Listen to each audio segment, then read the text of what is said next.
young orthopedic surgeons, and just to sensitize about the need of the importance of these orthopedic disorders in the general society, so that we will be able to we will tell you where we fail and how to tackle our deficiencies and our failures.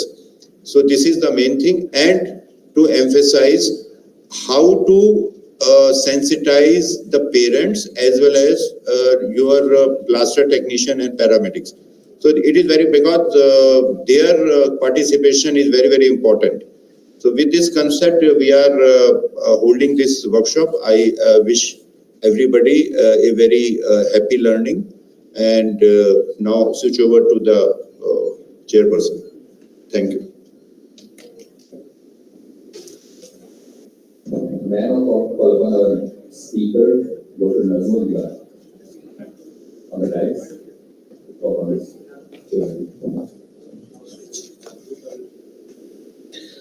So I shall be talking very basic about the definitions which we very often hear in the OPD, our consultants spelling out certain names.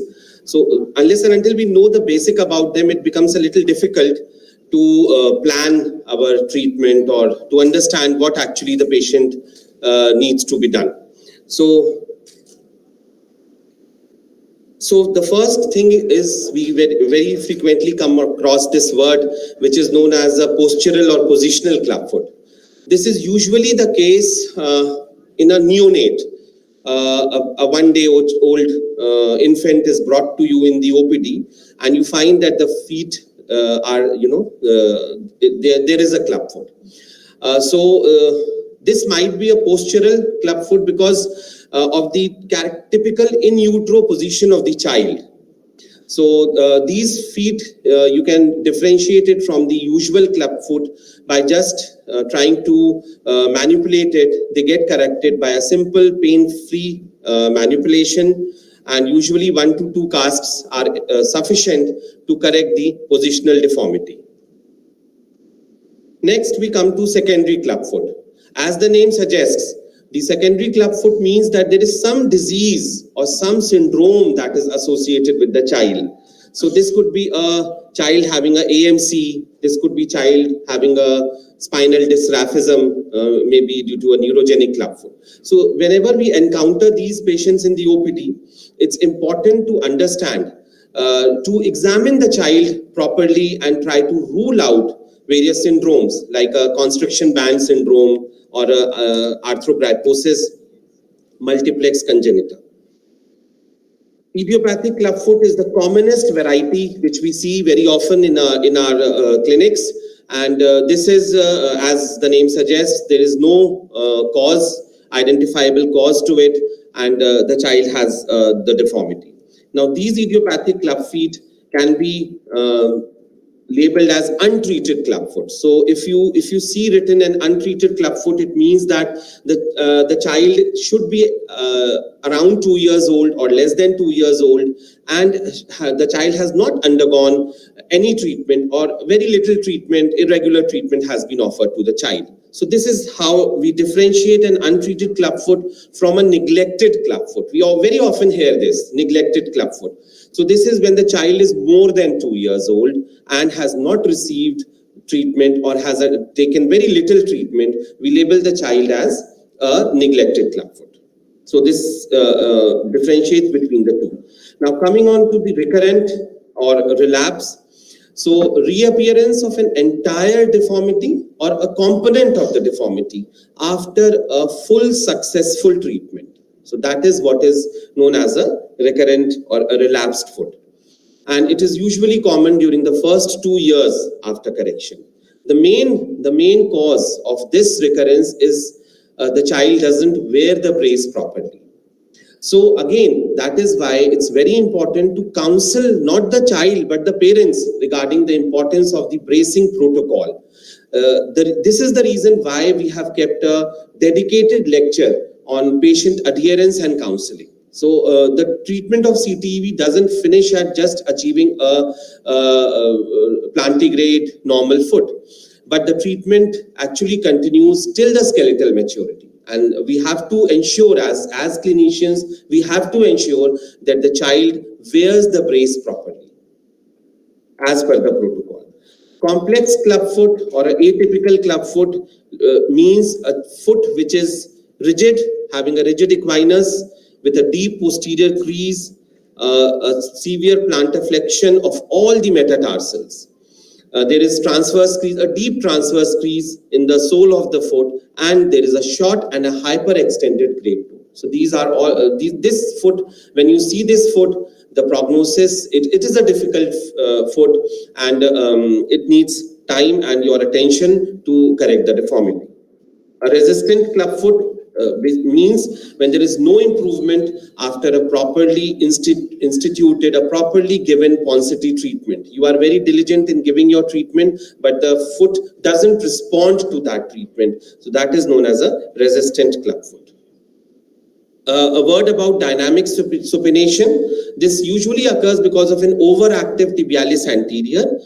During the swing phase, the foot gets supinated, but when the child bears weight, that is during the stance phase, the child starts walking on the lateral border of the foot. So the reason is an overactive tibialis anterior. So these were a few definitions related to this interesting enigmatic topic, that is clubfoot, which we all should know whenever we are starting to learn about this. So thank you from my side. Thank you very much.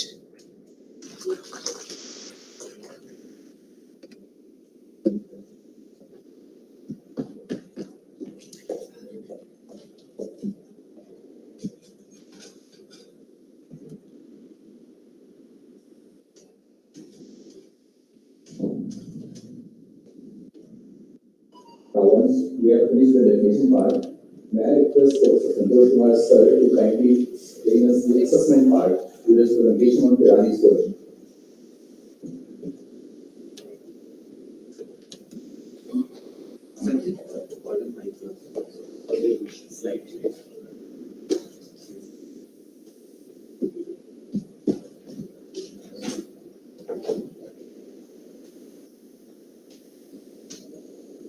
I request all the delegates to kindly write down their queries and one or questions, which we can ask in the discussion section after the end of the one.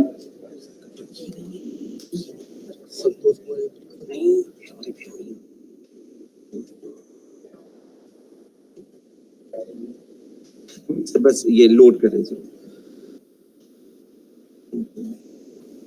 बनने चाहिए. Good morning to everybody. ये I am Santosh. KGMU professor in orthopedics. As probably know. कैसे? I think before we go for the Pirani scoring, what are the deformities there must be told. इसको play करना और यही दिखाओ, बाहर नहीं दिखाओ. ये professor Santosh Kumar ji. So the Pirani score is also for the assessment of those 6 components of the clubfoot, for the severity of the clubfoot, and for अच्छा सर ने प्ले कर दिया. you see the okay. for Pirani score. Pirani score is given by the sir Rafiq Pirani, who are known. He is a Canadian orthopedic surgeon. He mainly worked in the Uganda Clubfoot project, where he developed these Pirani scores. This is one type of tool which assesses the severity and progress of the clubfoot.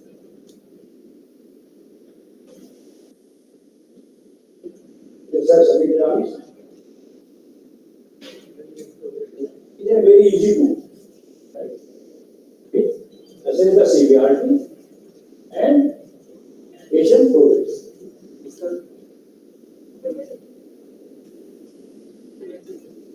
What it does tells you about the deformity, how much the degree of correction of each component, and also assist in determining when to perform the anatomy. It also gives you a system where you go for the anatomy.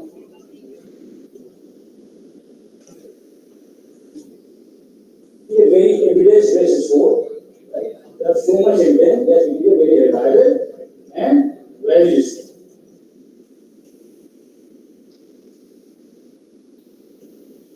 So, if you see the planning code, there are six components, right? 3 in the midfoot and 3 in the hindfoot. You see the midfoot part and the hindfoot part. Right? And you have to see in every, there 2 things you have to see, right? 2 things you have to measure, and 2 things you have to feel. That's it. One in each. 3 in the midfoot component and 3 in the hindfoot component. And every midfoot you see one you have to see, one you have to measure, and one you have to feel. Right?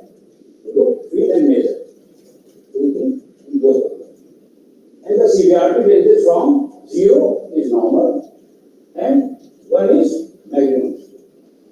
0 is the normal and 1 is maximum. Right? So how much is the total score? From 0 to how you do now? I think the theory part is here. Now how you do? You ask the mother, take the child in the lap. The old man is better to breastfeeding करे.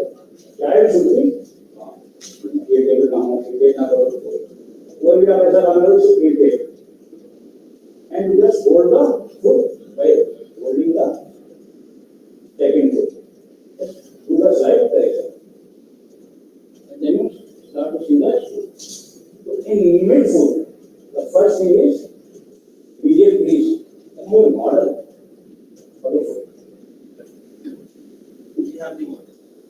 So, when you see the midfoot, there is first thing the medial crease. Medial side of the foot, there are creases. Medial border. You see on the medial border of the foot, there are some creases. If you see like this multiple fine creases, as in your theorem, multiple fine creases. This is the normal. This is the normal. If you see 2 or 3 creases, not multiple fine creases, and they are moderately deep crease, then it is 0.5. And where a single deep crease is 1. Now the question is how differentiate between the moderate and deep crease. How will you differentiate between the moderate and deep crease? This is the crease. You see? This is the crease. Right? Now you can see crease like it.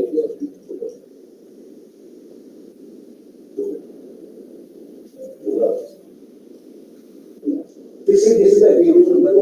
Do you give your hand? This is crease. Now you see, this is a single crease. But you can see crease like this or crease like. What is the difference between these?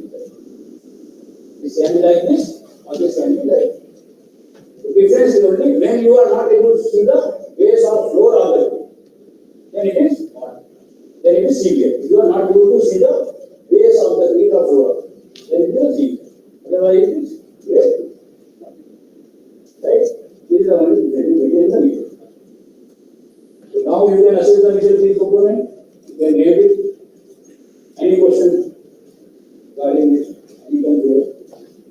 If you are not able to see the base of the crease, then it is 1. And if you can see the base of the crease and the single crease, then it is 1. Then you come on to the lateral border of the foot. See, this is the light of foot we are having. This is the lateral border of the foot. Lateral border of the foot. You are examining from the sole side. From the sole side. You see from the sole side. So this is the lateral border of the foot. What you do, you can use 2 methods, but commonly what you do, you place your pen or pencil along the lateral border or book along the lateral border. And you put the pen, pencil or your finger you can hold like. But when you are doing from the front, so how you can hold? This your index finger should go towards the lateral border, like this.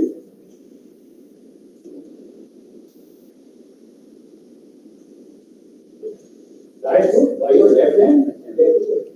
the best method is to place a pen, pencil or a book along the lateral wall and see from where the foot is separating. From this side, foot is separating. Whether it is separating, not see the toe, whether it is separating at the metatarsal area, in this case like this, the metatarsal area is separating from the metatarsal area.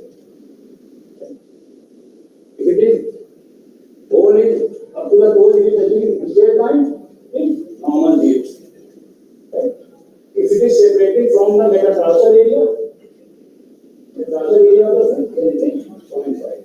And if it is separating from this, the calcaneum providence, from here, where we find the calcaneum providence.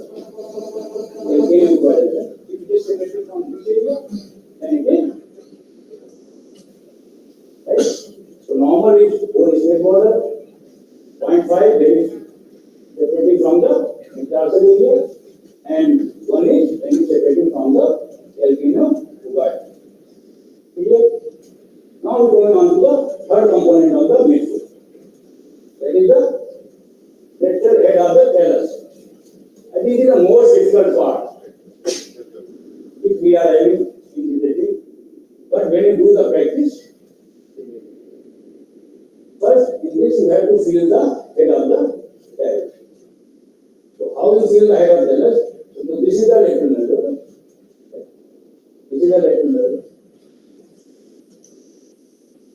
Put your palm of the thumb over the tip of the lateral nerve. And then you feel and clearly do the lateral nerves by your tip of the thumb. Right. Your tip of the thumb most of the time on the head of the right. Just put your palm on the common nerve and go and clearly just your tip. Your tip is that is on the head of the head. You can increase the deformity, then you can feel it. You are not then just try to increase the deformity and then feel. And try to correct the deformity. Try to correct that so it navicular covers the head of the head. Suppose if it is completely covered, when you correct the deformity and the head is completely covered by the navicular bone, then it is normal. If half part is covered, half part are able to feel the head, then it is 0.1. If there is no coverage, if head you are feeling remain outside the navicular, then it is 1. So this is about the midfoot restore. So what we have done one thing we have seen. What we have seen? We have seen the medial crease. What we have measured the lateral border. What we have seen is the lateral border. Right? So this is about the midfoot restore. और यहाँ पर अक्सर पूछा जाता है बहुत easy देखने लगता है क्या नहीं. Then we come to our hindfoot. Hindfoot posteriorly you will find similarly on the posterior side of the heel. At this side, if there are multiple fine pieces, 1 or 2 deep crease and crease is same. You are able to see the base moderately. You are not able to see the base of the crease, then it is similar like obediently. Then we come on to empty heel. What is empty heel? Empty heel basically by your index finger you palpate the heel of the child. And try to feel how much the interface issue between the calcaneus bony feeling and your finger. Let you feel the tip of the calcaneus. Right? Now try to feel your forehead like this. Try to feel everybody forehead. So this is the bony feeling. It will feel bony. So if it's feeling like this,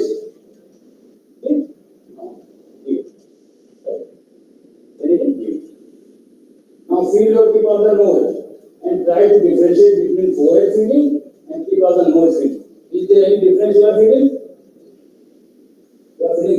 something in between your father nose and the finger. There is some tissue. Right? Try to feel it. You can. Right? You are trying to feel the thing. But I think this is a much better because here somebody having more fat, somebody having less fat, so you can feel like this also. So this is 0.5, you feel like this. And if you feel like this, when you feel your canal eminence, you see how much difficulty to feel the bone. Feel your canal eminence, try to feel the bone. And it's very difficult to feel the bone. This is how they are compared. When you say it is 0, when you say 0.5, when you say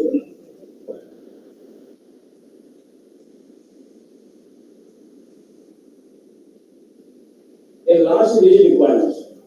You have to measure the requirements. Patient foot in plantar flexion, patient foot in plantar flexion. Try to correct this plantar flexion deformity. Right? If you are able to dorsiflex the foot, going beyond the 90 degrees, you are able to dorsiflex the foot, then it is a 0. Right? If you are able to correct up to the, but to slowly correct, not the give more pressure. If you are able to correct up to the 90 degrees, then it is less than 30 degrees. If you are able to 90, then it is 0.5. If you are not able to go up to the 90, remain below 90, then it is. So this is how a score is done. And all these components are completed. We can draw a chart, a graph line. Here you find that this is the lower line is midfoot score, this is the hindfoot score, and this is the total score.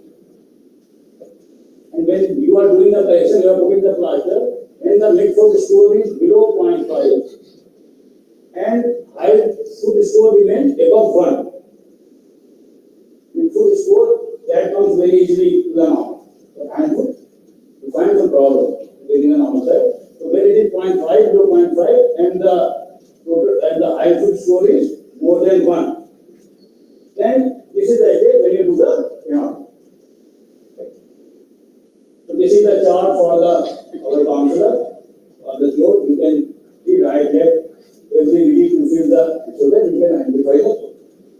So it is a very good score, reliable, and also it gives some prediction, not a direct correlation, but gives some prediction about how much POP you need. If say when it is more than 4, then usually more than 4 POP is required. It is not a direct correlation, but thank you for listening. Any questions?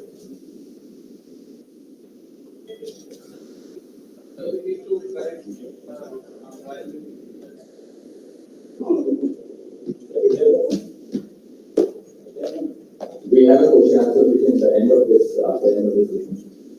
Thank you.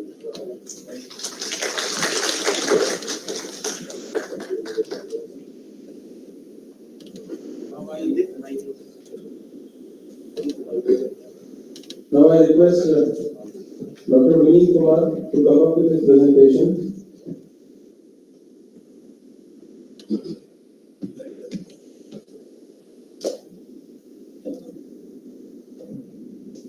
The most needed presentation, everyone should know this, how to really apply the POP task while doing possibility. Most of us miss during this process. So please be attentive while listening to this.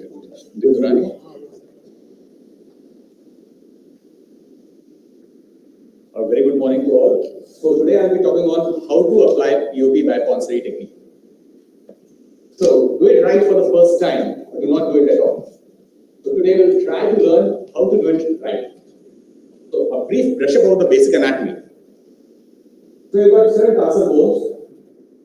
The hindfoot is formed by the talocrural joint and the subtalar joint, whereas the midfoot is comprised by the mid-tarsal joints. We have talonavicular joint on the medial side and calcaneal-pivot joint on the lateral side.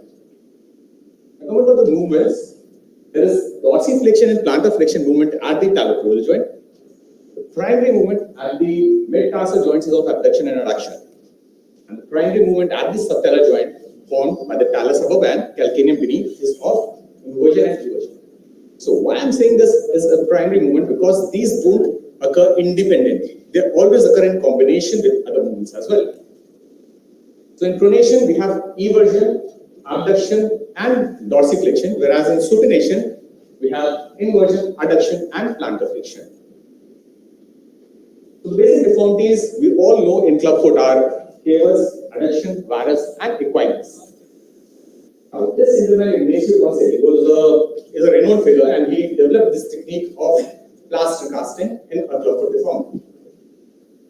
Previously, also there was Dr. Paed who used to apply plaster cast for this deformity, but his technique didn't work, whereas the technique of Dr. Ponce worked.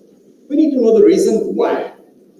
So Ponce had a revolutionary idea. We innovated this technique based on the kinematics of the subtalar joint, which probably Dr. Paed failed to understand. So where did he went wrong?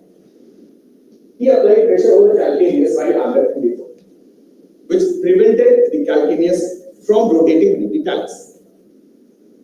Dr. Ponce had a concept of calcaneopedis block.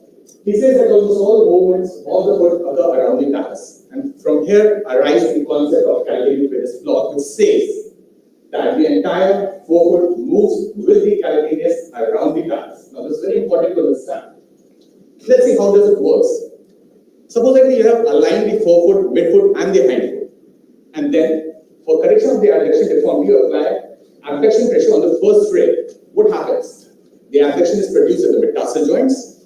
Then, on further application of pressure, the ligaments get stretched up, and the pressure is transferred to the calcaneus, which rotates under the talus. A single unit, the forefoot, midfoot, and the hindfoot rotate beneath the talus, and as a result of which eventually the eversion occurs.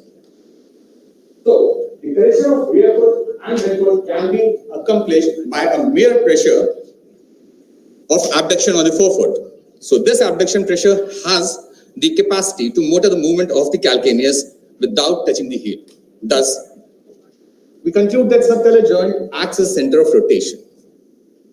Now, in clubfoot deformity, what happens is that the subtalar joint goes in extreme of supination. So, to address this particular problem, what do we need to do? We need to assess it, which has been very nicely told in the previous lecture.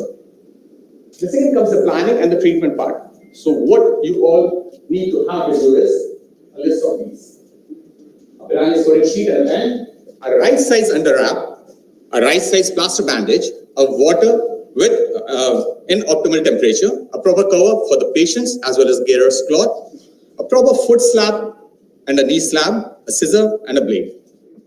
And the two most important things are these two important people, one being the manipulator and another being the caster. So once you have this armamentarium and the manpower ready with you, then what you need to do next? You need to know the position of the patient, the manipulator, the caster, and the blade. This is how it works. So, the manipulator is supposed to stand on the lateral side of the foot, which needs to be intervened. For example, if you are intervening you are doing intervention on the right foot, then you are supposed to stand on the right side of the patient. This manipulator is responsible for measuring the Pirani score, which is being recorded by the caster. He directs the treatment. He manipulates the foot and he molds the cast after the caster is applying the bandage. Now the caster stands on the opposite side. What does he do? He records the Pirani score as scored by the manipulator. He grabs the balance and the caster material, and he also stabilizes the knee while the manipulator is molding the caster. The parent has a very important role. Preferably, it should be a mother of the child, and she is supposed to comfort the baby and keep the baby as still as possible. Why? And how can it be done? It is best done by feeding the baby while the plaster cast is being applied. So the rule of thumb is, for the right foot, it is the right side of breast which should be offered to the baby for feeding, and the manipulator stands on the right side. And the same goes for the left. So what all it takes to make a good cast? It's a blend of proper communication, proper size under wrap, and a plaster bandage.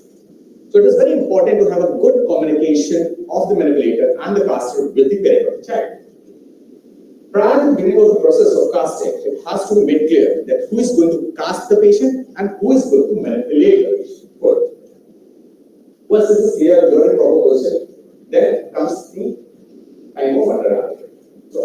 जो soft roll हम लोग wrap करते हैं. So the distal extent should cover the toes. The proximal extent should be up to the groin region.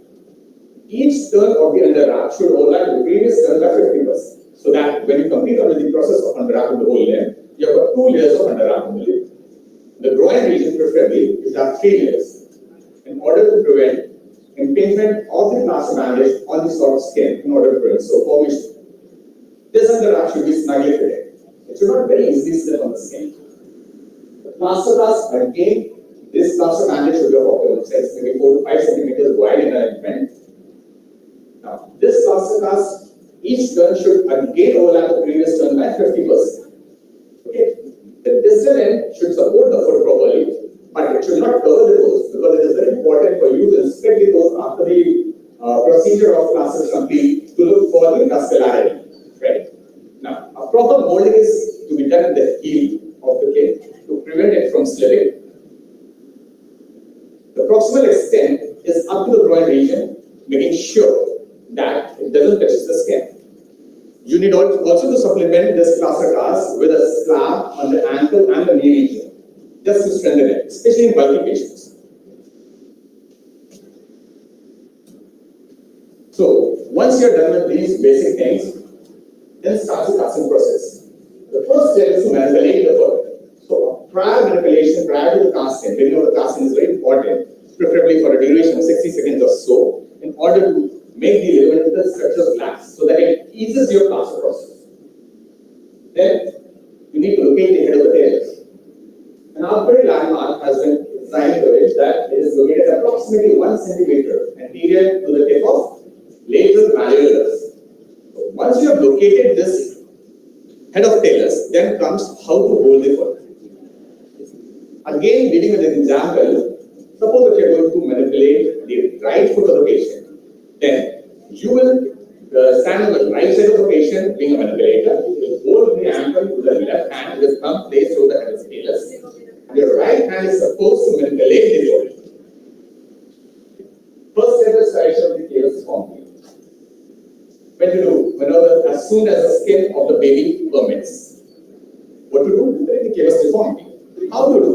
You just push the ball of the great toe or the first tray in order to align it with the midfoot and the hindfoot. Why? So for understanding this reason why, we need to understand that why this cavus is there. See, the hindfoot moves in pronation, supination. So the forefoot is in a position of relative pronation with respect to the hindfoot. And this is what brings about the cavus deformity. Okay, now, in order to align the forefoot, the midfoot, and the hindfoot, in order to form proper calcaneus floor, there are 2 options with you now. You can either pronate the hindfoot or you can supinate the forefoot. So there are 2 no's which are to be remembered. 1, never pronate. 2nd, never touch the heel. Okay, so you supinate the forefoot in order to correct this talus deformity. And this is how things work and very complete result of the class.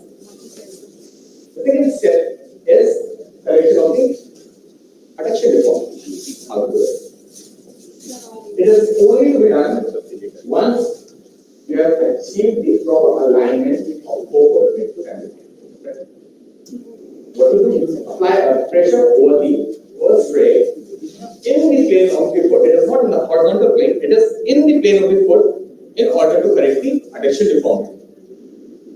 So you need to move whole of the forefoot, midfoot, and the hindfoot beneath the talus to correct this adduction deformity, as a result of which the inversion of calcanea also gets corrected. So it follows the principle of kinematic coupling, which says that as the foot is abducted, the inversion spontaneously corrects the neutral without touching the heel. So this is how it happens. See, the heel is in virus, foot is in correction. You simply apply an abduction force, and the heel automatically comes out of the virus and goes into the heel. So it follows the kinematics of a normal subtalar curve. How much to abduct? So people say that it is the target should be to achieve a 70 degrees of abduction. But why? Why is 70 degrees of abduction required? For this, we need to know our aims. Why are we doing this? To restore the normal talocalcaneal angle, to bring the calcaneum out of varus, to properly stretch the calcaneofibular ligamentous complex, and to obtain dorsiflexion as the talus joint.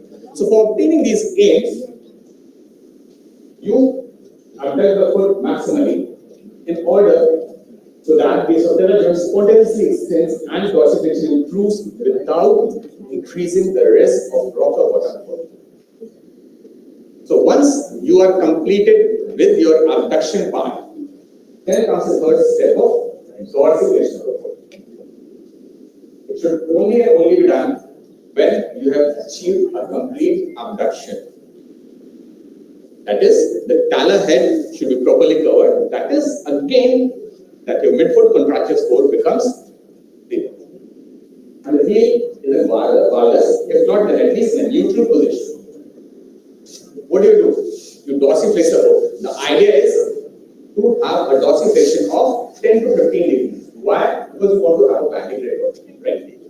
So, if this dorsiflexion doesn't come in with easy, this gentle pressure, then you perform a percutaneous heel tenotomy. And thereafter, what you do is you apply a final cast in 70 degrees of abduction preferably, and 10 to 15 degrees of dorsiflexion. So, some precautions which you should always take while applying a cast. After finishing off with your cast, you always think for the gracility by looking at the capillary filling of the toes. This should preferably be done every hour for initially 12 hours and thereafter 4 times a day. Now, when you have finished off with your plaster cast, then you allow it to set on a soft surface, not a hard surface, because it may lead to dent formation, which may create pressure toe forms. And you should always preferably keep the cast clean and dry. Yes, sir. आपको baby को diaper पहनाना है, the diaper should not overlap the edges of the plaster. It should be underneath, so that you don't spoil the plaster cast. You should always be aware of the signs of infection and inflammation in the form, which may present you in the form of soaking the cast, foul smell. Any unexplained reason for fever should always be sorted for, and the skin at the edges should be inspected frequently to look for any signs of inflammation or redness. Thank you for your patience here.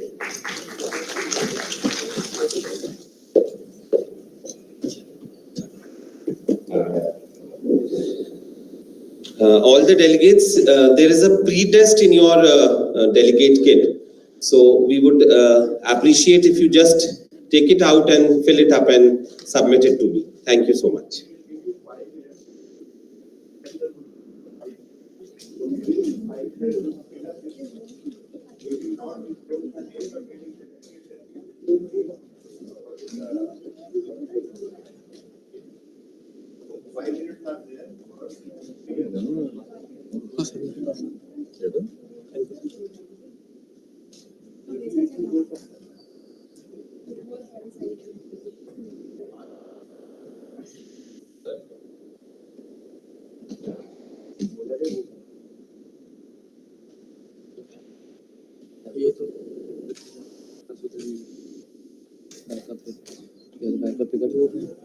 Safety रहेगी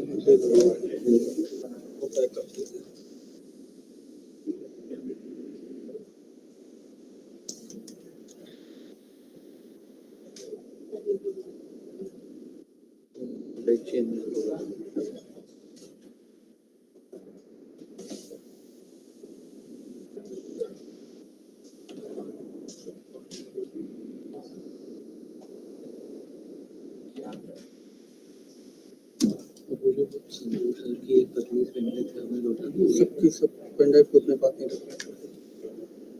thank you sir.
Now I think that the time for pretest is over, so that we may proceed to the next talk.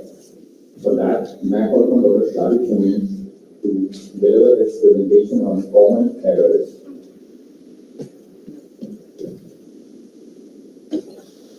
Good morning. Thank you. Thank you, everyone.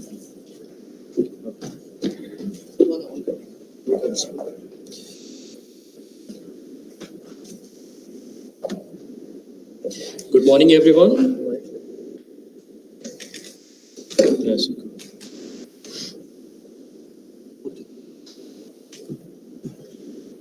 It feels so good to be back at your alma mater.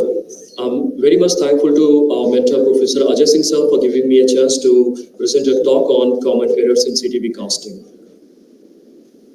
This presentation outlines the common problem that have been seen around the world in Clubfoot programs using Ponseti technique of manipulation. It is an instructive presentation and takes the audience through the whole sequence of treatment, pointing out the places where error can occur.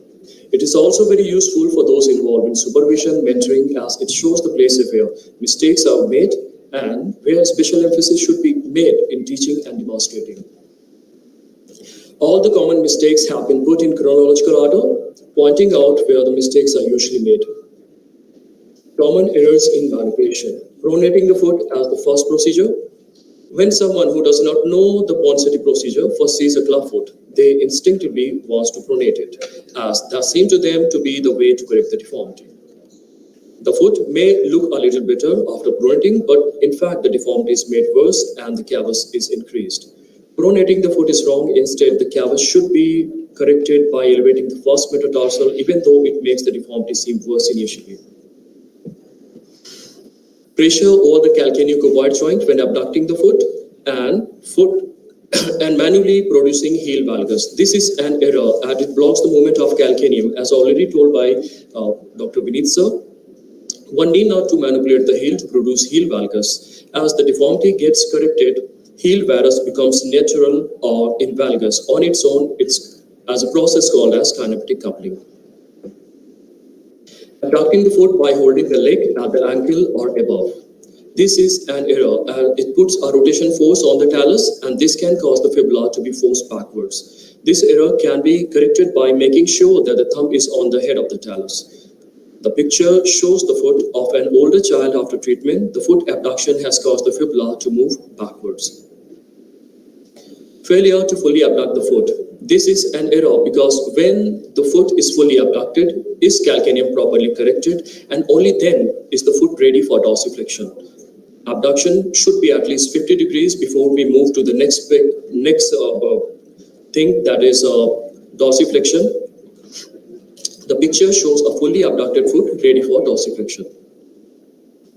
Pushing the foot into dorsiflexion too early. If the foot is pushed into dorsiflexion before the midfoot is corrected or too much force is used, then the foot can bend in the middle, which can result in a rocker bottom foot. It can also result in a lot of pressure on the talus, which can then flatten and form a flat top talus or tabletop talus. The key to avoid these problems is to make sure that before starting to dorsiflex, the talar head is fully covered. There is at least 50 degrees of abduction of the foot and heel is neutral or in valgus. The picture on the left shows a rocker bottom foot. The hind foot is still in equinus and the forefoot has been pushed up, thus bending the foot in the middle. The picture on the right shows a flat top talus. Both these problems could have been avoided if full abduction of the foot has been reached before dorsiflexion and if a tenotomy has been done to make dorsiflexion easier. Next, common error in casting. As already told by Vinit sir, trying to apply cast alone. This is very difficult as it is not possible to control the leg and to apply cast on its own. The ideal team is a parent to comfort the child, the manipulator to hold the leg, and a caster to apply POP. The picture on the left shows Ponsati himself manipulating and a caster with two parents. Remember, two people to cast. Not holding the foot in the corrected position during cast application. If the foot is not held in the corrected position while the cast is being applied, then this can result in incomplete correction. If the correction is then done after the POP is applied, it can cause folding up or wrinkling up of the plaster of Paris, which can cause pressure sores. The manipulator in the picture is holding the foot in the well-corrected position for the caster. The thigh part of the cast will be completed later once the knee part is dry. Early removal of cast. If the casts are taken off at home, then there is possibility that the foot position will deteriorate. It is therefore important that the casts are removed at the clinic. Parents should bring the children early in the good time for this. Observing the condition of the cast before it is removed is useful for us to see where the cast may need to be reinforced and how well it is maintaining the position. Below knee cast. These are mistakes that they cannot keep the foot abducted. They can also slip more easily. Cast should be from toe to top of the thigh. Remember, toe to go in cast. Poor casting technique. If too much padding is used or not enough molding, then the child's foot can slip up inside the cast and deformity can worsen, leading to atypical clubfoot. It is important to use a thin layer of padding and to make the cast well fitted. Also, parents should be told to come back immediately if the foot disappears inside the cast. In this picture above, the feet has slipped up inside the cast and cannot be seen. The cast is no longer doing its job and may be making the foot worse. Applying too much pressure. Too much pressure on the lateral head of the talus can result in indentation of the plaster of Paris and blisters or pressure sores. The pressure over the head of the talus should be gentle and hands should keep on moving while applying and molding the cast. Your fingers should move so fast that it may look like you are not applying a cast but playing piano over the plaster of Paris. Common errors during tenotomy. Injecting too much local anesthetic solution. This can make palpation of the tendon very difficult because the tissue swells up and it is difficult to find the tendon and to cut it. Inject only half to 1 ml of local anesthetic in babies. Performing a tenotomy that is too low. The incision in the picture on the left is too low and can risk damage to the calcaneum. Make the tenotomy 1 to 1.5 centimeter above the insertion of the tendinoatrius. Incomplete tenotomy. There should be a pop or a snap at the tendon as the tendon gives way and the foot should immediately move up into dorsiflexion. If this does not happen, then it's likely that the tendon was not properly divided and you should consider repeating the procedure if necessary. Common errors in bracing stage. Failure to use foot abduction brace. This is not a very common error, but it does happen, especially when the parents are really delighted with the correction of the initial deformity. It has been made clear to them at the beginning that the brace is crucial for 4 to 5 years after correction. Attempting to fit a brace before the foot is fully corrected. If the foot is not fully corrected, then bracing is seldom used. Feet that are still in coyness often slip out of the braces. It is important to review the correction of the correction phase and get feet well corrected and in dorsiflexion before bracing. Poor brace design. The bar may not be wide enough, the affected foot may not be abducted to 70 degrees, and the foot may have a high back, and shoe may have a high back, which helps lever the foot out of the shoes. There should be a low back at the heel to stop this happening. In this picture on the left, the feet are too close together. The heel should be as far as apart as the child's shoulder. In the picture in the middle, the high back of the boot can help lever out of the foot, and boot on the right side is an ideal one. Common errors. Communication error. Misunderstanding about the treatment process are common, and it is important to communicate clearly to parents about how long the process will take and what to expect. It is especially important to emphasize the risk of recurrence if the treatment is not followed carefully and bracing is stopped early. It is also important for parents to know that if the deformity does recur, they should come back to the clinic as this can be dealt with. Remember, talk to the parents from the start, especially about the braces, and keep talking to the parents. Thank you.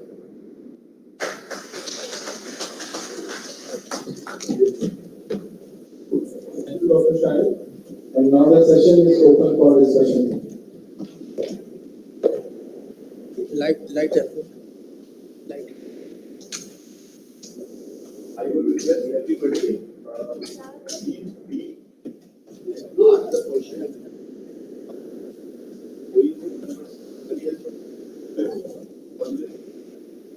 जो भी आपके मन में ये मत आपके मन आप प्लीज जो भी कंफ्यूजन पब्लिक नहीं तो जो ये स्पीकर ने आपसे क्वेश्चन पूछे आप ठीक है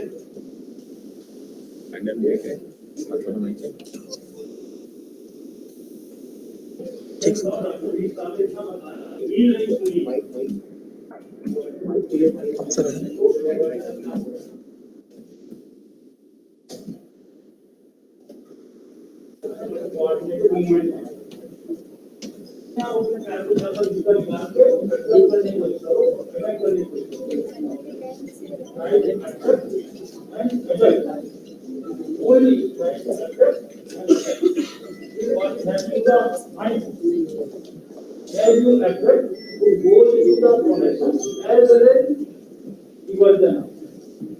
As you attract, go into the connection as well as that the heel moves automatically when you move to the suddenly training how it happens by making a board, how the board is running. What are the principles?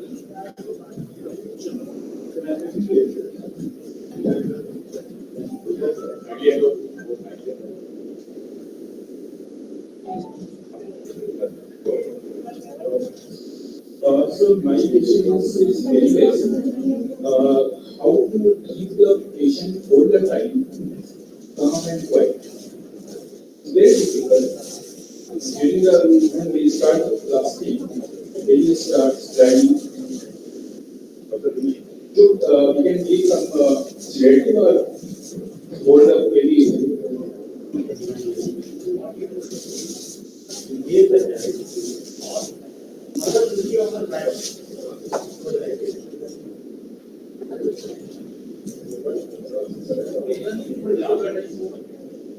Question is very pertinent. Question is very pertinent. Although I have told in my slide that whether you should treat the baby while the procedure is going. See, this is an ideal situation. Most of the times it is very difficult to be not comfortable. The parent, in fact, is not that comfortable in feeding the baby. So there are pacifiers also. Maybe there is a focus on there. There are so many ways.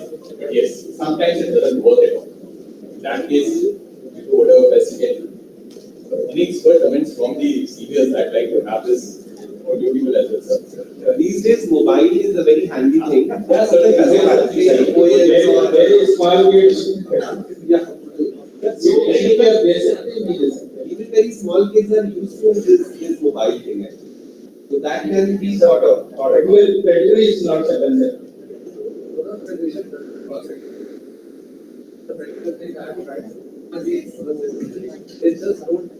Oral sedatives, they just don't work. You start working on the child, he'll start crying and making movements. Till he is lying down, taking the sedative, he is okay. But if you start working and the child starts crying. So oral sedatives don't work.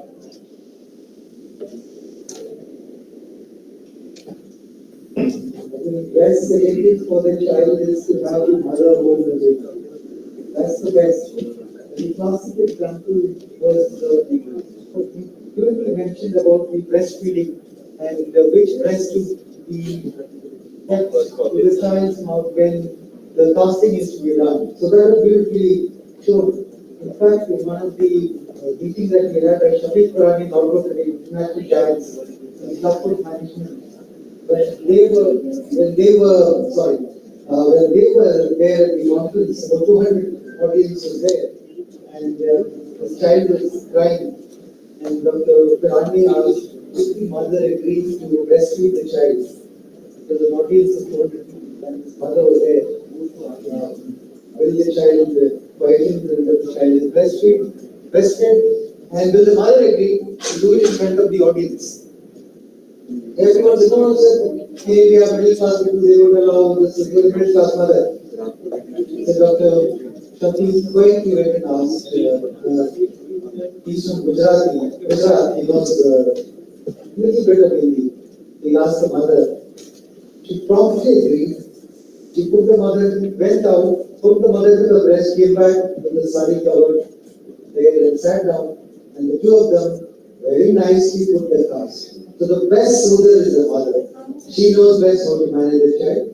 These days you have all kinds of tricks and tips of cell phone and other things, but that's the best. Keep the child distracted with the parents around the child. That's why in the casting technique it's best to have the child and the parents and they put in the detail. So the counselor is at the end, the mother and parent whoever is there on the other side, and the manipulator is on the outer side of the play. So the child should always have the mother, the whoever is the peer to the child to be in the radar field of vision. That's nice. So may I ask a question? Sir, so my question is to Professor Santosh. What is your take on subjectiveness of Kirani scoring? It is really good score. I said the answers are 51. It is not a better. So, whether I am able to feel the empty sign, then I already told that 22 signs which you have to practice. But here this is also even when we put a scale over the lateral border of the foot, then also it observation varies from person to person. no. If the child is too chubby and feet is too fatty, then also he gets a little bit confused. I think any fatty child or anything, the only problem is the average unit. Only problem is the average you can feel. It is a training where the foot is when you put like 68 or 10, very easy. Even I have read that the difference in this. even sir, Among all the scores for Clubfoot that we have internationally, Rani score has the most validated intra-observer alignment. Intra-observer between two people doing it separately, and intra-observer between the same person doing it 2 different times. The most difficult area is the empty sign, because people don't know where to put their finger. If they put a finger in the plantar surface, the heel, it always feels soft like this. If they put the finger on the back of the heel, it always feels hard. Where you put the finger, that is the critical. Unless you learn it correctly, there will be variability. But if you know correctly, the rest of the parameters, they are quite reliable. The creases, Dr. Santosh beautifully showed you. How do you look at the depth? Can you see the depth? If you can't see the depth, then it is a score of 1. See the depth, it is 0.5. There is no crease, multiple creases, that's a 0. So there is no confusion in any of these except for the empty heel sign, which has a maximum variability. That has a maximum variability, and that's because people don't know where to put the finger. You know it, then it's very reliable. I would like to request Dr. Sharik, can you tell something to the audiences about what are the common errors while you are removing the plaster? I mean, when in follow-up they are coming to you, how to deal with? Because that is a one concern. Many people, many parents come with a removed plaster. आज सुबह ही आना था, इसी मैंने निकाल दिया. तो उसके बारे में कुछ बताएं. When we apply a cast, we apply it in such a way that we can remove it very easily. So we can remove it very easily. So what we do is at the end of each cast, we take a masala type of thing and put it over, and secondly we apply the cast over that and come down or come home afterwards. So when we have to remove it, we make the cast straight and we make it very bulky. Okay. Then we simply unwind the we don't use a machine to cut the cast because that grinding voice makes a very soft strike. So first you make the cast plate and make it complete by pressing from different points and then take the cast one and one.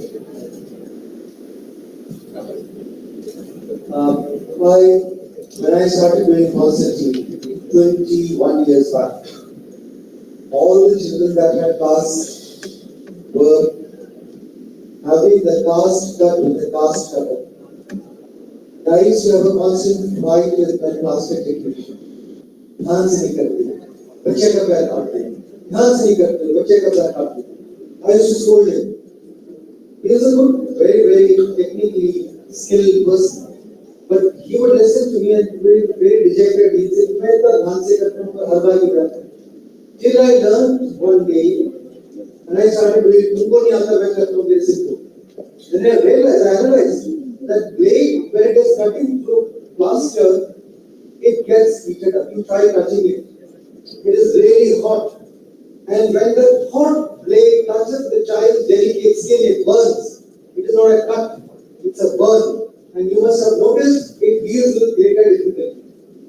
So after that, I realized it's a big mistake. Do not accept. No children will have their cast removed using a cast cutter. It has to be using the technique that you so nicely said.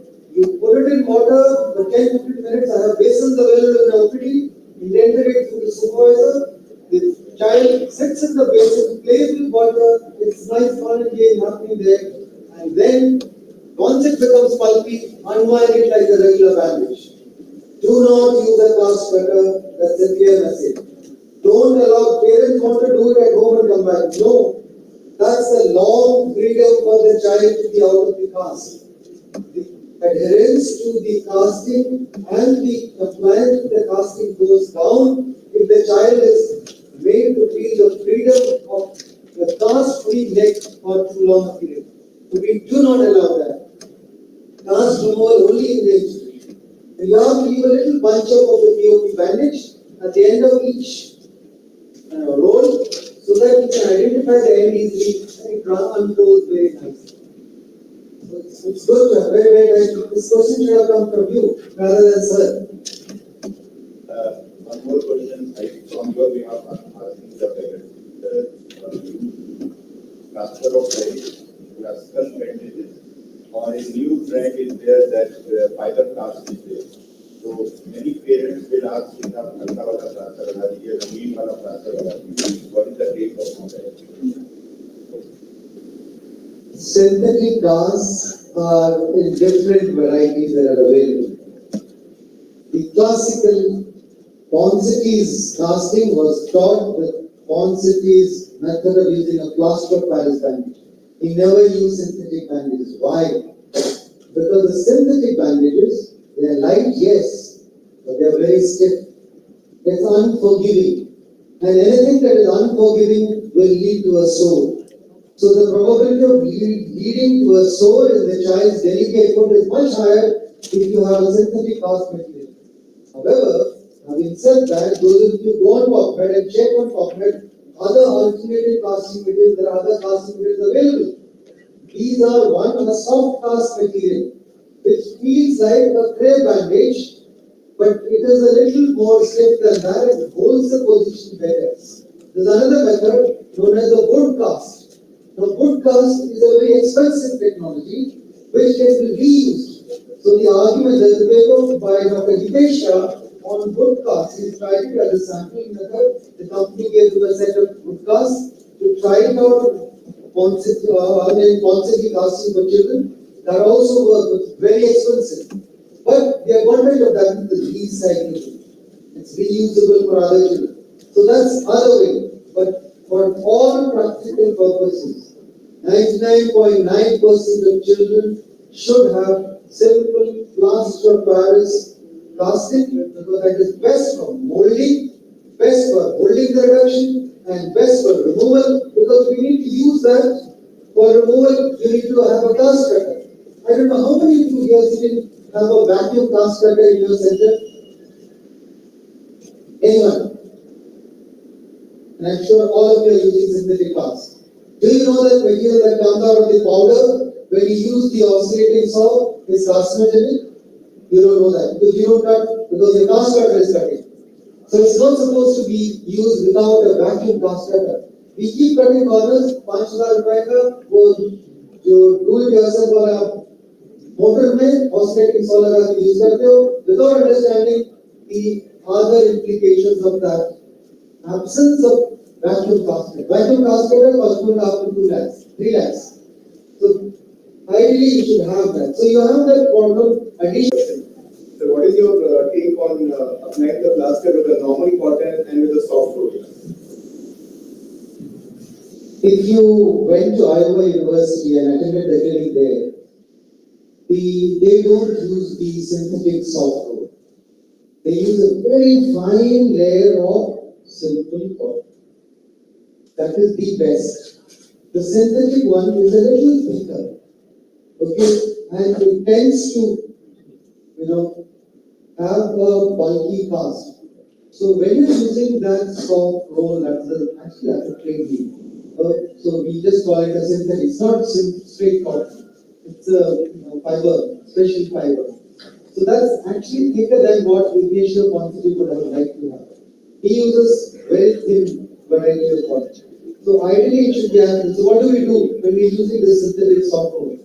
We use it out of compulsion because large volume. We have 30, 40 children to be casted. We can't have that thinning of the cotton and all those things. We buy this synthetic one and put it down.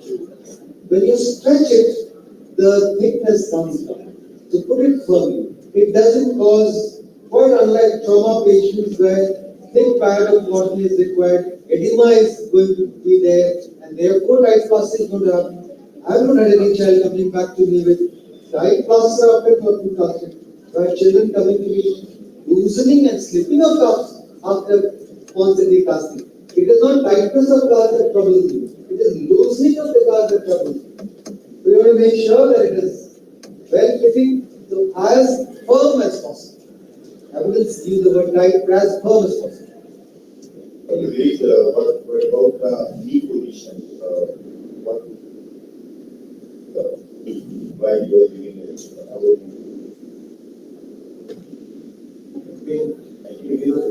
yes, but we first apply the Romi class and then we convert it to an Romi class. That's really one, that it prevents the solution of cast and it provides a hint, a sort of hint for the adduction which are applied. These are 2 reasons.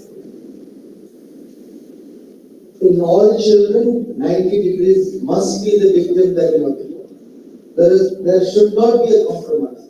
The commonest cause for failure to correct is slippage of cast. And slippage of cast commonest cause is failure to have a snug casting, a good molding, and failure to have 90 degrees at the needle.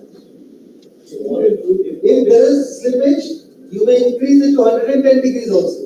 That is also, though putting 110 degree cast is a little more difficult in a chubby child. So what to do if patient is allergic to cotton? Patient is allergic to cotton and comes with recipients and those allergic reaction. I have had children coming to me with rashes, especially at the back of the popliteal fossa and in the groin. Groin rash is usually because the cast is getting wet. So I advise the parents to make sure that they put a layer of simple polythene or something so that the cast doesn't get wet. So wet cast that causes rashes. Also, the popliteal rash is because there is dampness in our sticky, humid weather, hot weather. So that will settle.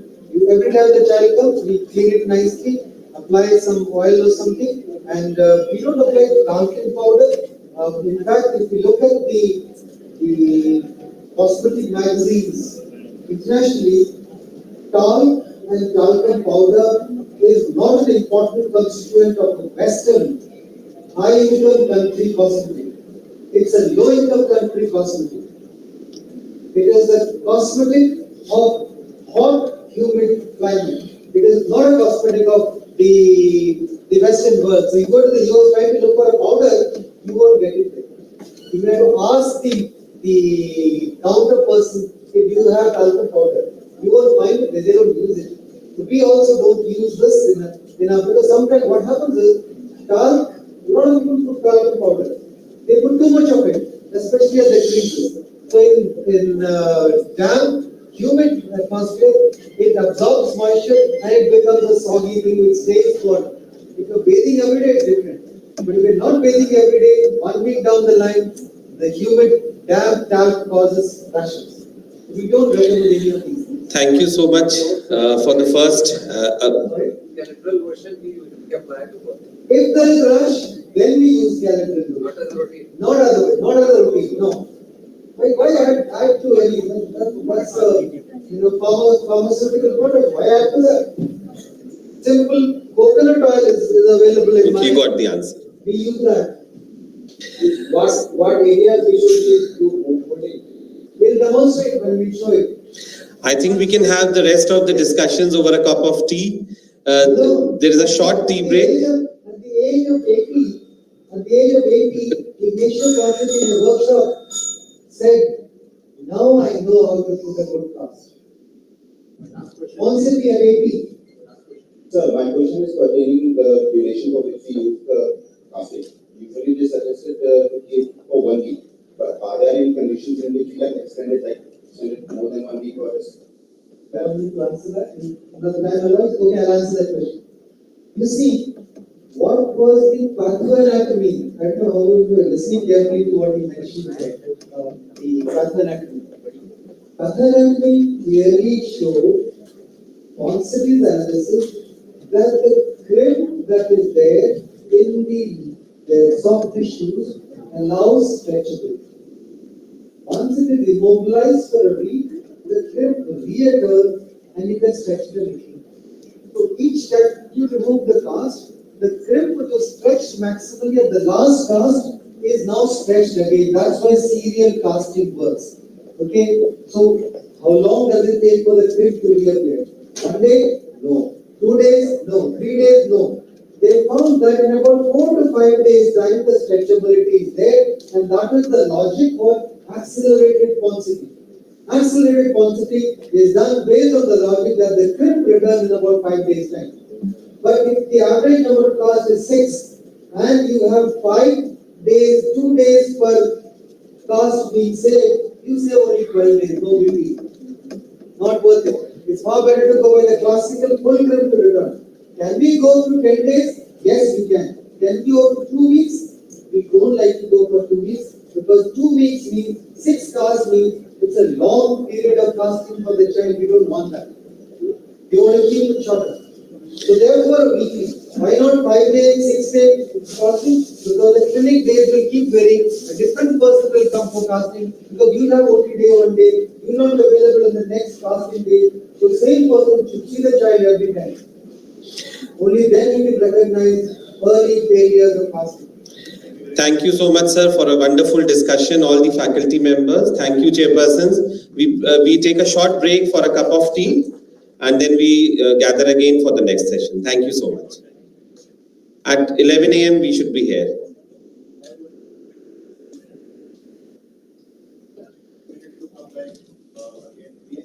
At sharp 11, we will start.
So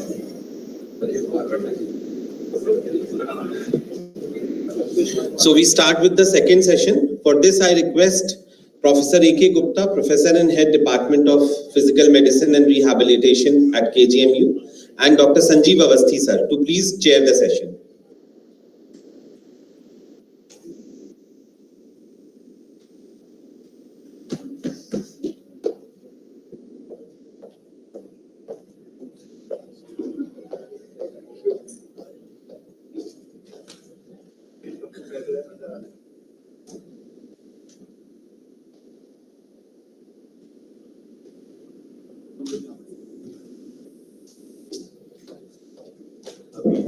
Good morning, friends. So we start with our second session, and I request Dr. Manhara Abbas to please come and give his talk on anatomy, when and how.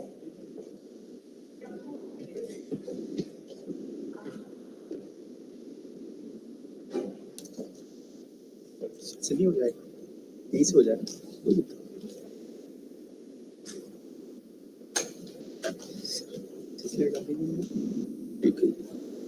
हमसे कर लेंगे हमसे कर लेंगे हमसे ये point of view ठीक है कर दीजिए इसको बोली जी सर आपको display Thank you, organizers. Mr. Chairman, much have been told and talked about consultative method of treatment. This is the last step in the correction of the deformity, and then the maintenance phase starts with.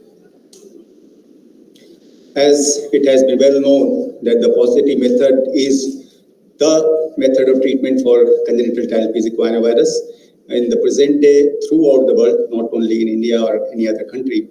And this is the well-established treatment.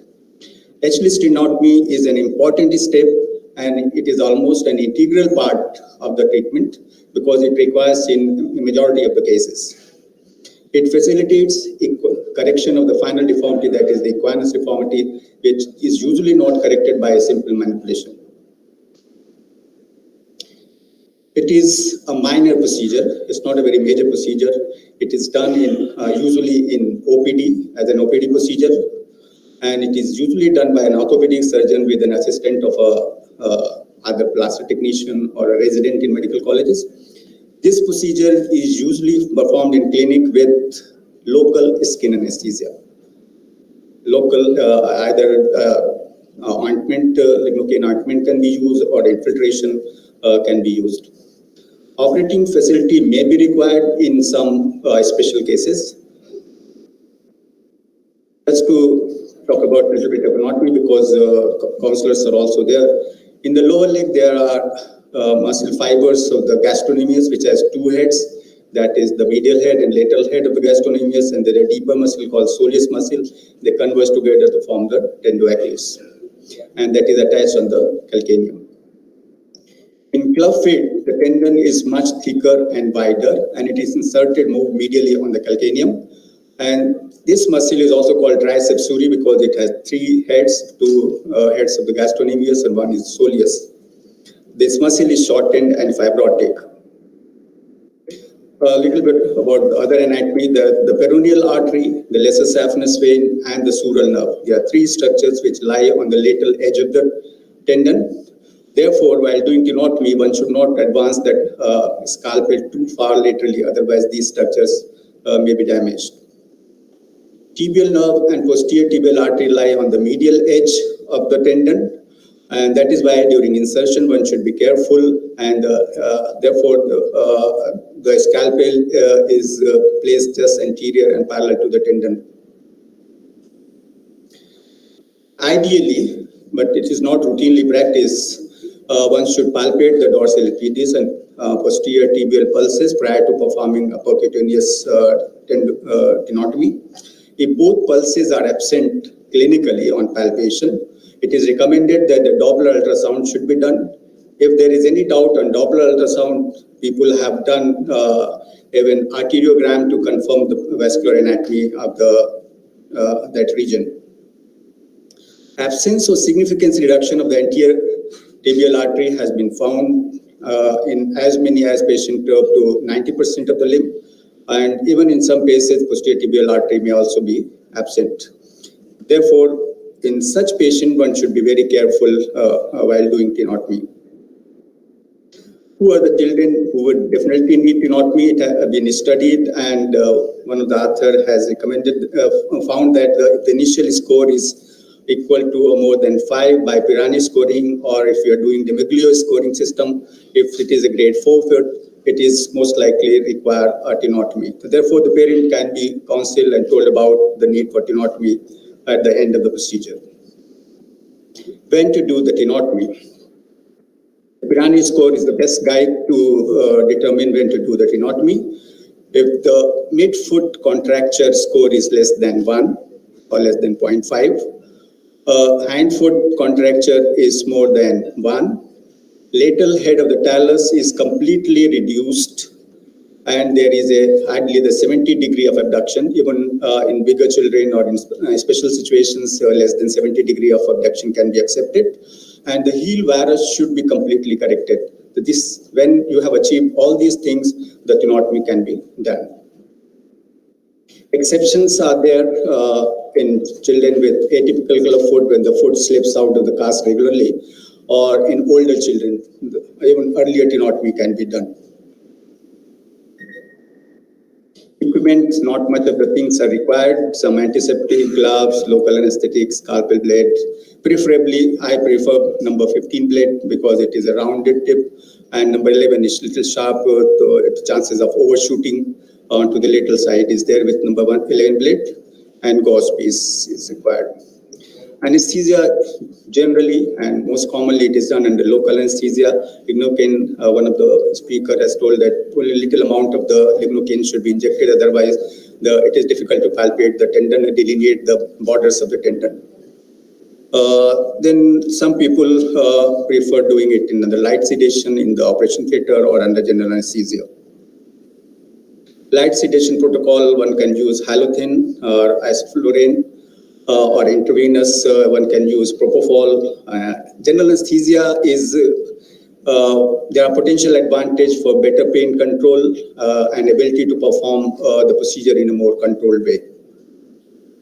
In older children, it is preferably done under general anesthesia because they usually do not cooperate much in OPD. Professor Shah Alam from Aldershot has done studied Ponseti method more than 7 years of age, and he's done all the tenotomies under general anesthesia in the operation theatre. And he also found that the tenotomy done after the age of 7 will also heal completely, and there'll be no weakness.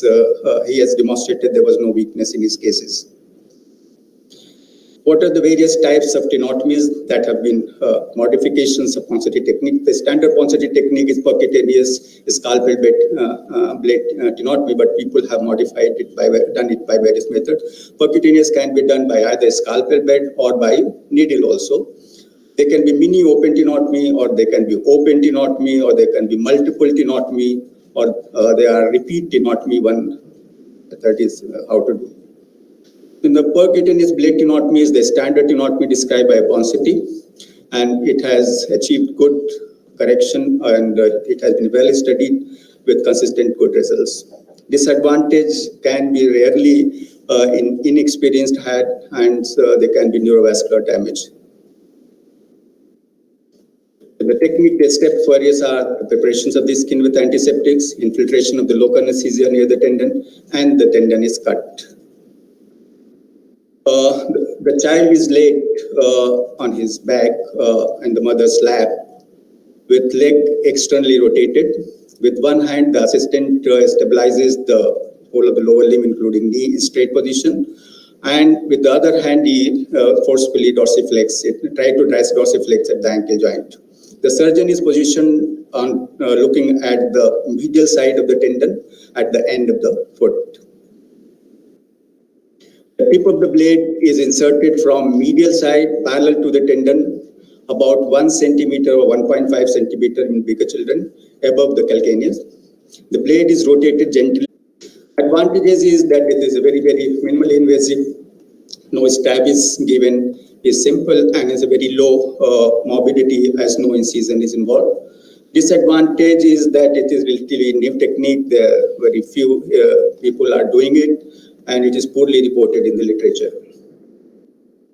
There is another method called mini open tenotomy, where a small incision about 1 centimeter or 1.5 centimeter is given, and the tendon is visualized and taken out into the wound with a small artery forceps or hemostat, and the tendon is cut under vision. And this has been studied well by McNeil et al. And they concluded that the mini open tenotomy is safe and effective. This is how one can see that the tendon is taken out under the hemostat. Advantage is because you are cutting the tendon under vision, there's a decreased risk of neurovascular injury. It minimizes the risk of incomplete tenotomy also because you have cut the tendon under vision. Better ability to manage complications if at all occurs, and it improves ability to safely guide a resident through the procedure. You can teach the residents also better because in percutaneous you cannot show anything to the children. But the disadvantage is that it cannot be done in the outpatient department. It has to be done in OT. Multiple tenotomy, people have done multiple tenotomy. Apart from the tendo-Achilles tenotomy, people have done other tendon tenotomy also in rigid, difficult feet. Here, the open tenotomy of tibialis posterior and flexor digitorum longus and the tendo-Achilles is done. All the 3 tendons are cut. Repeat tenotomy may be required in relapsed CTV, in neglected CTV, in complex CTV or syndromic CTV. Repetition can be in some situation you can start with the tenotomy and apply cast, and then at the end also you do tenotomy again, or during the process if there is a recurrence of the equinus you can repeat the tenotomy. Tenotomy in difficult feet, this has been studied by Agrawal and et al. Resistant clubfoot like late presenters, neglected, relapse, complex, atypical, and syndromic club feet. A more number of casts is required in such patients, and there is an incomplete correction at the end. In this case, Agrawal, they have collectively labeled such cases as a difficult feet, and they have done early tenotomy before the start of the manipulation. After doing tenotomy, they have manipulated it, and once the reasonable correction of the deformity has occurred, they do tenotomy again if required. Errors during tenotomy. Premature equinus correction. If you try to do premature correction, there will be rocker bottom deformity because you will unnecessarily forcefully overcorrect. Try to put there will be break at the midfoot. Tenotomy is indicated only after the cavus, adduction, and the varus are fully corrected. Failure to perform a complete tenotomy is another error. The sudden lengthening with pop or snap signals a complete tenotomy. If it is not there, one should try to redo it. Casting after tenotomy, a cast is applied for 3 weeks in 70 degree of abduction and at least 10 to 15 degree of dorsiflexion. And the baby and mother may go home after a few hours of observation, and usually no analgesics is required afterward. This is usually the last cast required in the treatment program. It should be replaced if it softens or becomes swelled. However, the cast may be changed after a week if there was an incomplete correction in the dorsiflexion or not enough dorsiflexion of achieved, and the child can again be remanipulated at weekly interval. Why post-tenotomy cast? Because in 3 weeks the tendo-Achilles completely heals and there is no problem after that.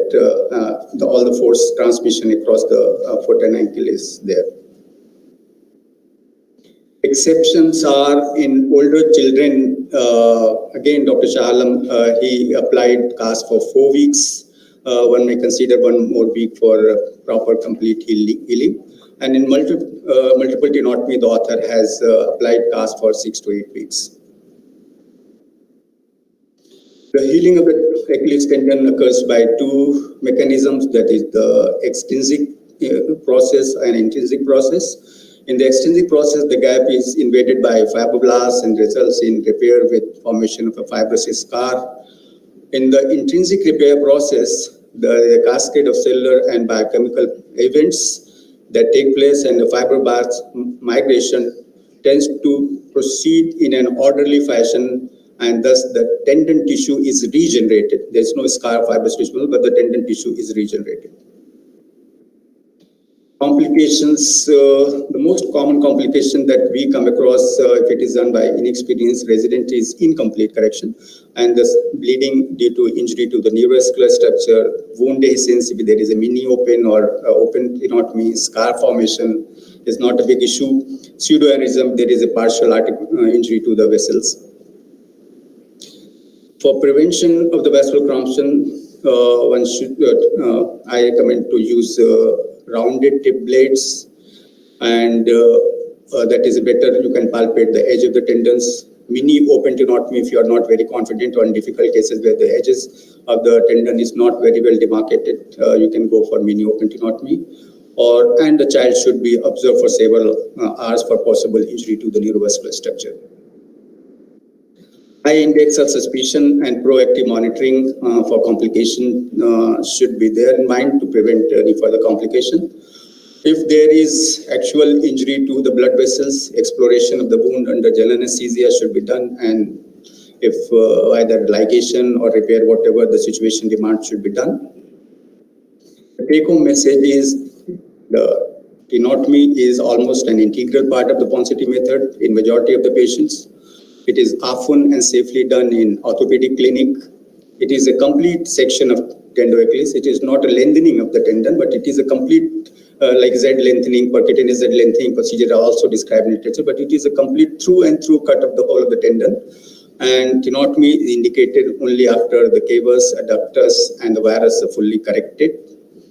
And the tendon heals completely without any morbidity in 3 weeks. In most of the cases, in almost all cases. In difficult feet, prior tenotomy, before starting manipulation, or repeat tenotomy whenever it is required, can be done without any problem.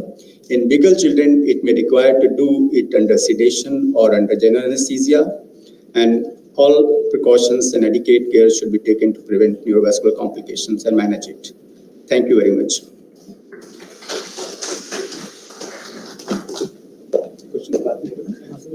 Thank you, sir, for your wonderful presentation. Now, without wasting time, I invite Professor.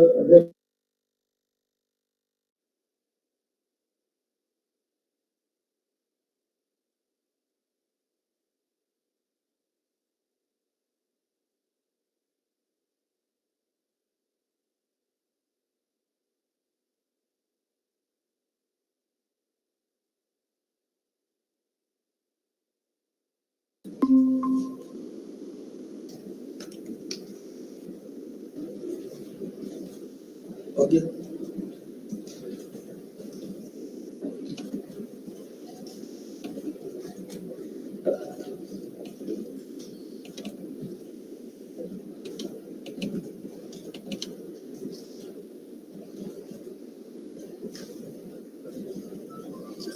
Start कर बीच वाला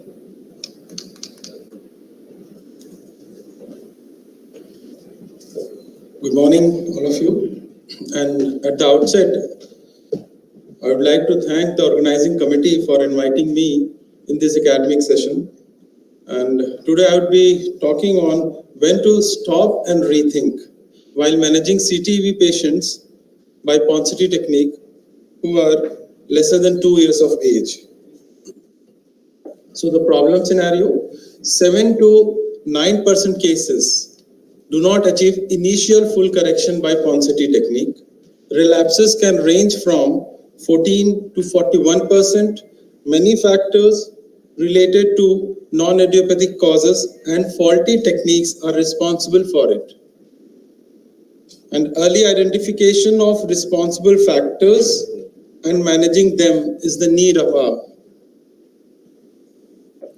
So, foremost is adequate objective assessment of deformities and prognostication.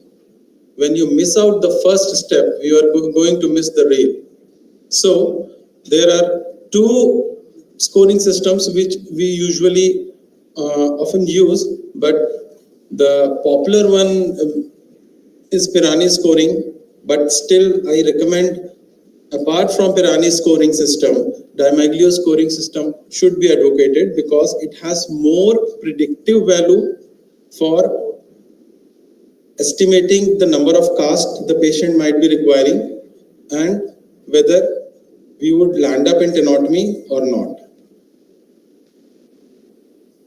So most of the orthopedicians consider all the cases of CTEV as idiopathic unless proved otherwise. And now we have accepted Ponseti technique as standard procedure for conservative management, and almost all cases, irrespective of secondary or other causes, idiopathic or non-idiopathic, we can treat them very well with this technique. But this doesn't mean that universally you can apply standard Ponseti technique to all the cases of CTEV. Requirement of more than 8 casts should warrant the underlying cause. Application of faulty technique and non-compliance to both casting as well as foot abduction or orthosis will cause persistent or recurrent deformities. Now discussing the persistent CTEV deformities, which we often happen to accept it. अरे ठीक है, थोड़ा सा रह गया है, foot abduction orthosis में सही हो जाएगा, थोड़ा फीता टाइट बांध देना.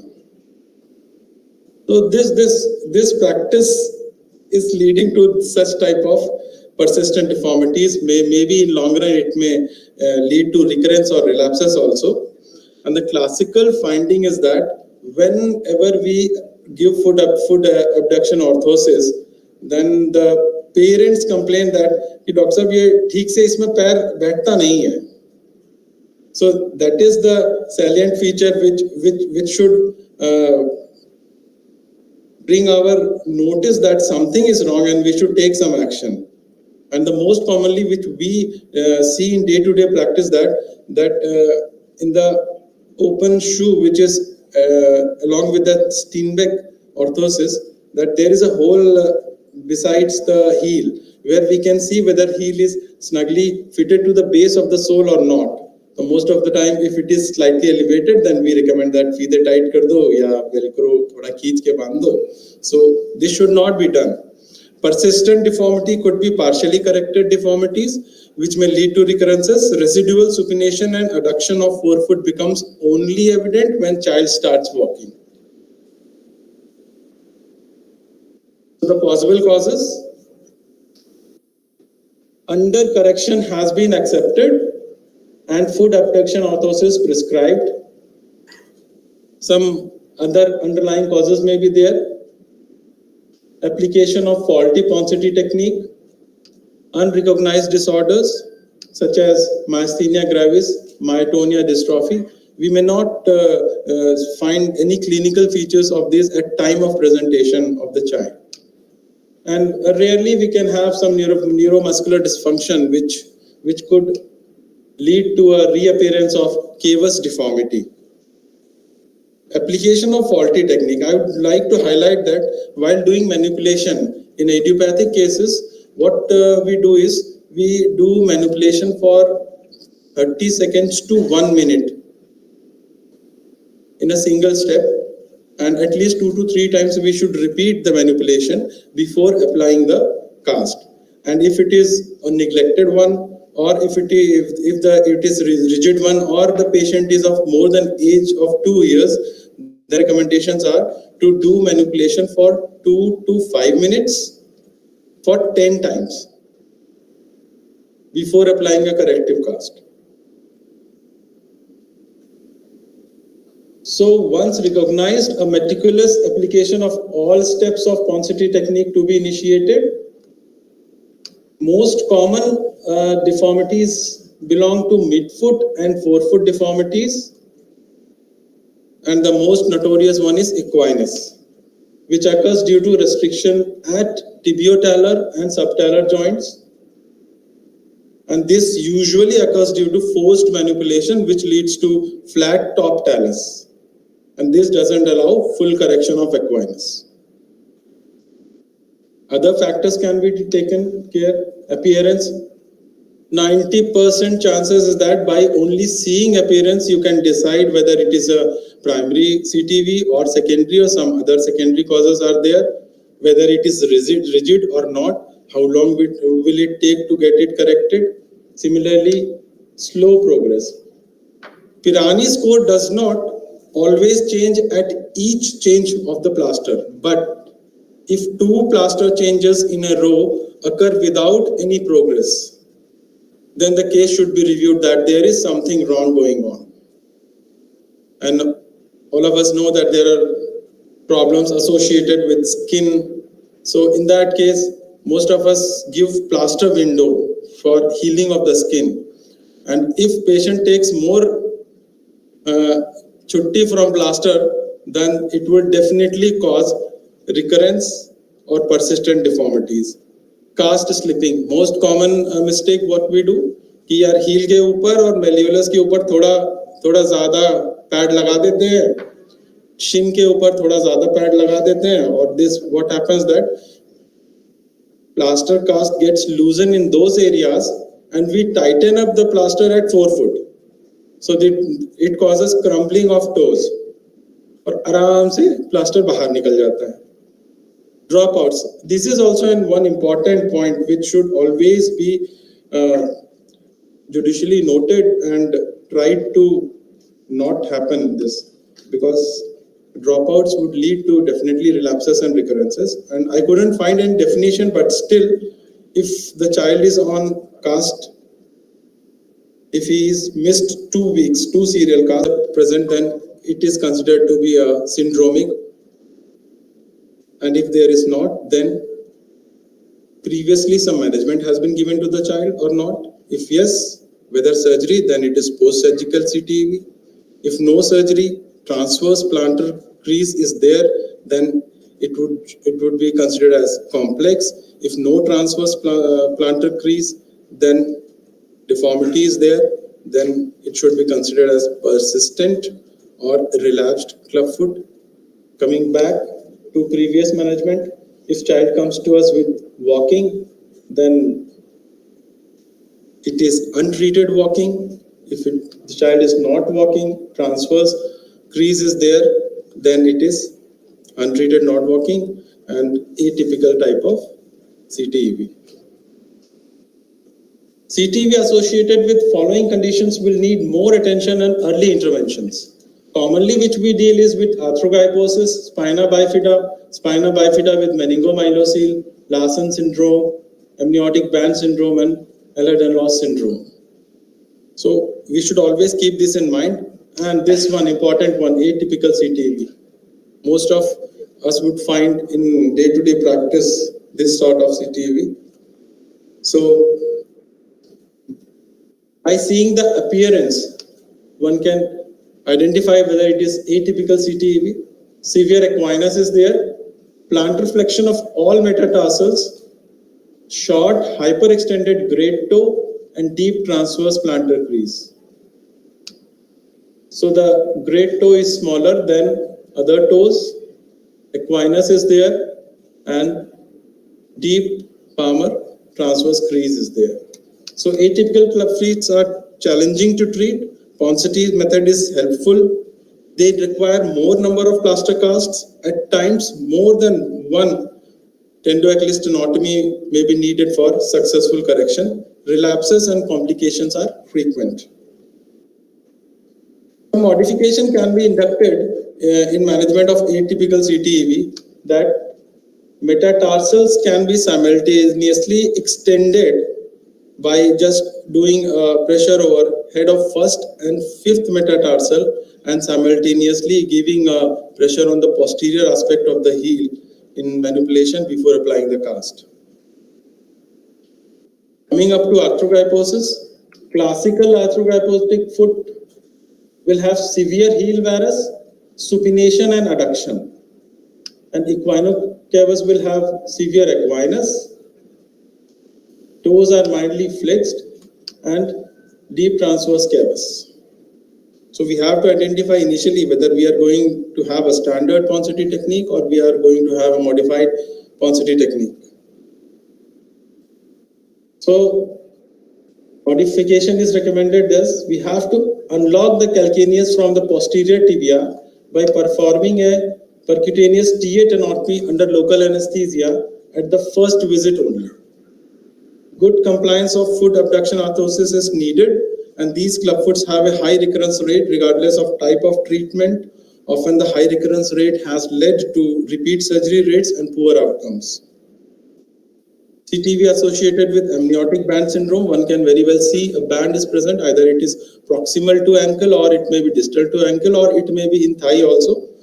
And recurrence rate by Ponseti technique is up to 33%. And those which have neurological deficit, they will definitely require surgical intervention. Conservative management will not work. So surgical intervention for band as well as for deformities in relation to club feet. And one more I could found is that a proposed modification of Ponseti method is there for rigid and complex CTEV. Percutaneous soft tissue releases are done at the first visit before applying manipulation and before applying cast. Posterior release by TA tenotomy, medial release. What we do a fractional cuts in the tendon, myotendinous junction of abductor hallucis. Plantar release at the tensest point of the plantar fascia, we give a percutaneous release of the fascia. And immobilization is as regular as we do, a weekly basis, and continue as normal cases. So the take home message is, be meticulous while doing manipulations and casting. If foot is not responding to corrective cast, think twice for fault in technique and search for other possible causes. Do not hesitate in adopting modifications in Ponseti technique. Do adequate counseling of parents and explain prognosis. And as and when required, go for soft tissue releases. Do not linger on with manipulation and casting. Stress upon regular follow-ups and compliance with foot abduction orthosis. Thank you. Thank you, Professor. I request Professor Matthew.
More than 10 degrees.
counselor is able to convince the parents को लगता है कि तो ठीक हो गया पैर, कि पता नहीं क्यों बुलाते रहते हैं फालतू में. The reason is we know that as the child grows, the deformity can recur. Now, what are the reasons for recurrence? One is the growth, as I just mentioned. However, that's not the most common reason found in literature. Failure to use the brace is the number one cause. Also, failure to achieve correction at the time of primary treatment. You've done compromise just as well as ये इसमें brace में हो जाएगा, ये brace में होता नहीं है. You have to get correction right at the end of your anatomy phase. The foot should be good, well corrected. वो brace correct नहीं करता, brace सिर्फ maintain करता.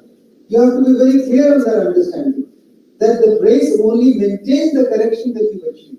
And if the Ponseti's original article talks about 70-degree abduction, anywhere between 60 to 70-degree abduction must be tried to achieve when you're finishing the casting correction phase at the end of. Also, there is a group of patients in whom there is the lower active tibialis anterior, and of course, there are some children, for some reason we don't know, we've done our best, but it's still recurrence. We need to follow on a long term. So it's the recent literature. If you go on PubMed and look at the recurrence rates and relapse rate articles, you'll find the current recommendation, just because after 5 years follow-up, showing a certain percentage of recurrence, they are saying that call them back for follow-up even up to 7 years. What do I tell my patients? In my clinic, I tell them, at 5 years, you're free from your 6-monthly visit or your 3-monthly visit. You do not have to come. Many of them go, I tell them 6 months, they come at 3 months. You're free from the frequent visit, but you have to come back at least once a year for follow-up. But if the patient has got a dynamic supination, I'll demonstrate what is the dynamic supination. When I call them more frequently, so keep coming back because you have a high chance of recurrence. Either you agree for surgery or you continue brace protocol and regular follow-up. That's what we tell them. Now, adherence to protocol, if you fail to do that, Jose Marconde, it's written as Jose Marconde, pronounced as Jose Marconde, of the Iowa University, he stepped into the shoes of Ignacio Ponseti. He feels that if the brace protocol is not followed, the probability of recurrence is 17 times the normal. 17 times the normal, that's huge. These are different literature, recurrence rates attributed to compliance, poor compliance with the brace protocol. Dobbs says 41% recurrence rate, Marconde 11% because of non-compliance, Avilucia is 36%, Haft is 49%, and the result of this particular study is about 40% or so. There is no consensus on non-compliance. Dr. Pirani uses the term adherence to protocol, not compliance, because compliance means somebody is not complying with the legal, it's more of a legal term. So we don't want to find blame. Adherence is when you want them to cooperate with the treatment protocol and the counselor is counseling them to adhere to the protocol of braces. That is what Marconde suggested. Those that are following a less than 10-hour protocol is the one who is non-compliant. Okay, and the others, Matthew Dobbs is a very prominent researcher in Clubfoot. He's saying that using it and not using it. If you're not using it at all, then you say you're not adhering to protocol. So he's not given the time limit. But the current recommendation is the child's sleeping time has to be recognized as the time for brace protocol. And usually it works out to be 12 hours during the night and about 3 to 4 hours during the daytime. And that's the protocol which needs to be followed till 5 years is a clear recommendation now, extendable to 7 years in those showing dynamic supination. Strict adherence is to be achieved. You will need to do exercises. What are the exercises? 3 key exercises I teach patients. 1, squatting exercises. Push-ups that you have to do, and not with their feet wide apart, not like that. They always sit with their feet wide apart, feet narrow, hold on to somewhere, and then go all the way down. Only then you have good dorsiflexion.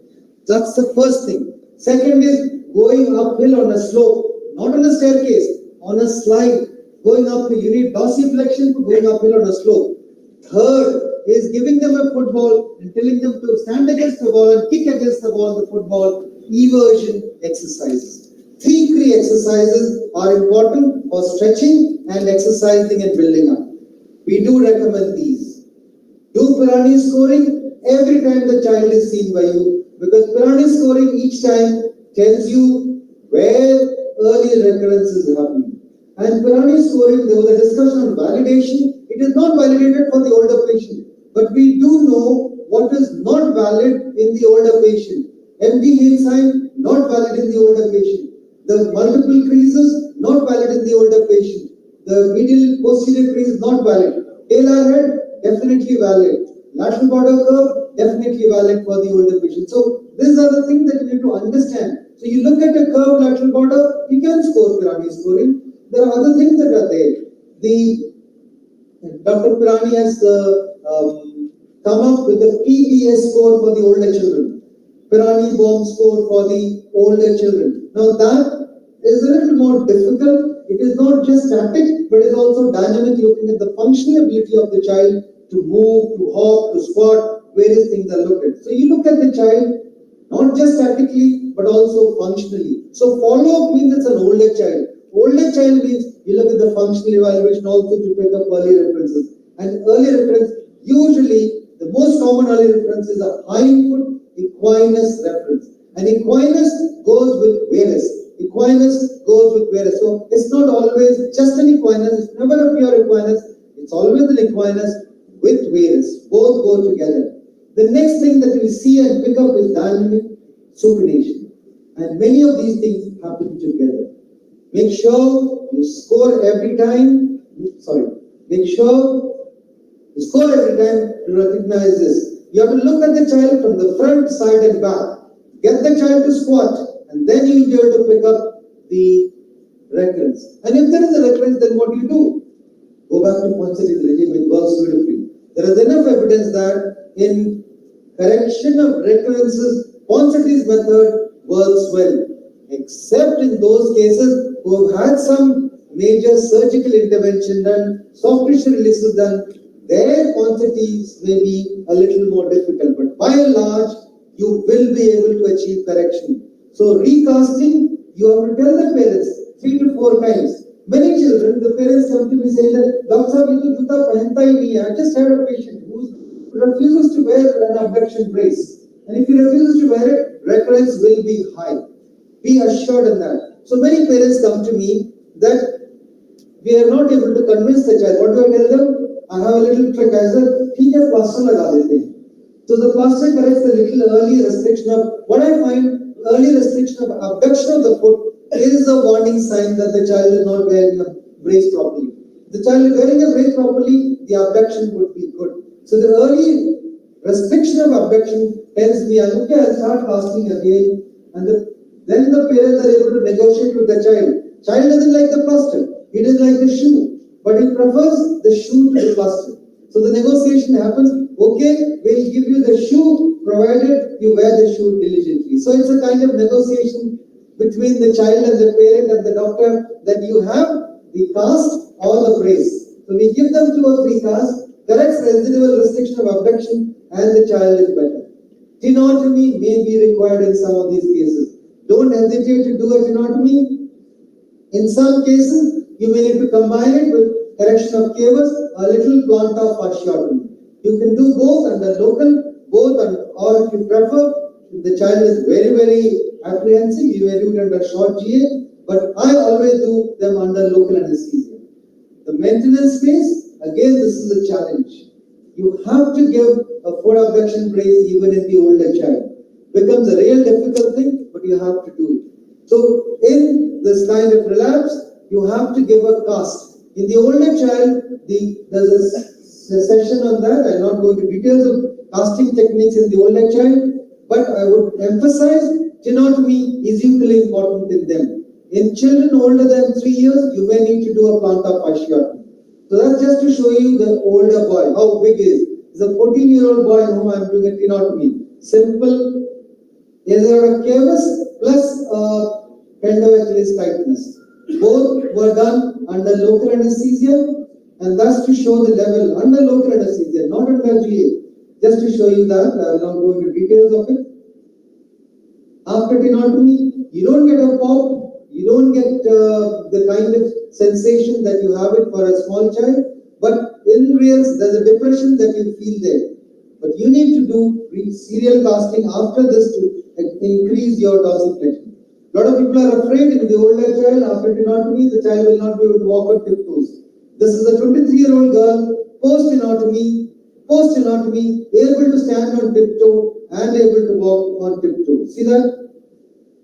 It's possible, it is doable. So tenotomy, if required, do it, and if required, do it at a lower level, not a higher level. Why? Because adhesion will prevent the dorsiflexion if it is done at a lower level than the previous tenotomy. So that's what you have to remember. The dynamic supination, what is it? So that's the child with dynamic supination. When the child is walking, the foot tends to go into supination. That's dynamic supination. Stroke the foot and the tibialis anterior is overactive. That's normal. So previous one was dynamic supination. This is the normal side of the same child. So here you will need to do a tibialis anterior total tendon transfer. It's not a partial transfer. It's a total transfer. It's a 2-incision transfer. You transfer from the base of the medial cuneiform, adjacent part of the first metatarsal, to the lateral cuneiform. Okay, but done only after 3 years. Why 3 years? Because that is the age group at which the ossific nucleus of the lateral cuneiform becomes visible on the image intensifier. I don't get an X-ray, I straight away do it under image intensifier, and then the line of pull changes from the medial side causing supination inversion to a lateral side to pronation eversion that it is causing. So that's what you do. Always do it under image intensifier. This is Dr. Norbrop slide. They use a felt. I never have felt which is sterile in the theatre. So I use my own modification. That's my technique. That's a slightly oblique incision. Bang over the tendon insertion. Make sure you take adequate, like common mistake is to take the tendon short. Then you can't put it into the bone. Then you're short. Then your tendon transfer doesn't work. It has to be extendable to the maximum length possible onto the periosteum of the first metatarsal. Then you will get the correct length using 101 number proline. Transfer it, that's a tendon. Transfer it, identify the lateral cuneiform, make a hole there with a straight artery, push it in through there. That's it. So I don't have a felt. I have a gauze piece. Through outside that I use this. These days I'm using. They stopped having this red rubber catheter in the theatre now. So I use this catheter, suction catheter, bunch it up, tie it up together with the proline, and then use this as a spacer. You need this because one end of the suture material is coming from here, other end is coming from here. Then only are able to tie it tightly. Otherwise, there will be a pressure sore on the sole of the foot. We don't want that. So we do that using this and give a cast above me as usual, and then that's the result. Can you see that? That's the tendon working beautifully. See that? It's a beautiful eversion possible.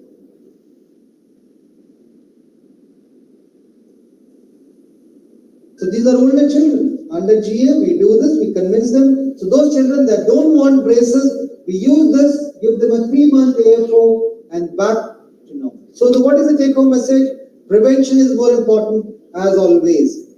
Regular follow-up. The regularity is first 2 years, keep it at 3 months. 2 to 5 years, keep it at 6 months. Beyond 5 years, definitely continue to the 6-month follow-up if there is any evidence of dynamic supination. Otherwise, you can do it shorter or longer. But tell them keep follow-up till the child is older.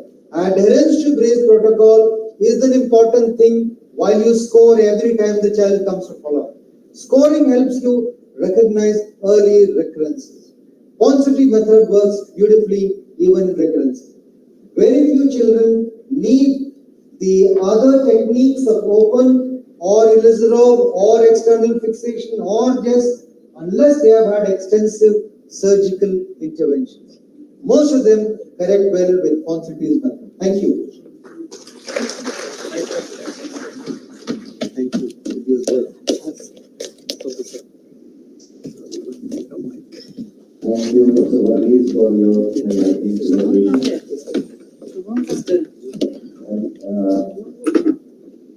Because all the operating numbers of this session.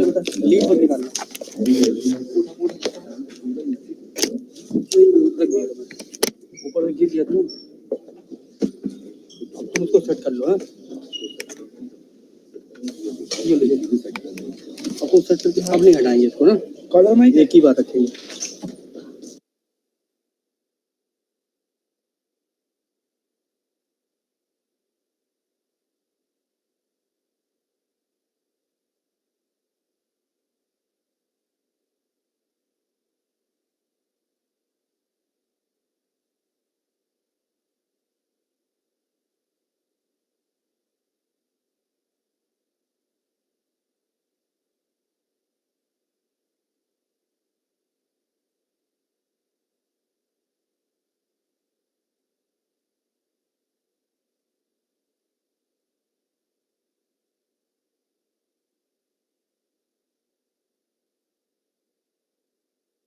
Anywhere from 15,000 used by Arthoscope service.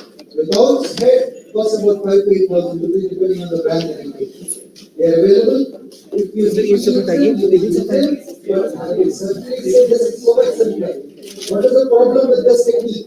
There is a problem. There is an article on that problem. The problem is that if you're hanging too far to the vertical 20 degree only, if you hang it too far, you will hit the neurovascular bundle on the frontal surface and will cause paresthesia for these children. You have to make sure it's not more than 20 degrees. Somebody has done an anatomy cadaveric dissection to understand when you push in the needle, you pull out through that, where there is exit. When the exit anywhere near the neurovascular bundle, there are studies on that, there is an article on that, you can look up and very clearly show 20 degrees and you can safely protect the neurovascular bundle. You can use whatever technique first, but definitely it has to be firmly anchored in the bone, otherwise it doesn't work. In children, the catch with anchors is more cartilage than bone. So the hold in cartilage is not that good. So I would say prefer this because first the cost factor, two I'm very familiar with this, three of course the hold probably I don't have experience with anchors. Same. Small bone. I use similar method by putting folded crossbeams and over that I use the plastic button support. I used to use the large fold buttons, but I tried wearing some very large buttons, I didn't find it. So this is easily available, then you have to sterilize it, you have to remember to keep it in the Sidex for overnight or whatever. This is easily available, sterile, and it takes you 2 minutes. While the assistant is exposing, I have done this and it's ready. Or while I am exposing, the assistant is getting it ready.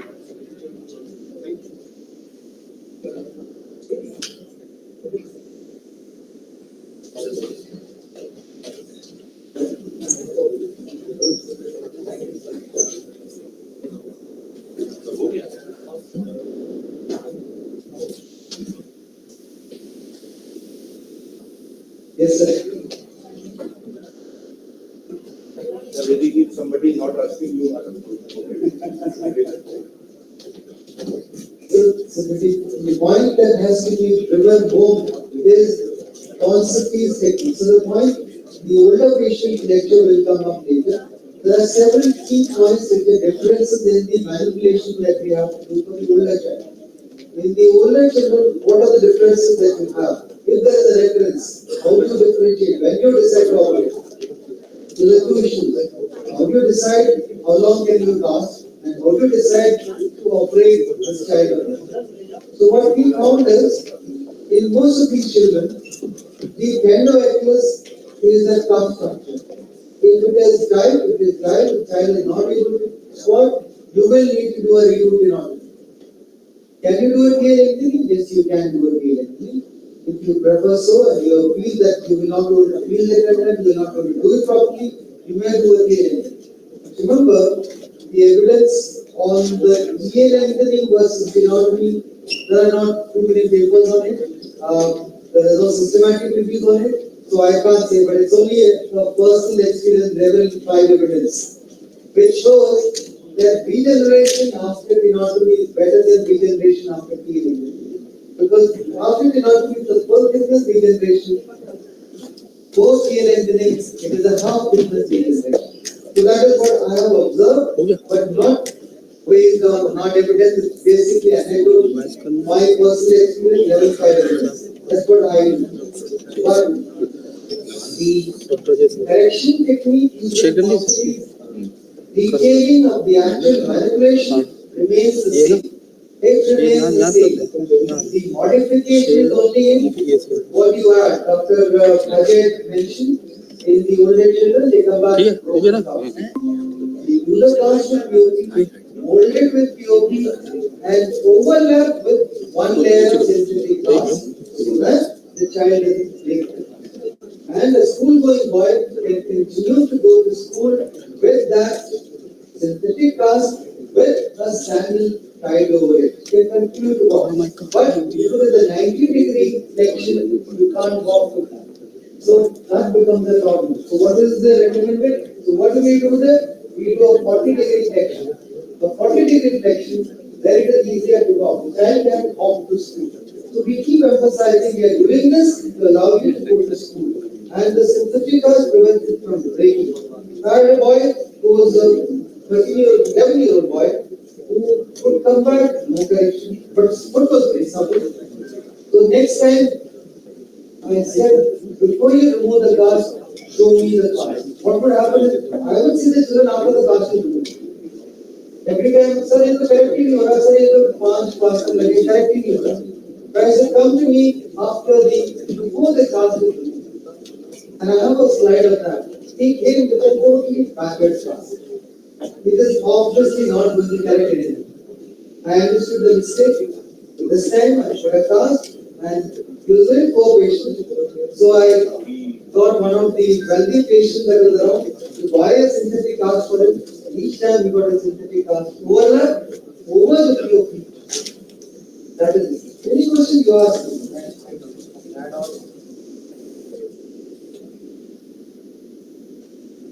When do I decide on surgery? Usually surgery, if it is previous posteromedial or medial or posterior soft tissue leak, you may need to do an English. That's when I decided to do an English rock type of external fixation. Because it's very tough fibrous tissue which doesn't break easily.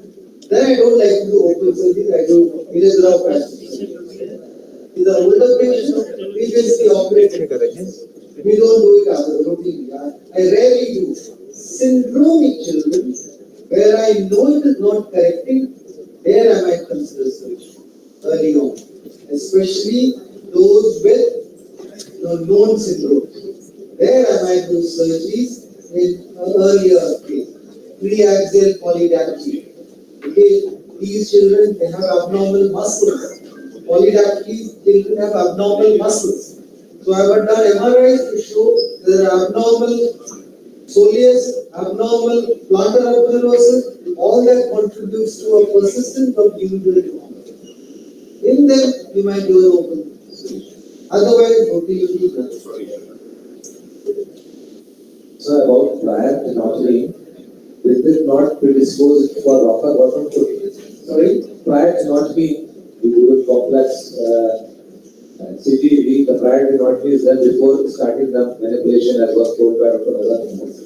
Is that not predispose the child for rocker bottom foot? No.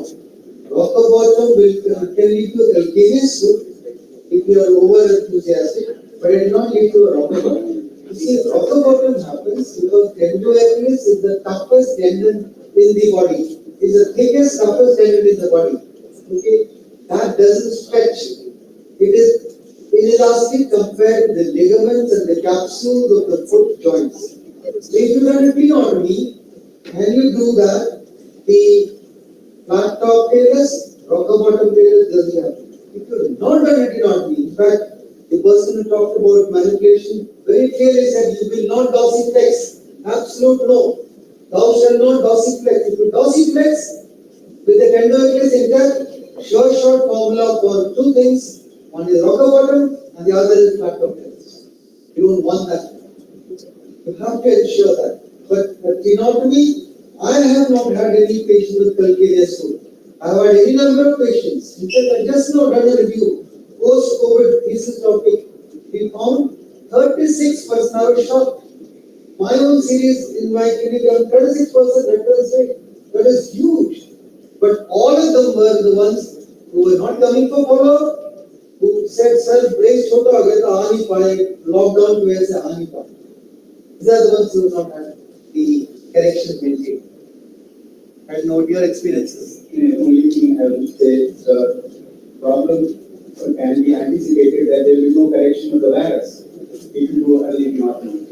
But since the posterior capsule is also very tight, and other structures are also very tight structures, and there is an anchor, by doing abduction that will correct the virus in the One more point I'll add here. Arthrodracotic limbs come in two varieties. One variety of arthrodracosis is now type 1, type 2, type 3. I hope you know that. The three types of arthrodracosis is described now. So the distal limb arthrodracosis comes in two varieties of arthrodracosis of the lower limb. One is equinovarus with recurvatum of the knee. The other is equinovarus with flexion deformity of the knee. If there is a recurvatum of the knee and the foot is in varus, first cast goes well.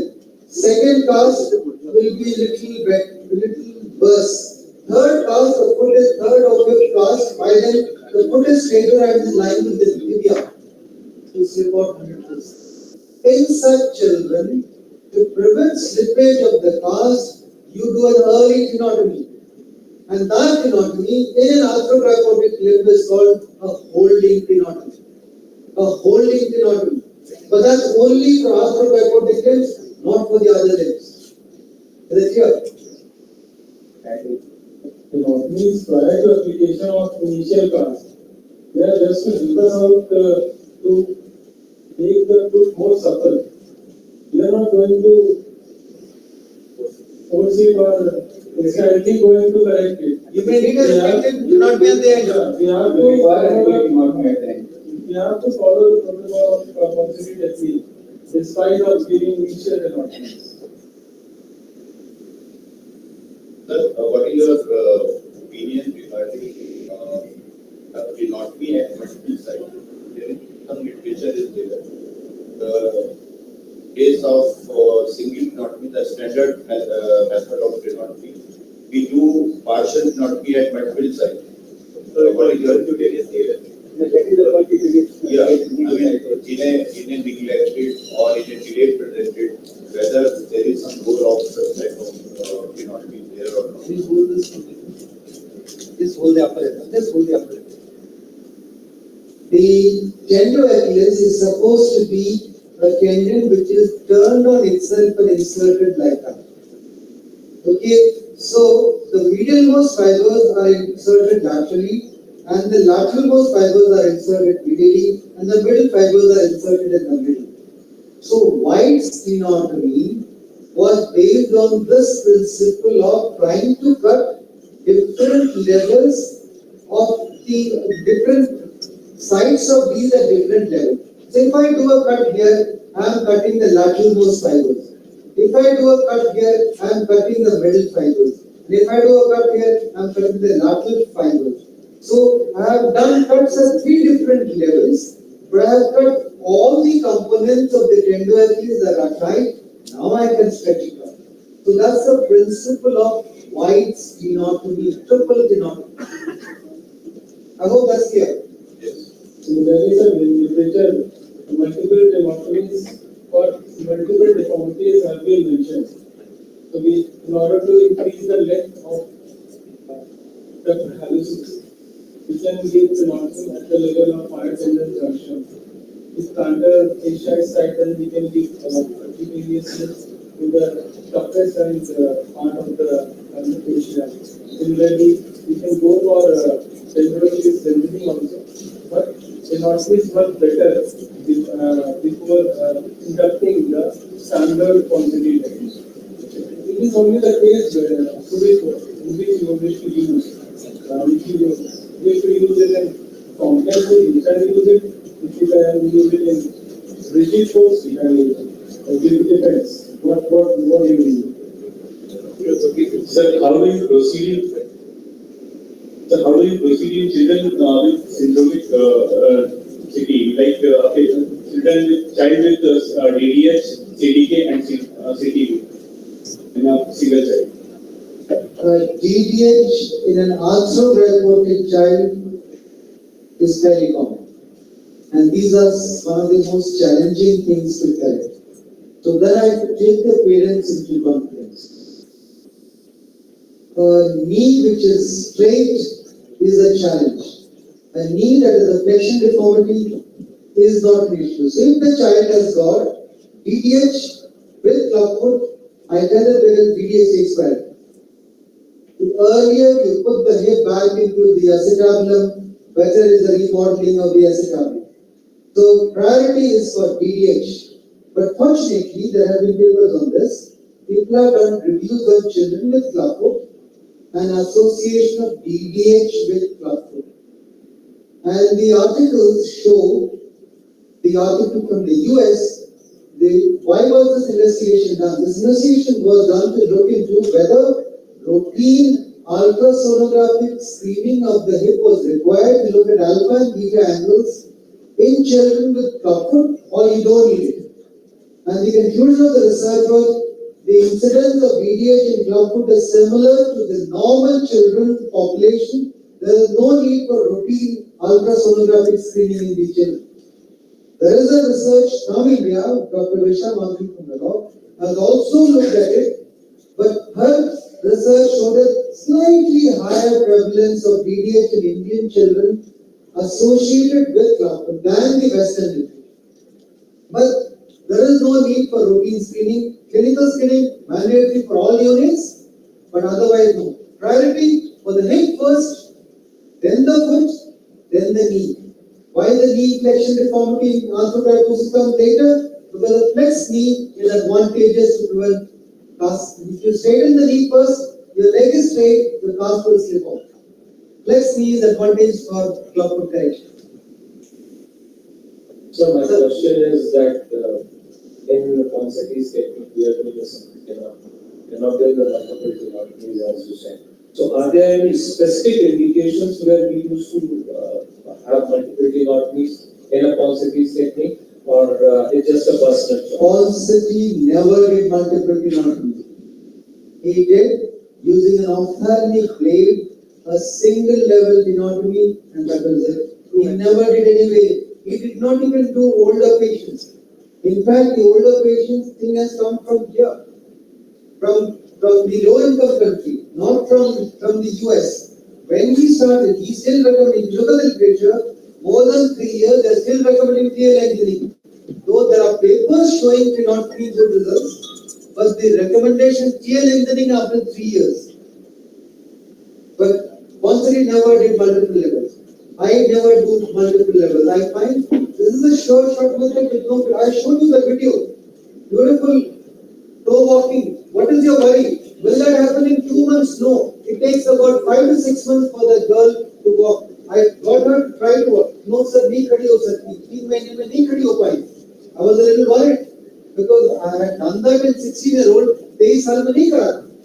So I was a little worried. So I constantly, every time she came back, I told, because she did not want long surgery.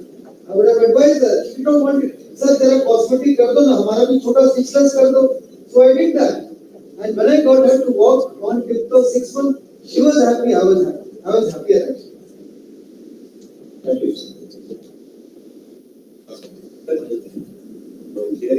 There is confusion. Some people say that the tenotomy should be done at the outward level without giving any anesthesia. Some say that the local anesthesia at the site of tenotomy should be given. Some say it should always be in general anesthesia. What is your system?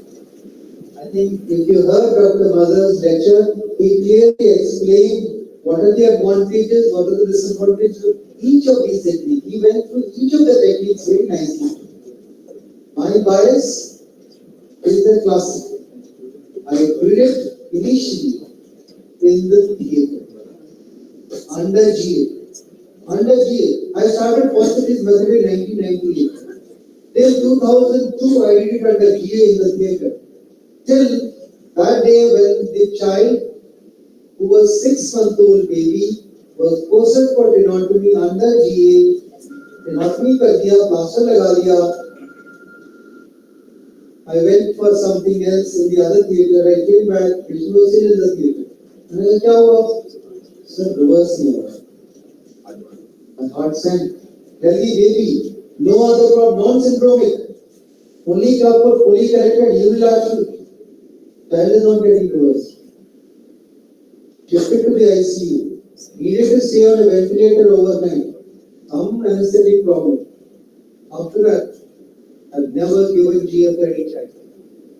In our concept program, Clubfoot program, Pan India, we now closing to 70,000 children across the country. Do we have any deaths? One death. I'll not name the state. One death. 14-year-old boy needed a tenotomy. They took him under anesthesia. I have seen the child. The tribal. He was walking around with his Clubfoot. I said, nice supple foot. I said, correct ho jayega, achha sab jayega. They did the thing under GA. Never came out of GA. So I have a clear bias on local anesthesia. One death, one failure to reversal, personal experience. I don't recommend that. Because if they say they सुई से रोएगा नहीं, GA में बगैर सुई का कौन सा anesthetic लगाते हैं बताओ मेरे को? Name one anesthetic will give GA without an IV line. Sometimes that becomes a major surgery. 1 घंटा उसी में लग जाता है. आजकल Amazon से एक मिल जाता है, Brain Finder. Is there an Amazon? So that 2,000 का मिल जाता है. It doesn't work for all those. In all children. It is available. Go on Amazon, you'll find it. सब कुछ मिल जाएगा. Google का anesthesia. Huh? Don't even need a local anesthesia. That's some people do it, but yes, we need it. Why? Because that is painful. Number one. Number two, post cutting, we need to keep it under pressure for 5 minutes. उसमें बच्चे को continued pain में. So for the sake of gentleness and kindness, we give anesthesia. Definitely, only half a ml is required at the right spot, and then do it. Give pressure. हाँ, bleeding complication. Reported sir ने बताया था कि aneurysm भी described है और bleeding भी described है, literature में है. In India, in our program from Chennai, there was one case reported of persistent bleeding. I have done 2 hemophiliacs with factor 8 replacement tenotomy. So do we routinely get it, bleeding history? Not routinely, but parents of hemophilia, they normally know. So they say hemophilia has, and they take it. Local protocol, everybody to repeat the opinion to make it. So in that case, the pregnancy is well clear. That is very difficult to problem. My bias, first anatomy, always above the level of medial malleolus. And I have a picture for that will explain it well. Because the narrowest portion of the tendon is where you need to cut.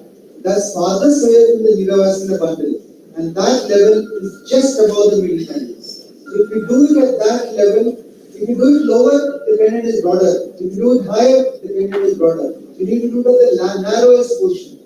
And when you do a redo tenotomy, it is easier to do it below this level, because at the level, if you do it again, there is ingrowth of neural tissue. So when you're giving under, I do it under local, I don't do it under GA. Ingrowth of neural tissue, and if you inject it only around the tendon, it continues to pain the child. So injecting in the tendon is difficult. But I always attempt complete infiltration all around the tendon in an older child with heart tenotomy first, number one. Number two, I wait for 5 minutes before I do a redo tenotomy under local. Otherwise, it is painful for the child. positioning of the baby while doing the keynote? Sorry? Positioning of the baby while keynote. Retroposition or Positioning of the baby. Can I demonstrate, sir? Yes. Child is lying supine. Okay, and the leg is dead lateral position. Dead lateral position. And if you see this, in equinus, when you try to dorsiflex, this tendon becomes taut there. Can you see that tendon? This is broad here, this is broad here, this middle malleolus, this is the narrowest here. That's why you put in your blade like that and cut. But a mistake that my assistants do, and I scold them when they do that, and I'll demonstrate it. When they turn the foot all around to show me the tendon nicely, don't ever do that. Because if you're putting it into a vertical position facing the roof, then your chance of cutting the neurovascular bundle is high. It has to be dead lateral.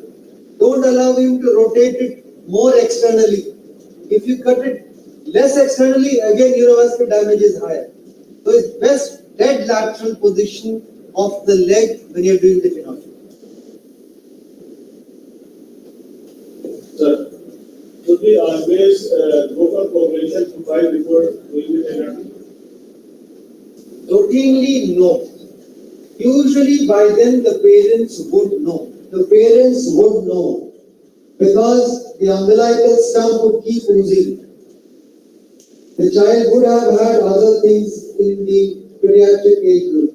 Routinely, no. Please make sure you've had children who had, if you don't wait sufficiently, then there is a problem. You have to wait at least 5 minutes before you put the cast. Otherwise, the ooze will continue and you will see it. And if by chance it is there, then immediately you go to a workup and get the crack rate replacement will have to be done. But routinely, not recommended, not internationally. Globally, they don't recommend it.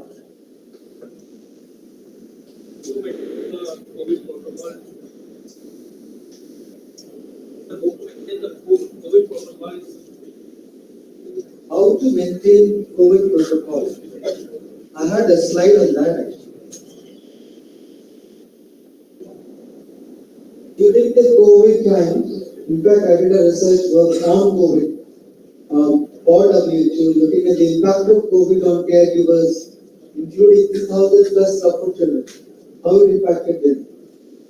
And I did not stop the clinic even for a day.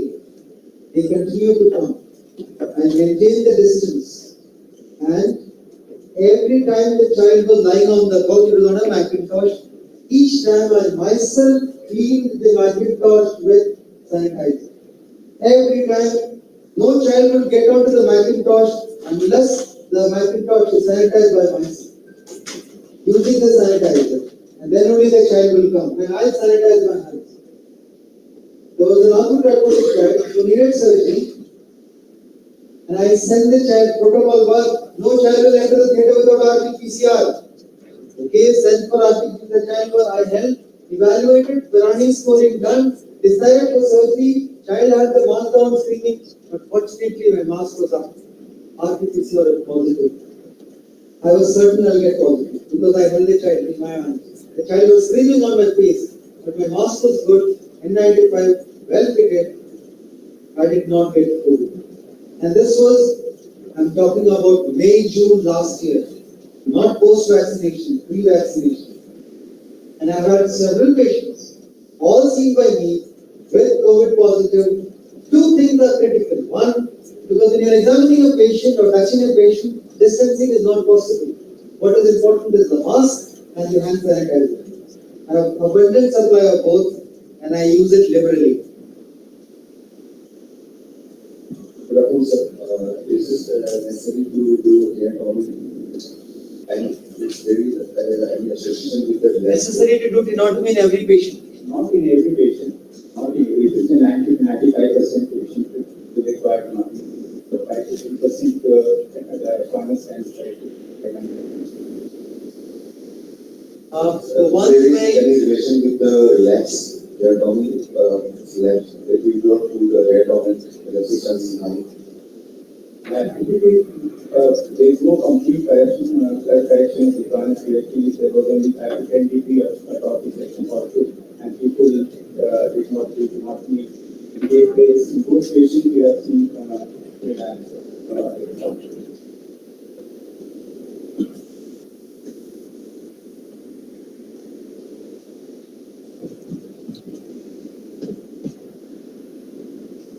Sir, what is better to keep the child on a couch or on a mother's lap while doing the couch?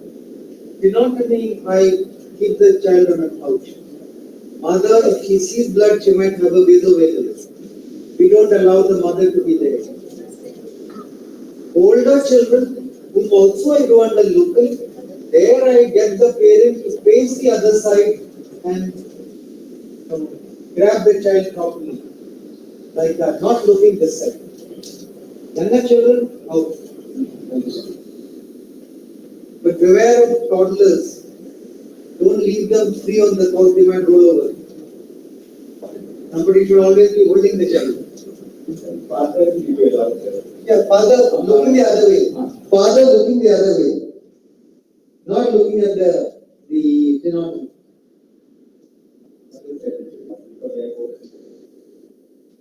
Yeah. When you see your own kid's blood, it really troubles you, no? Others' blood may not trouble you, but your own kid's blood, it troubles you. So once you have corrected the virus, you recommend to minus first step open. Never try correcting the equinus by dorsiflexion. Equinus is tight. There are papers looking at Botox. Even that you don't recommend.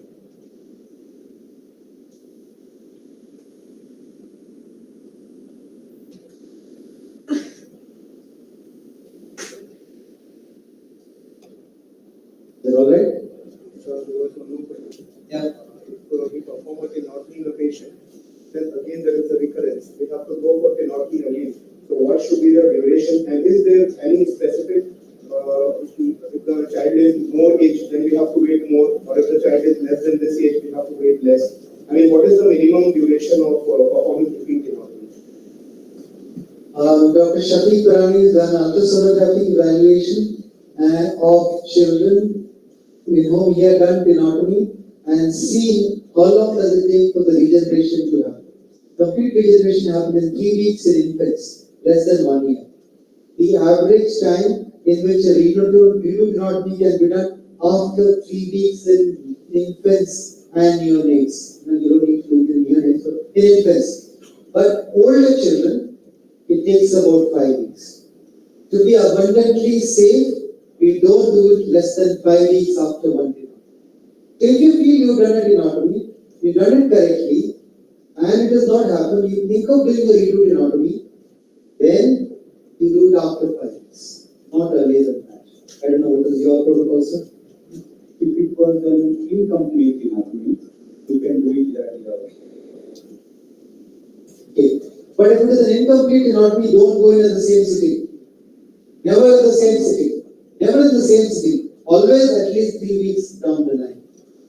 But I wait 5 weeks to be abundantly cautious because many of the children that I see are older. They are reference children, they are older patients 5 weeks. And if there is a redo tenotomy, if you think that your tenotomy is not successful, though you feel the tenotomy was good, I decided to open up that child and I've had one case of accessory soleus. A case like this, I would have done maybe 4,000 tenotomies myself. More than 4,000. Bilateral teeth 40%. Maybe 4,000 to 6,000 tenotomies. If you include bilateral, 6,000 tenotomies myself. I have not had a single case where I have had calcaneus, I have had patients with equinus, one child with accessory soleus, 2 hemophiliacs in the series. That's it. Close. Thank you.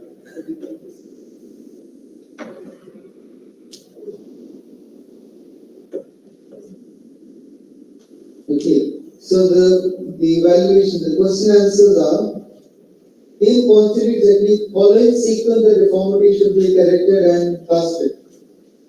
First is cavus, adductus, varus, equinus last. Cave is the acronym for that. So cavus, adductus, varus, and equinus is the sequence. In quantities cast, when should cavus be corrected?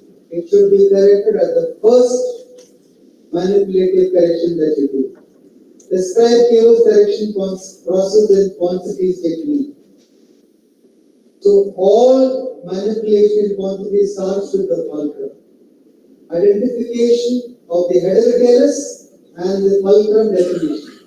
So the first step is head of talus and identification of the fulcrum.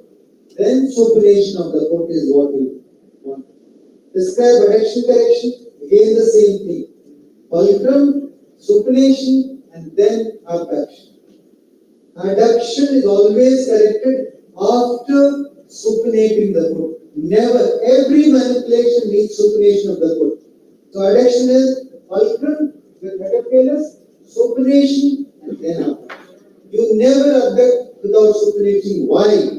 Because as in the pattern anatomy lecture, it is already beautifully brought. You brought it out very nicely. The forefoot is in pronation in relation to the hind foot. Therefore, you have to bring the forefoot in relation to the hind foot. Those of you who are listening carefully would have picked it up nicely. Forefoot has to be brought in line with the hind foot. Forefoot tends to go into pronation. Hind foot remains in supination. Therefore, you bring the forefoot in the supination in line with the hind foot, then only abduct. Abducting a pronated foot will lock the foot and will prevent any manipulative abduction correction. In quantity eventually because I have seen my residents making mistakes. They abduct in horizontal plane. That should never be done in horizontal plane. The action should be, movement should be done in the plane of the forefoot. Absolutely. It should be the plane of the foot, not in plane, the horizontal plane. Quantity technique, when should equinus be corrected? It should be corrected. Somebody has answered here, simultaneously corrected. Equinus, the forefoot equinus corrects simultaneously with the supination and abduction. But the hind foot equinus always with tenotomy and last step. Okay? And usually when is last? In a small child, less than 4 or 5 years, you will be able to achieve about 30 to 50 degree abduction before you do tenotomy. In the older child, at least 30 degrees of abduction has to be achieved. You can't get more than that much of abduction. In quantity technique, casting should be up to mid-thigh, no, groin to two. Mid-thigh cast in a small baby will slip. Well, on the day where the child needs to be brought back for next serial casting, the cast should be removed right before assessment in casting. Not from home, not at home. Don't allow that. During quantity cast, molding should be practiced around the ankle, around the malleoli, around knee, around calf, around thigh, around ankle, knee, and sole. It's basically everywhere around the ankle, middle malleolus, lateral malleolus, and the sole. The shape of the foot should be brought out by a mold. Complete shape. It's not just around the ankle. In concentrated manipulation, correct adduction should be carried out as the following: counter pressure over the cuboid, counter pressure over lateral head of talus to prevent ankle rotation. Holding firmly the heel. No, now shall not touch the heel. Holding firmly the heel, so the adductor, no. You never touch the calcaneum, but brought out beautifully in the pathoanatomy lecture. Thou shalt not pronate. Thou shalt not dorsiflex the foot. Thou shalt not hold the calcaneum. All are key commandments for the manipulative technique. you always hold on to the head of the case. What should the mother do if the Ponseti cast slips and toes, disappearing toes, always remove at home immediately. We have the honorable, excuse me, sir. We have the honorable Vice Chancellor arriving in the hall. So we'll start with the inaugural program.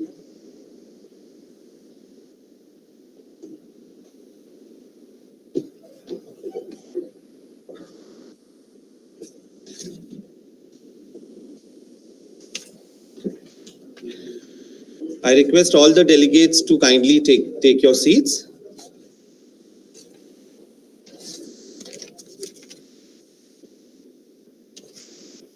Good afternoon, ladies and gentlemen. Indeed, it's my proud privilege to welcome you all to the first conference workshop organized by the Department of Pediatric Orthopaedics at KGMU. At the outset, I would request Secretary, Uttar Pradesh Orthopedic Association, Dr. Anup Agarwal sir, to please occupy his seat on the dais. Next, I request Dr. Ved Prakash, General Manager, Rashtriya Bal Swasth Karyakram, to please come up on the dais and take his seat. Dr. Faisal to please accompany sir. I would now request Professor Ashish Kumar, President-elect, UPOA, to kindly take his chair. Next, I would like to call Pro-Vice Chancellor KGMU, Professor Vineet Sharma sir, to kindly accompany, please occupy his chair, sir. Dr. Faisal, please accompany Vineet Sharma sir. I now request Professor Ajay Singh sir to kindly accompany the chief guest for today, Honorable Vice Chancellor KGMU, Lieutenant General Dr. Bipin Puri, to the dais.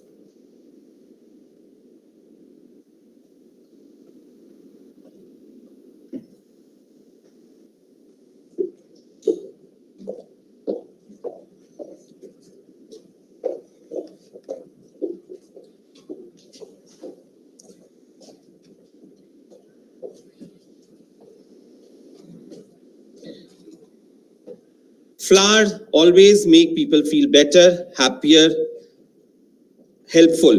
They are sunshine and food for the heart and soul. With this spirit, I request Dr. Suresh Chand to greet our chief guest, Vice Chancellor KGMU, with Ekal Pushp and present a memento to him.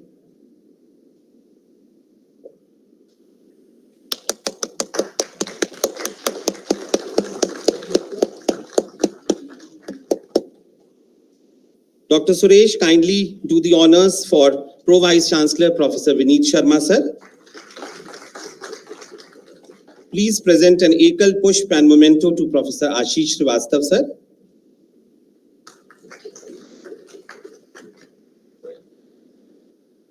Kindly do the honors for Dr. Anup Agarwal, Secretary UPOA. Kindly present a memento and Ekal Pushp to Dr. Ved Kumar, General Manager RBSK. At the same time, I would request Dr. Faisal to kindly present an Ekal Pushp and memento to Professor Matthew Varghese, Director, Cure India International Trust. Kindly present a Ekal Pushp to Professor Santosh Kumar sir, Professor A.K. Gupta sir,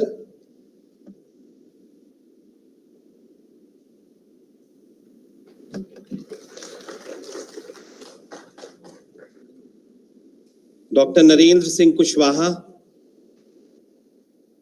Dr. Dharmendra Kumar, Professor Sandeep Tiwari, Dr. Ravindra Mohan, Dr. Harish Makkar sir,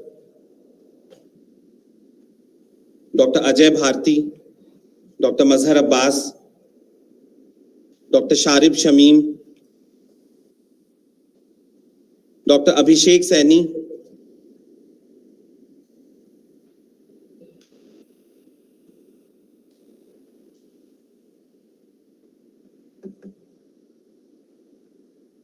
Dr. Vineet Kumar, is he here?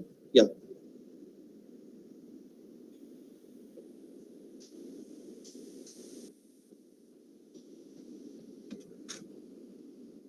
With this, we move forwards, and Goddess Saraswati symbolizes light, knowledge, and truth. The best way to start this program is indeed to seek her blessings. I request all the dignitaries to please move forward for the lighting of the lamp.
Thank you, sir. As we move further, I invite Professor Ajay Singh, Head Department of Pediatric Orthopaedics and Organizing Chairman of this course, to present his address.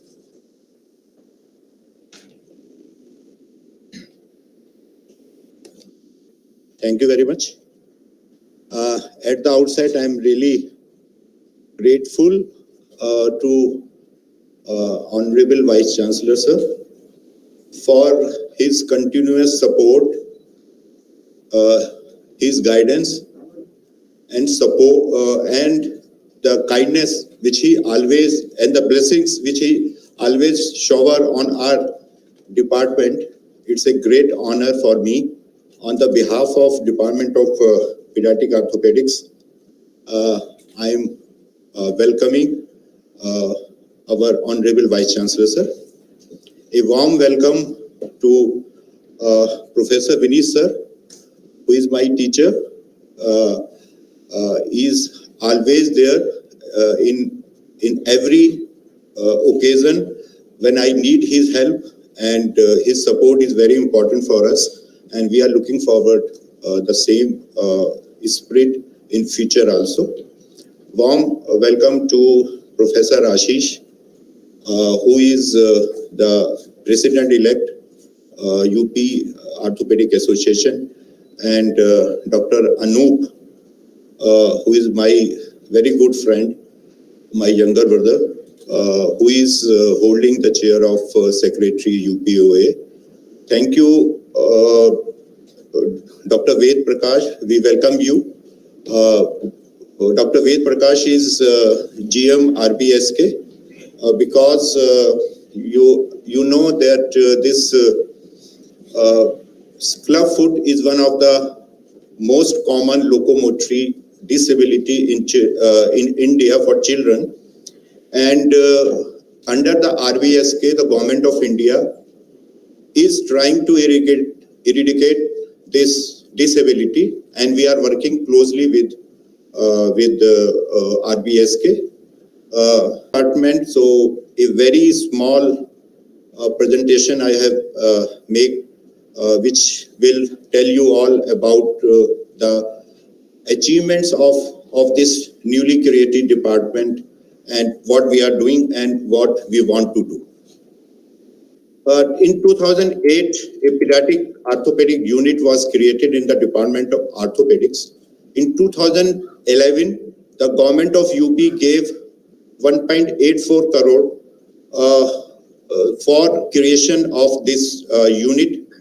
In 2016, the Executive Council of KGMU gave us the mandate to approach Medical Council of India to create a MCH pediatric orthopedic MCH program. In 2017, by the grace of God, the MCI recognizes the pediatric orthopedic as a super specialty with MCH course.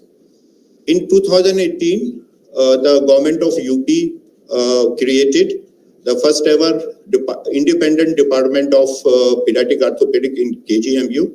In 2019, it again sanctioned 45 non-teaching posts. So we have teaching post as well as non-teaching post.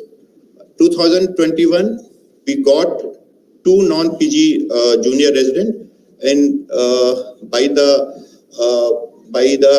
efforts of Honorable Vice Chancellor in 2021, all the faculty joined this department, and formally this department was started. Presently, we have 1 professor, 1 additional professor, 1 associate professor, 2 assistant professor.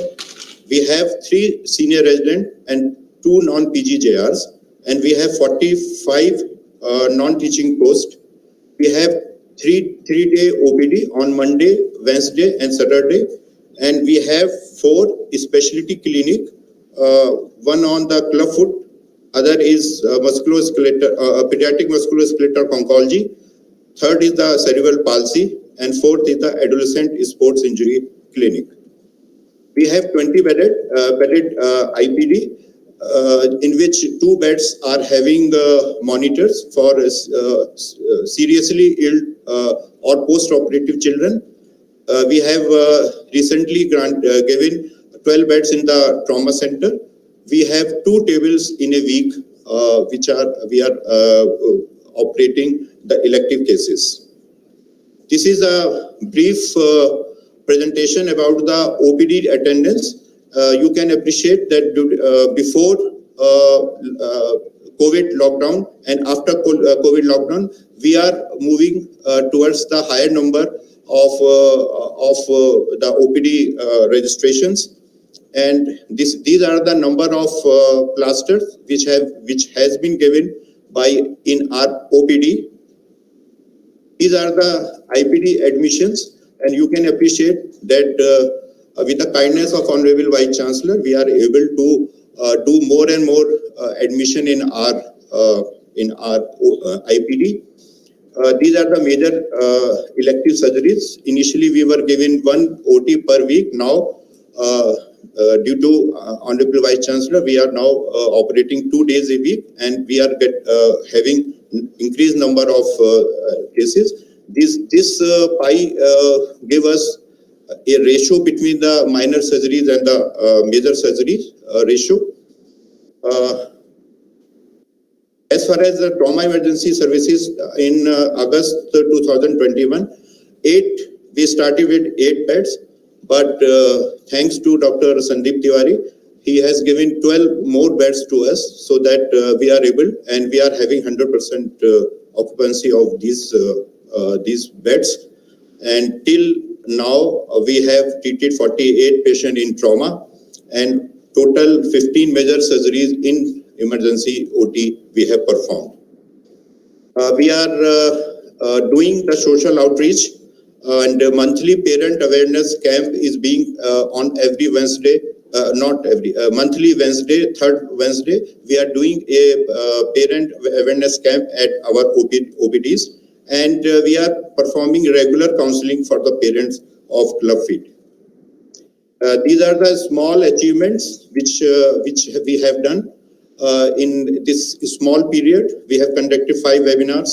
We have gone for MUU with the UP Orthopaedic Association, West Bengal Orthopaedic Association, Indian Orthopaedic Association, and Chacha Nehru Bal Chikitsalayah, New Delhi, and they are sending their fellows to us so that they can be sensitized with the pediatric orthopedic procedures. And we have constituted, as per university protocol, the departmental research committee and departmental committee, and we are conducting regular meeting of these. Our future plan is to start MCH in pediatric orthopedics, and I am very much sure that with the blessing of Honorable Vice Chancellor, very soon we will apply for that. We have discussed, Honorable Vice Chancellor, about the prospects of self-finance program, short-term observership in the pediatric orthopedics, as well as certificate course in the pediatric plaster technician, because these technician course is nowhere in India. Also, we have through the MU, we are planning for skill enhancement for our faculty as well as our residents. We have got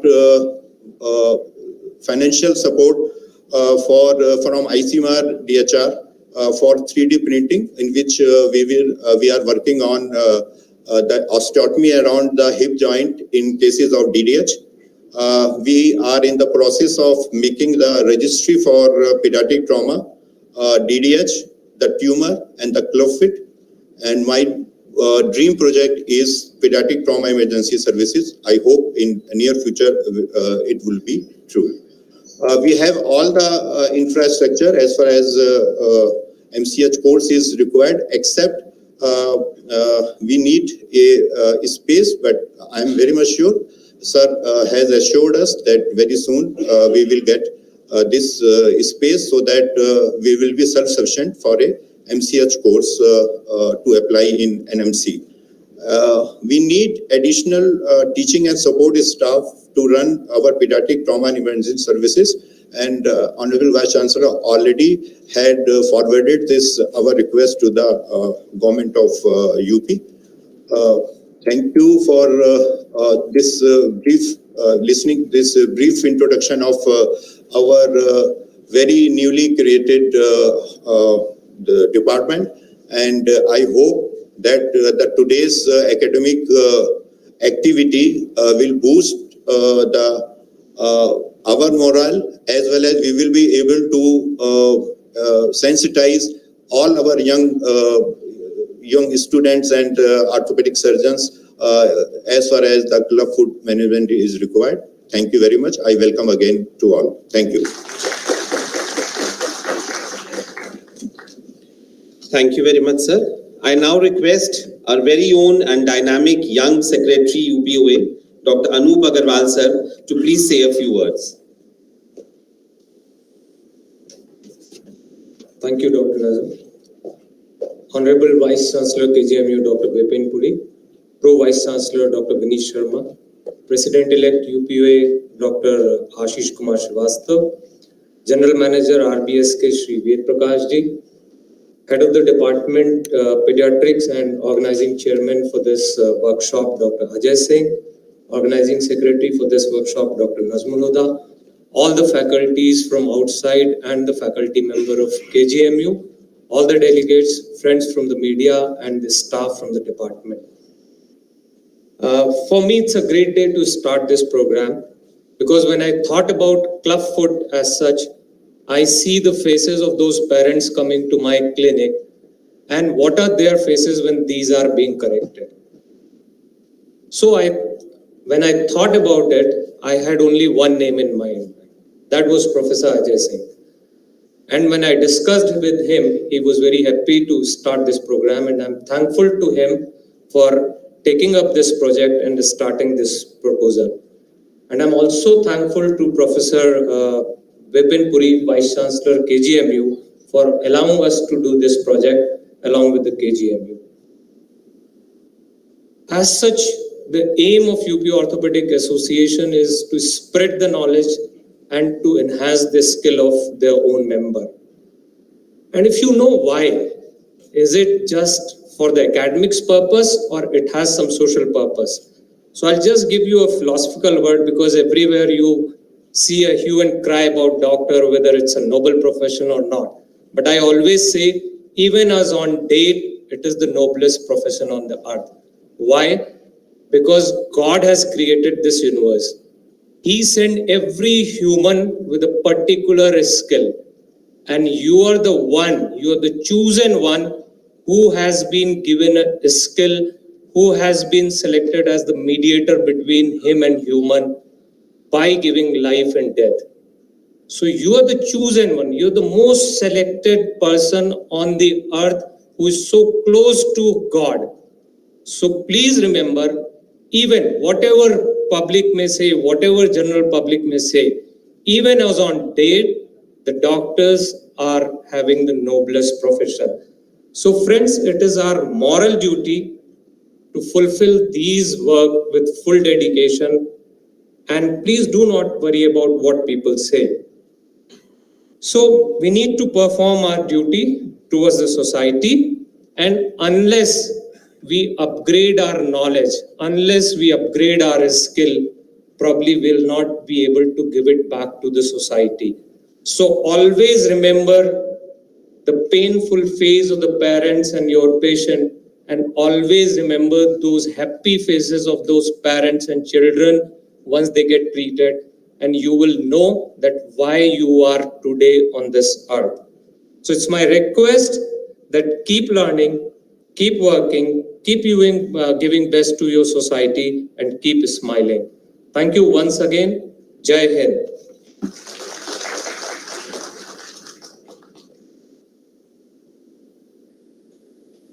Thank you, sir, for those inspirational words. I now extend invitation to Dr. Ved Prakash, General Manager, RBSK, to kindly come on the podium and say a few words.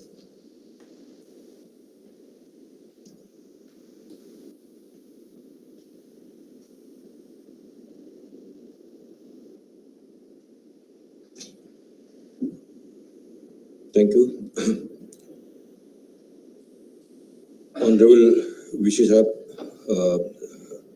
Lieutenant General Puri Sahab, Professor Vineet Sharma, Dr. Anup Agrawal, Professor Ashish Kumar, Professor Ajay Singh, Dr. Najmul Huda, and all the participants here. I am very happy to be here because, as it was told by Professor Ajay Singh Sahab, it's quite a new department here, and lots of things can be done.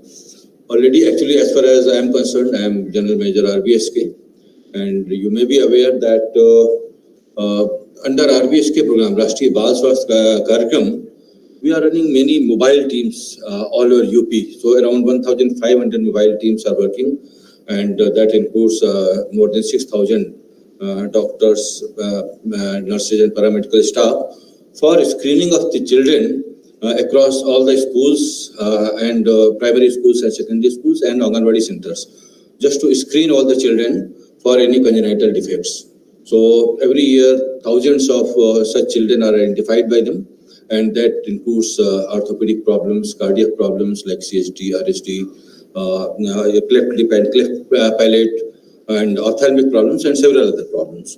So as far as orthopedic problems are concerned, mainly we have the cases of Clubfoot and DDH, and there are only few centers where we can perform surgeries and manage all these children. In many government hospitals, district level hospitals, with the support from Miracle Feet, one other NGO, we have established and trained our doctors centers for the treatment and management of Clubfoot. And there also we are managing, but I think KGMU and this pediatric orthopedic department of KGMU, this is one of the most important centers for us, because I can say during last 3 years, around 800 cases of Clubfoot have been managed by all the hospitals. And out of that, around 25%, around 200 cases have been managed at this center only. So it's a big asset for us, and we are happy and we are thankful for these services. I hope in coming days we can manage more and more children, so that once we are identifying them in the field, we are able to manage them and give the services to them also. At the same time, I will request that DDH also, these cases are also found. And we need to increase the number of management of these DDH cases. So we'll find out the ways, what are the hurdles, what are the problems, and we can increase this also, because we don't have many centers in UP where we are managing DDH cases. And at the same time, I was having a discussion with Professor Ajay Singh Sahab, and we have a scope of management of cerebral palsy here, also here, because these cases are also not being managed in other hospitals. So it will be a very big achievement for all of us.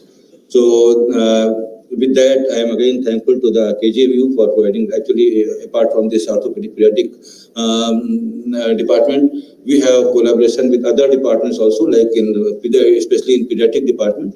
We have established SNCUs and many other units, and especially one CLMC and lactation management unit. And this kind of unit is, we have only one in UP, and that is in KGMU. So this institute is very important for us, and best wishes. Thank you very much. Thank you so much, sir. I'm sure together we can move ahead and provide our services to the society.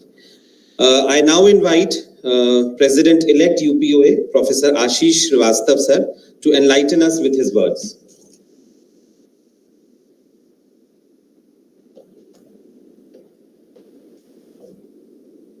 Thank you, Dr. Najam. Honorable Vice Chancellor, sir, our Pro Vice Chancellor, and my head, my teacher, Dr. Vineet Sharma, Dr. Paed, Dr. Ajay Singh, Dr. Anup, and there are so many in the audience. Dr. Varghese, whom I'm listening since long on this topic, Dr. Majar Abbas, and there are many others. So, on behalf of the UP Orthopaedic Association, I welcome you all. If we talk about the CTV, this is something that no orthopedic surgeon has passed without facing this problem. लोग कहते हैं ये problem लाखों में एक को होती है, मगर ये congenital problem लाख में एक को होती है. So it's a massive problem, and which is practically not preventable. Although we say so many things, but you cannot prevent it. You can just keep on treating it timely and aggressively. This is what is the message. And has to be spread. And Professor Ajay Singh साहब हमारे जुझारू प्रवृत्ति के व्यक्ति हैं जिन्होंने department खड़ा किया और ज़माने से इसी काम में लगे हुए हैं. And he has long way to go. So once again I congratulate him along with his team. And as far as our MOU with the UP Orthopaedic Association is there to just spread the message to more and more. We are 1800 plus people in the UP. And everybody before becoming pediatric orthopedic surgeon has to be an orthopedic surgeon. And CTV is something everybody must know how to treat it and how to prevent the complications to take place. Much easier to treat with the Ponseti technique nowadays as compared to let it get in a bad shape and then you are trying with so many surgeries. So that's it, and thank you very much.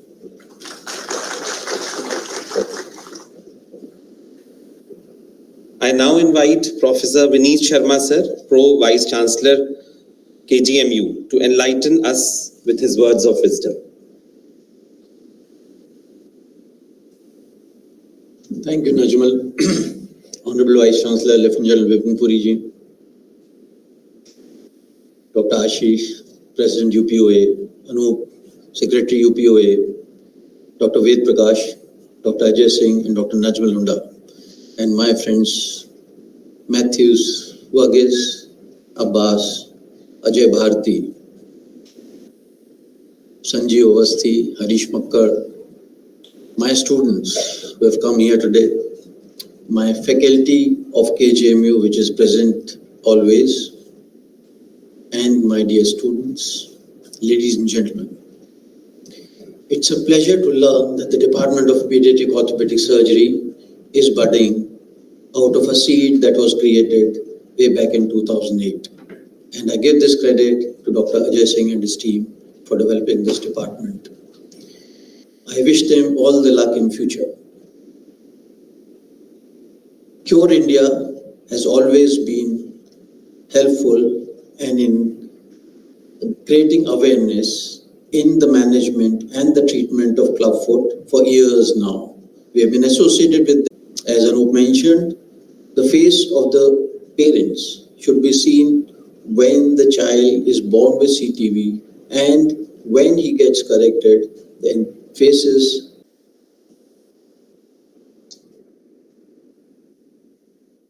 Thank you very much. Actually, कुछ दिन पहले हम लोगों की जब honourable vice chancellor साहब से बात हो रही थी तो उन्होंने एक कंसेप्ट हम लोगों के सामने रखा और उनका ये इच्छा थी कि why not we create a app which is very friendly to the patients and their parents and attendants so that they can get the basic knowledge through that app, and that app should be very easily operable, can be downloaded easily, and it should be free of cost and must be having all the basic information about the thing.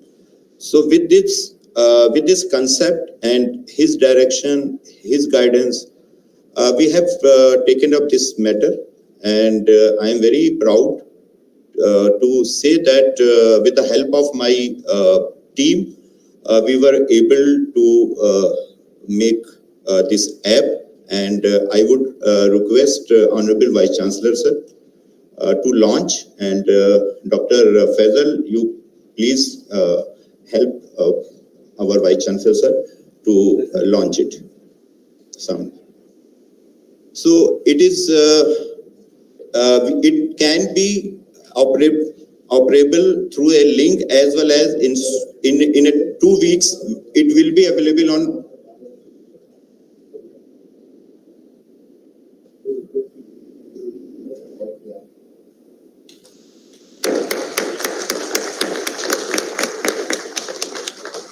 So this app basically contains, it has 5 contents. The first being the home page, in which there is a basic information about the department, its mission and vision. And as we slide on the home page, the second option is list of faculty members. So all the list of faculty members is present along with their interest of work.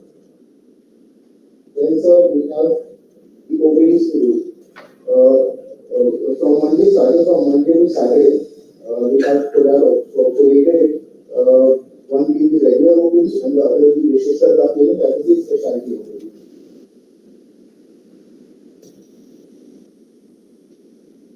Then sir, the next one is बाल 80 लोगों के बारे में. We have made a content of important diseases. Sir, these are the frequently asked questions. These are the frequently asked questions. The first being like how to transfer a patient, how to give a proper first aid, how to transport a patient. So these are the frequently added questions which the patient can log in and read through the app. And in the end, we have given the contact details through which the patients can contact us through the email and through the CVC number. So this is the basic layout of our app. Sir, very soon it would be available on the Play Store. So from there it can be free of cost, can be downloaded also. And we are in the process to making it bilingual. अभी हमने हिंदी में रखा है sir. Very soon it would be also available on. Sir, ये सब आप ही की वजह से है sir. Thank you.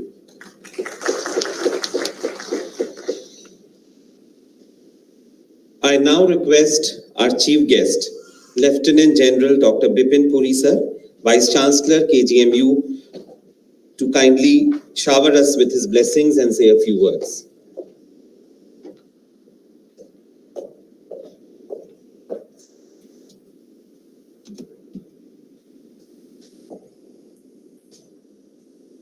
Professor Ajay Singh, Head of Department of Pediatric Orthopaedics, Professor Vineet Sharma, Pro Vice Chancellor KGMU, Dr. Ved Prakash, General Manager of Rashtriya Bal Swasthya Karyakram Yojana, Professor Anup Agarwal, Secretary UPOA, Professor Ashish, President-elect UPOA, and the organizing secretary of this workshop, Professor Nazmul Huda, faculty KGMU, and the faculty of UPOA, who is a part of this operative workshop, students, delegates, and I also see some nursing staff of the pediatric orthopedics. Ladies and gentlemen, it's a great pleasure to be here, to be a part of this inaugural function of this very interesting upskilling workshop on CTEV, Clubfoot. So I think it's the Department of Pediatric Orthopedics has taken the lead and bringing up awareness in the doctors, the orthopedic surgeons at large, of a very important, very common pediatric congenital malformation, orthopedic malformation, a very common problem of congenital telangiectasis. I need upfront to make a small point, and this is for all the orthopedic surgeons, that as we all know that CTV, the commonest variety is the idiopathic variety, but there are neurogenic varieties, there are syndromic varieties, and especially the neurogenic variety, I'm not sure whether this is going to work, the Ponseti's procedure maneuvers that we are talking about. So it's basically the vast majority of clubfoot is actually the idiopathic variety where it works. And therefore, it's very important for the pediatric orthopedic surgeon to try and classify which variety of CTV is he tackling. That's point number one. My second thing to all the delegates, I'm a pediatric surgeon, and let me begin by saying that pediatric surgery, pediatric orthopedics is a different kettle of fish. And I don't think that everybody can handle pediatric population in the same way as you handle adult population. It's just different. You might say कि क्या फर्क पड़ता है? हम बड़ों की भी operation करते हैं, हम बच्चों का भी करेंगे.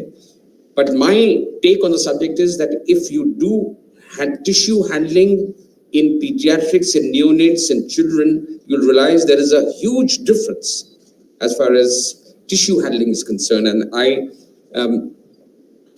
I'm glad the Department of Pediatric Orthopedics of KGMU is trying to spread this message, a very important message of awareness, not only of the disease, but also through this collaboration with UPOA, trying to move on and disseminate this information that pediatric orthopedics has come of age and is a specialty in its own.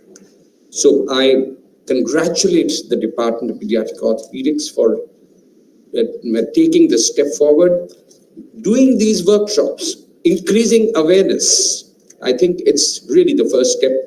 And I'm aware that we are very primitive in our country as far as pediatric orthopedics is concerned. I'm also aware that very often these defects in children are neglected and do not reach the right place.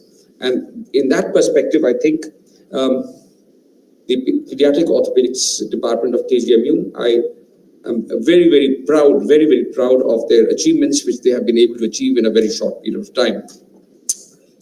I also must make a couple of more observations, and that is firstly about children. When you handle children, you require an environment which is more children friendly. You can't have a stiff upper lip, a white coat, and you require you require toys, you require some add-ons to make it a children-friendly environment. I'm making this point to you all because surgery, or manipulations, that Ponseti's maneuver or whatever you're talking about is just one part of the story.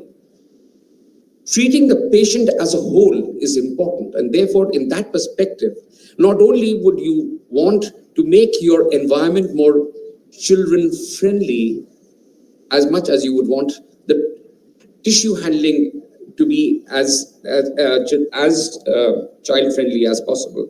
So I think now, as far as I'm not going to say anything about the procedure, you all know about the procedure, but I think as a pediatric surgeon, I must caution that very often there are problems of recurrences and failures after Ponseti's maneuver, and therefore that's a point which you all must remember, that aapne pehle kar diya, you've done your POPs, you're changing your casting, but if you don't put the appropriate bracing of the child for as much duration of time, tell them the do's and don'ts and cautions, how often they has to be done. Unless until this is done and followed up, there is a chances of recurrences and failures. And I think that's the point which is very as important as much as you upskill yourself with the Ponseti's maneuver. I think it's very important that it can recur and there can be failures. if you don't give follow-up advice to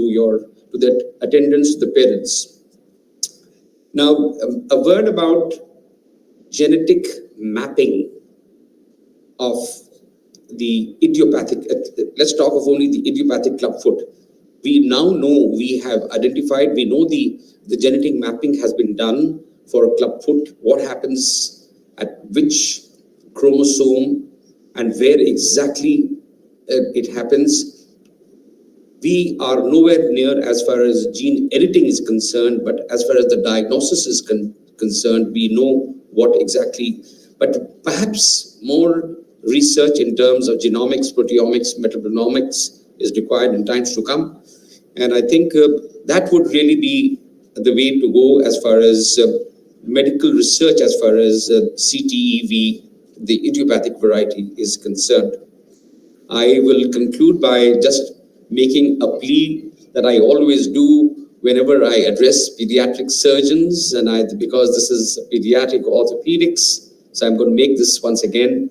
I think it's time for societies at large in India to understand that pediatric population, pediatric surgery, pediatric orthopedics, pediatric specialties, children required to be medically insured. And that is something which has been lacking. There's a lack of awareness, because unless until you people who are working in, at least some of you who are working in corporate hospitals, you'll find it a major problem. Unless until there is medical insurance of pediatric as much as it is for the adult population. The more it comes into the free schemes like the Ayushman, the packages come in as far as all these procedures are concerned. I think that would be an important step for the societies, the UPOA, to take it forward in times to come. And with these few words, once again, I congratulate Professor Ajay for taking the lead also again for this very interesting app, which I think is so important. You see, when a patient comes to you in the OPD, आपने उसका इलाज तो कर दिया, but कई questions वो पूछता है, कई questions रह जाते हैं. He doesn't know, and he goes back, he says, oh, Dr. Saab से ये तो हमने पूछा ही नहीं. So my aim of this app was frequently asked questions, which are in every important disease. If we can add it to the app of the attendant, they take away a lot of information from the department. And I think KGMU will ensure that every department gives in apps for all the important diseases in the times to come. With these few words, thank you, ladies and gentlemen. Congratulations to the Department of Pediatric Orthopedics. Thank you so much, sir.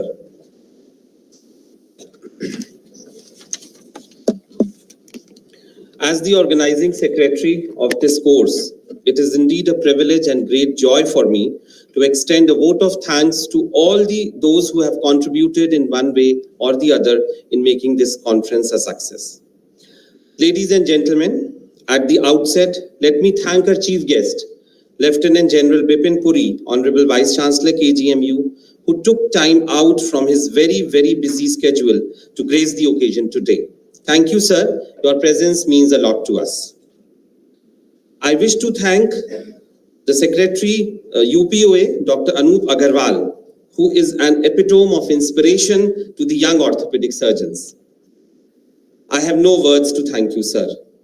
I am extremely thankful to Professor Vineet Sharma, Pro Vice Chancellor, KGMU, in gracing this occasion. I am very thankful to Professor Ashish Srivastav for all the help, support, suggestions that you extended to the organizing team. I would not have been standing here had it not been the trust and faith of Professor Ajay Singh sir in me. Sir, you have been a major guiding force throughout the making of this course, and all of us thank you from the bottom of our hearts. I would like to acknowledge the support of Dr. Ved Prakash, General Manager RBSK. Thank you, sir, for being here, and we hope to have a fruitful and long association with you. My thanks are due to Professor Matthew Varghese and the entire CURE team who have contributed immensely to conduct this course. Let me also take the opportunity to thank all the faculty members who have taken their time out from their busy schedule and have, I'm sure the delegates would be benefited by the deliberations. I also thank Dr. Harish Makkar, who is President, Lucknow Orthopaedic Society. My thanks are due to the young and energetic staff of my department, especially Dr. Suresh and Dr. Faisal, who have worked tirelessly to make this conference a great success. Nothing would have been possible without the support of our office staff, to name Mr. Shobhit, Mr. Sandeep, Mr. Sujit, Ms. Jyoti, Ms. Monica, Ms. Fiza, Ms. Purnima, and all the other staff. I am deeply thankful to all the delegates who are attending this conference, and I'm sure that the deliberations of this conference will benefit you all. I also take this opportunity to thank all the faculty members of KGMU who are present here and have been listening to the deliberations of this course. It would be incomplete if I do not thank Mr. Farhan from IT Cell, who has been a great support to help us stream this live on the YouTube. I wish to thank all the supporters who have worked with us hand in hand towards making this maiden endeavors of ours a success. Let me thank the press, the media persons, the auditorium staff, and the audiovisual experts. Thank you very much. I would request all present to kindly stand up for the national anthem.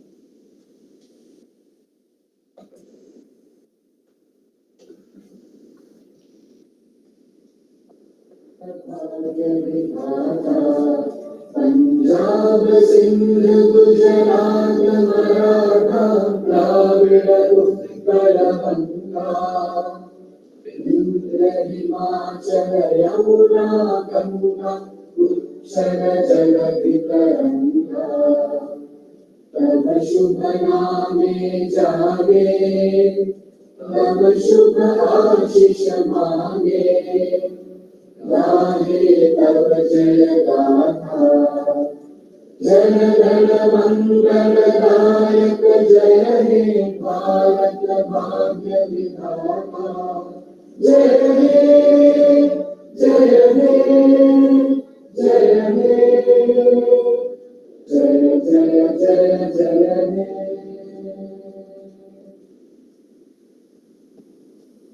I now invite everyone to kindly come for lunch. Thank you.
Welcome back. We'll start with the next session. For this,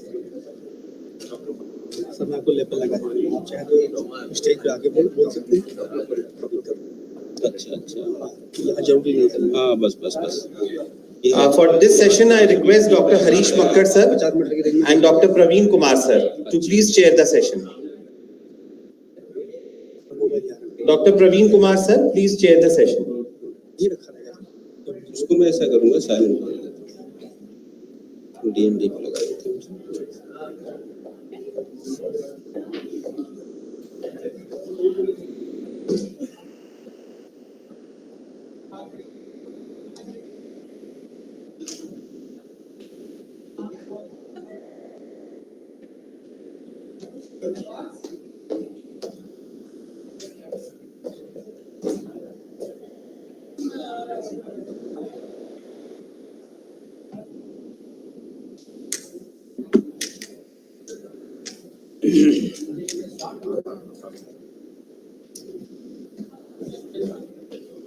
शुरू करें क्या? Start होगा। Mic on है। Friends and delegates, the session is started now. मैं call for Dr. Shakti Dubai, to talk on parents' education and adherence. Thank you for giving me this opportunity. With the permission of the chair, let me start. I have been allotted 15 minutes of time. I will try to finish in time. Now, this is a very important topic. For the success of any treatment, particularly the CTV treatment and the sponsity, which we are focusing on today. So, now I will skip few of these slides because you must have heard right from the beginning today about this topic and technique. I will try to focus on what the parents must do.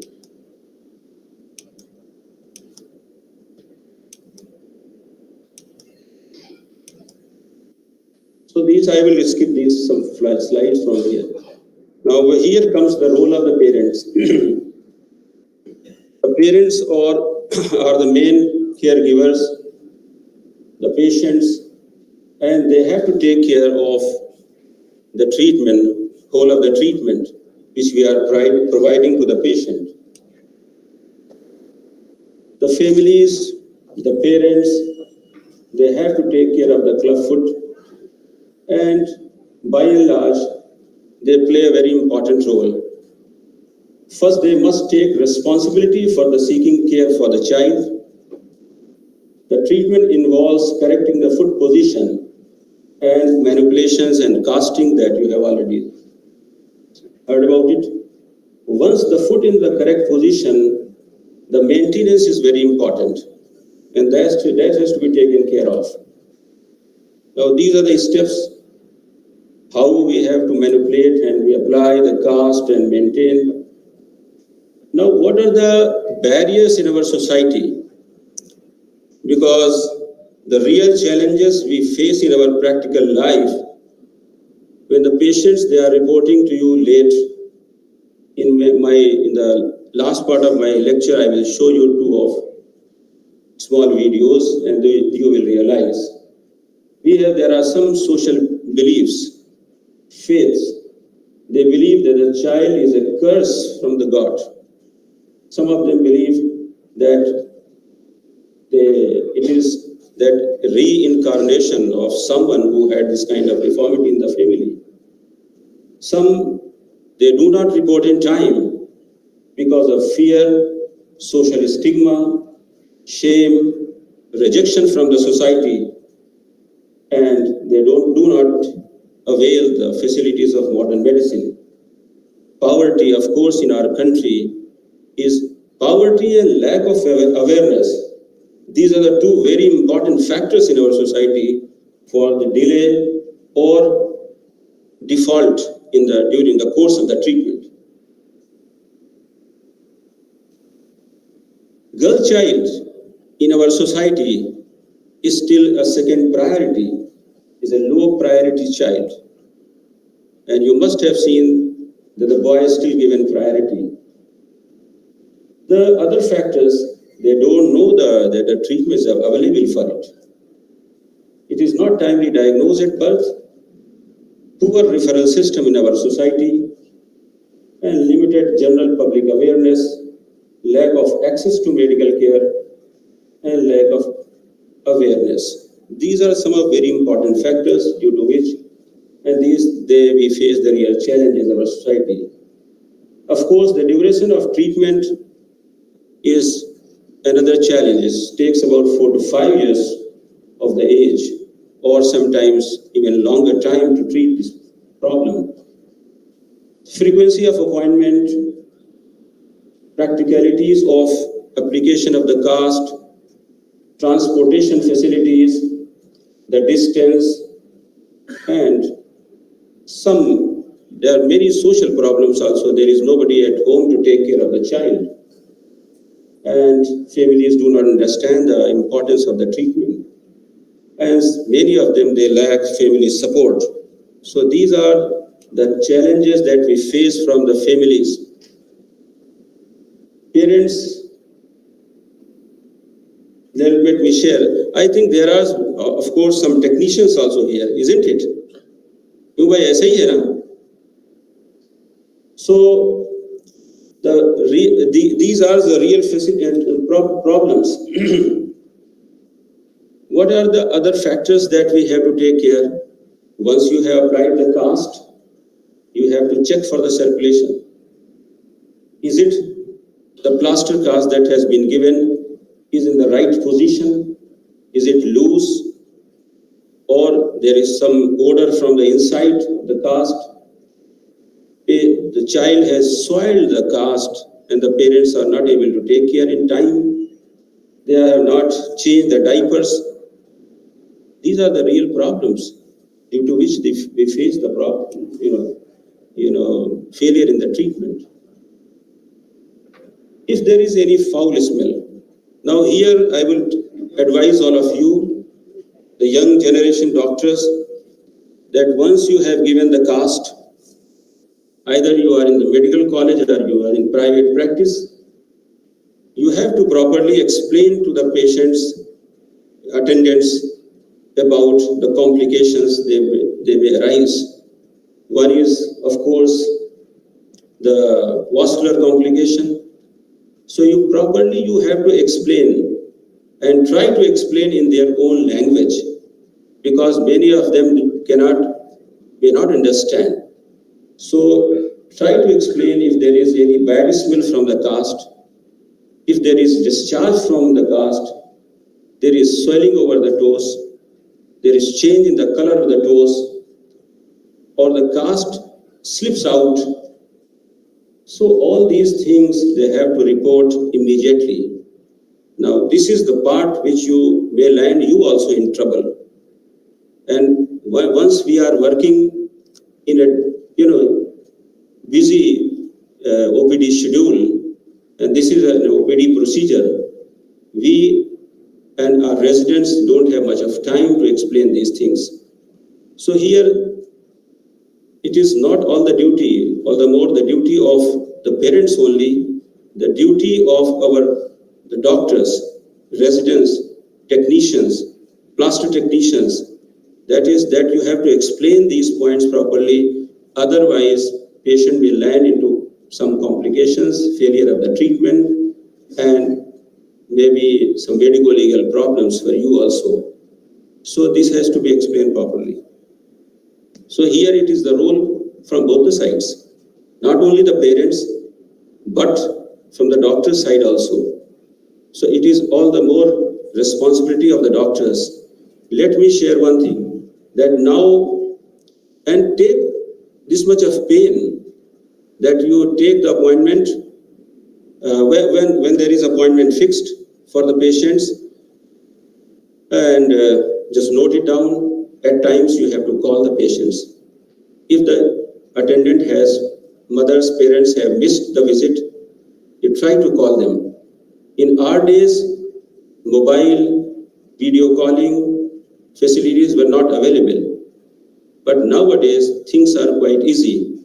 Everybody has got a mobile, and you are very well connected with the patients. We used to send a postcard to the patient.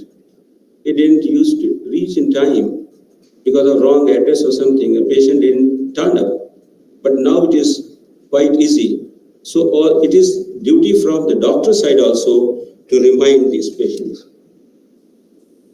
Of course, you know that the course of the treatment is about 5 to 10 years, is changing the cast, and up to 5 years, they have to apply the shoes, the braces, that everything has been already explained, how to use these braces, shoes, and if the child is, of course, when you have applied these braces, then is troubling, the parent must explain for a few days, the patient may create fuss, and they have to take care.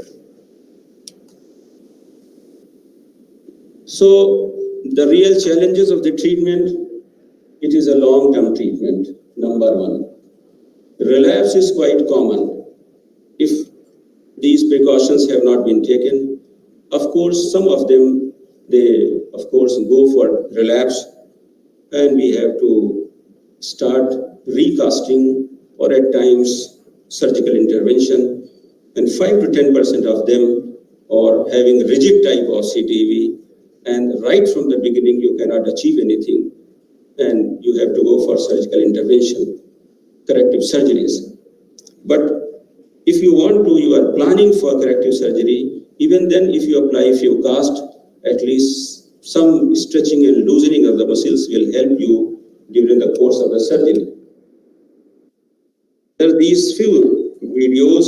Of course, I am very much in time. I told you that I will finish within time. So volume bro.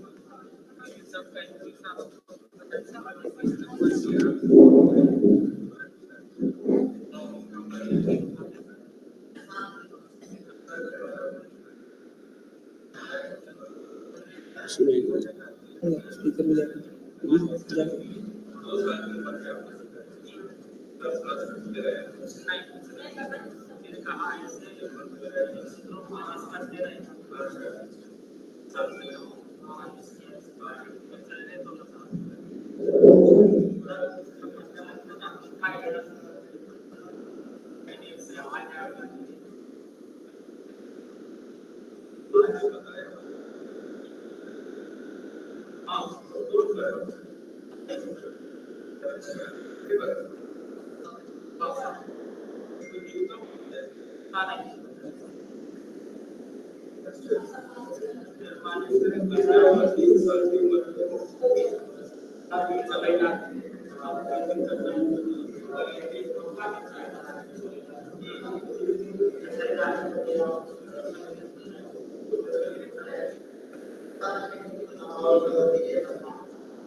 So through these two videos, what I want to convey, these two patients are admitted right now at Hindu Institute of Medical Sciences, Sitapur Road, Ataria. and we are treating these patients, you might have seen that one child who is within 1 year of age, he reported in time, the same week when he was born, and he was brought in time, and you have seen that by serial cast, the deformity has been fully corrected. The other child, what you have seen is we have applied GES for the correction of the deformity. He had developed sores also, toes, over the toes. He was not informed. He had no idea. After 2 years, he came to the doctor, and whosoever was the doctor also didn't respond properly. He said, "Aap jaiye, exercise kariye, baad mein aiyega." So here comes our role, that even in the society also. Now I will request Professor Ajay and all those responsible here to evolve a national program for this at government level, and as part of medical education and health education, this should be somehow, the awareness should be carried on to the masses for this kind of the deformity. Without the participation of the masses, the public, and still in our country, you go to the rural areas, masses, so many faiths and beliefs, lack of awareness, ignorance, poverty, that's quite common. So we as responsible citizens, it's our moral duty also to take care of it. You don't expect anything, you cannot expect all the things from the government. So घंटी बज गई है, तो मैं बात खत्म कर देता हूँ. मैं ये बात कह रहा था कि सारी चीज सरकार से उम्मीद नहीं की जा सकती है, कुछ हम भी करें, हम अपना सोसाइटी में योगदान करें. तो बात अपनी मैं एक शेर पे खत्म करता हूँ डॉक्टर अजय, कि शिकवे जुल्मते शब से तो कहीं बेहतर था, शिकवे जुल्मते शब से तो कहीं बेहतर था, अपने हिस्से की कोई शम्मा जलाते जाते. अंधेरी रात है, अंधकार है, इसकी शिकायत करने से बेहतर यह है कि अपने हिस्से का एक दिया हम जलाएं. Thank you very much. Thank you, Dr. Paed, for your lecture and education. May I now call for Dr. Suresh Chand for this lecture on treating older children. Dr. Suresh Chand.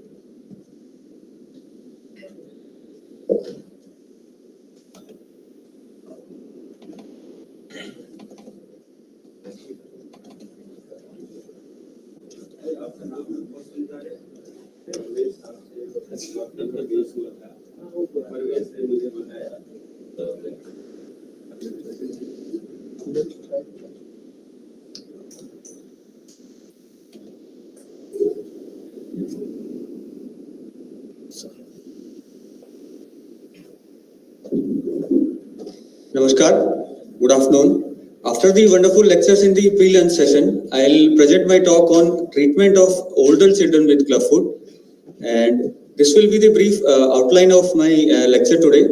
So in the older children with clubfoot, how are they different from the younger ones, and how are they same? What is the scoring difference? Does Ponseti work? And what is the technique to apply Ponseti in the older children? And what are the other treatment options available?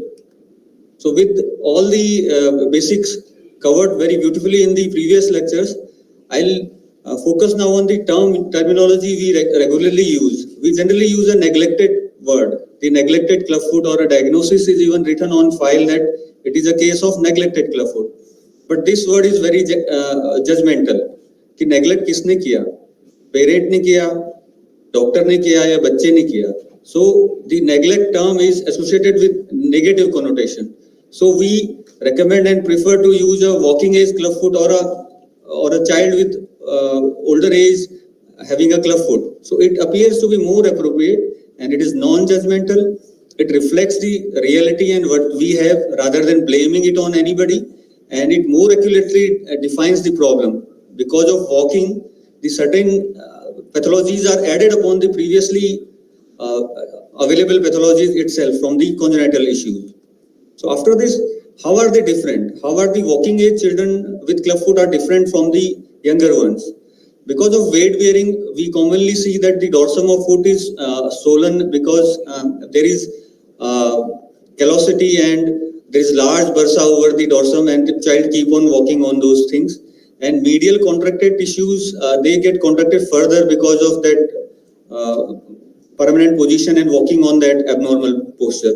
The older children are much stiffer compared to the neonates or the infants. All the muscles involved in the pathology, they become more strong and hypertrophied on the medial side. However, the peroneal muscles, they get weak and they are overstretched. The bones are loaded in the abnormal position, just like in the position of a model walking on a heel. So the child is walking abnormally in the abnormal position in 24 hours of his day-to-day life. He is walking on abnormal foot position. They keep on loaded in the abnormal position and they get ossified and matured in the abnormal position itself, which is quite different from the neonates and infants. So how are they same actually? So the basic pathology is the same in the clubfoot. It might be in exaggerated form, or maybe the bones get matured in the abnormal position, but the basic pathology is same. The capsule ligament involvement, the muscles and tendons involved, and all the bones and all the joint anatomy which is disturbed in the clubfoot is always present in the older child also in an exaggerated form. Now comes the scoring in the older children. Like Dr. Matthew has already told that the posterior and medial creases are absent in the older children or in the relapse cases. So we have to be cautious about those points in the Pirani score. However, in Pirani score, there is no weightage given to the severe rigid cavus, which is very common finding in the older children. They have very rigid and stubborn cavus. And when we follow the child in successive OPDs, like we see in the younger child that after 6/6 score of Pirani is going to 3/6 or maybe 3.56. But that may not be the case in the older children, and it takes a longer time to get successive correction in the scoring. So we should not get disheartened that score is still remaining same after applying forecast. The other score available very commonly is the Maglio score, where we score according to the angles of the motion in the plane of equinus, in the plane of varus and valgus of heel, in the derotation of calcaneopedal block, and in the plane of adduction of forefoot, adduction or abduction. So these are various scores, and there are 4 adjunctive parameters: the posterior crease, the medial crease. Here we have cavus and the poor muscle condition, like we see in the syndromic children. So this comes out to be 20-point score, and this is more comprehensive than the Pirani score. However, it might be difficult in the busy clinic and to be applied by anybody. It takes time to practice. So these 2 scores are very commonly available, and mostly people are well versed with them. But the questionable thing is they don't have prognostic value in the older children, because we cannot predict how long the treatment will take, when do we do tenotomy, and how many plasters will it take. Like in the infants, we can say that 5 to 7 plasters will be taken, or maybe when the Pirani score is 0 for midfoot score, we can do tenotomy. There is no prognostic value for the older children while we are using Pirani and Maglio scores. Nevertheless, these 2 scores are very easily available, and we can always extend their use in the older children as well. So, like any approach to any disease, we always define the aim of treatment. So, in the older children as well, the aim of treatment would be to achieve and maintain a painless, plantigrade and supple foot that looks well and functions well without need of any special shoe. So, these are the options available. In the non-operative category, it is the Ponseti method, and we have been reading this since the morning. And the other option is the operative, which include postomedial soft tissue release, the classical surgery of clubfoot, any bony surgeries, and Ilijaro or just fixators, which is very common in the Indian subcontinent. So this is a flow chart from a very famous textbook of our orthopedics, which we read in the undergraduate days, and this is from its latest edition. So it still shows that the old neglected clubfoot has to be treated with various osteotomies, and the not corrected feet after 4 to 6 months of age, it has to be treated with PMSTR, postomedial release, and Doyer's osteotomy. So it still shows that the older children are being suggested to be treated with so many surgeries. So that is not the case. So now the question comes, does the Ponseti work in walking age clubfoot or the older children? So the Ponseti method was initially described for infants and neonates, and gradually we extended the indication to the older children, and now the upper age limit is not there. Many orthopedic surgeons or pediatric surgeons have applied in the adults also. So the success of Ponseti method depends on the pliability of soft tissues. The older children are stiffer, but they are pliable and they need more time of manipulation, but they can be corrected and they can be stretched. And the ability of tarsal bones to remodel. Yes, the older children have mature bones, but they still have time to remodel, and we can correct the deformity to some extent level, if not completely. These are various publications from Indian subcontinent as well as from abroad. So I'll not go into detail of literature search, but there are numerous studies available showing the efficacy of Ponseti method in the older children. And these have come from the experience of high volume centers in the India, Nepal, Brazil, or from the African countries where we have a large volume of walking age clubfoot which were never treated and would be practically using the principles of Ponseti technique with some modification depending on the resources available and the adaptability of the treating surgeon.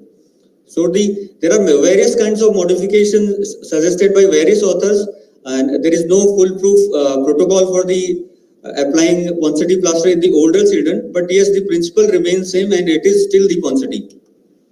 So the recommendation from our side would be using the fulcrum of correction at the lateral aspect of talar head. So it is a bigger area compared to a children where the only thumb will cover whole of the talus. So it's a bigger area available.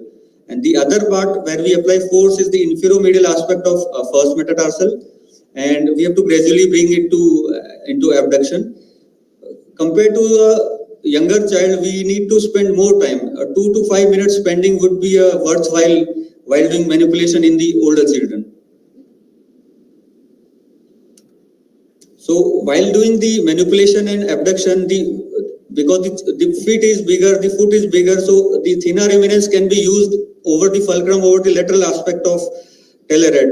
See that I'm not touching the heel, I'm still keeping the heel free. So it increases the efficiency of manipulation and possibly decreases the chances of pressure source on the lateral aspect of the foot while we are doing manipulation and probably in the casting. The other difference in the older children is that the cavus is more redundant. It is stubborn to get corrected. Like in the young infants and children, we do first cast in the supination and it gets corrected by 1 and maximum 2 casts. This may not be the case in the older children. It takes a lot more time to correct cavus and we lose time.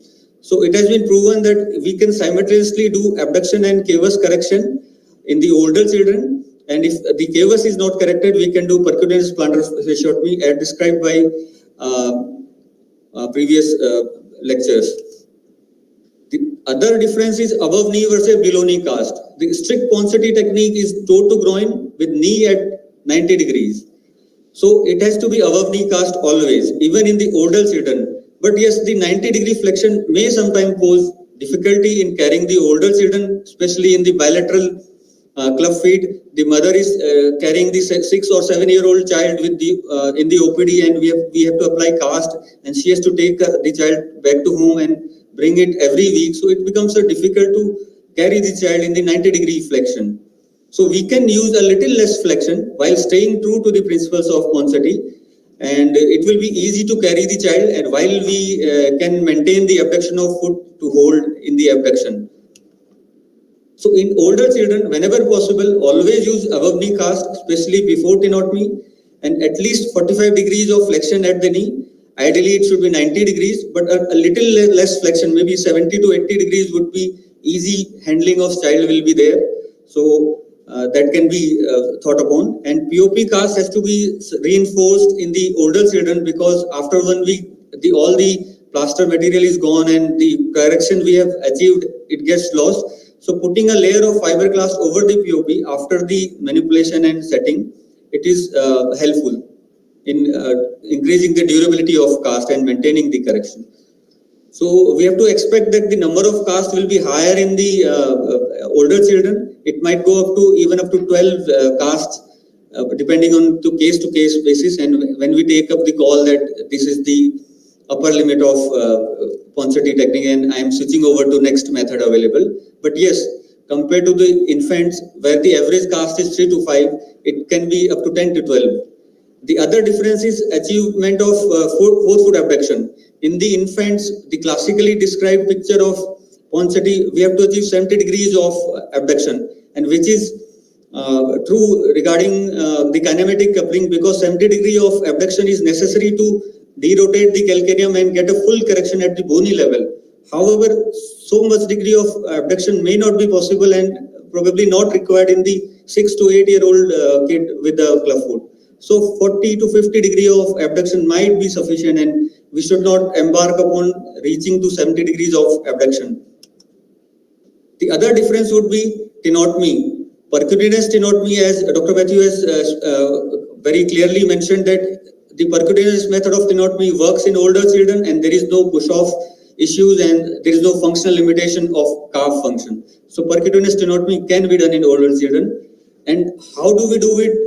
Depends on the resources available. Like the discussion was going on, how should it be done in local anesthesia or general anesthesia? Depends on the resources available. Yes, it is possible to do it in local anesthesia. However, older or fussy child or a relapse case might be taken inside OT under inhalational or a full general anesthesia for tenotomy. So this is a tenotomy video. While I am doing tenotomy in the infant, it is easy to do in the infants. When we put a blade and there is quite a good amount of pop sound coming in the infant, and the tendon is very easy to cut, and I get a pop and I get a correction of more than 20 degrees of dorsiflexion is very easily available there. So this is a case of infant or a neonate. So this is a case of tenotomy where I am doing tenotomy in a bigger child. The tendon is thicker, it is harder, but yes, it can be done very carefully. I am going inside, I am cutting the tendon and feeling for the total cutting of all the fibers. When it is done, the sudden pop might not be there, like we see in the infants or neonates. There will be a very gentle or very minor pop. Sometimes it doesn't come, but yes, the gap is there and I can do gentle correction, but yes, I cannot get 20 to 30 degrees of dorsiflexion. Maybe 10 to 15 degrees of dorsiflexion is sufficient for an older child. And sometimes I check the confirmation of full tenotomy with the fine mosquito that all the strands of TA has been cut and it is the full tenotomy.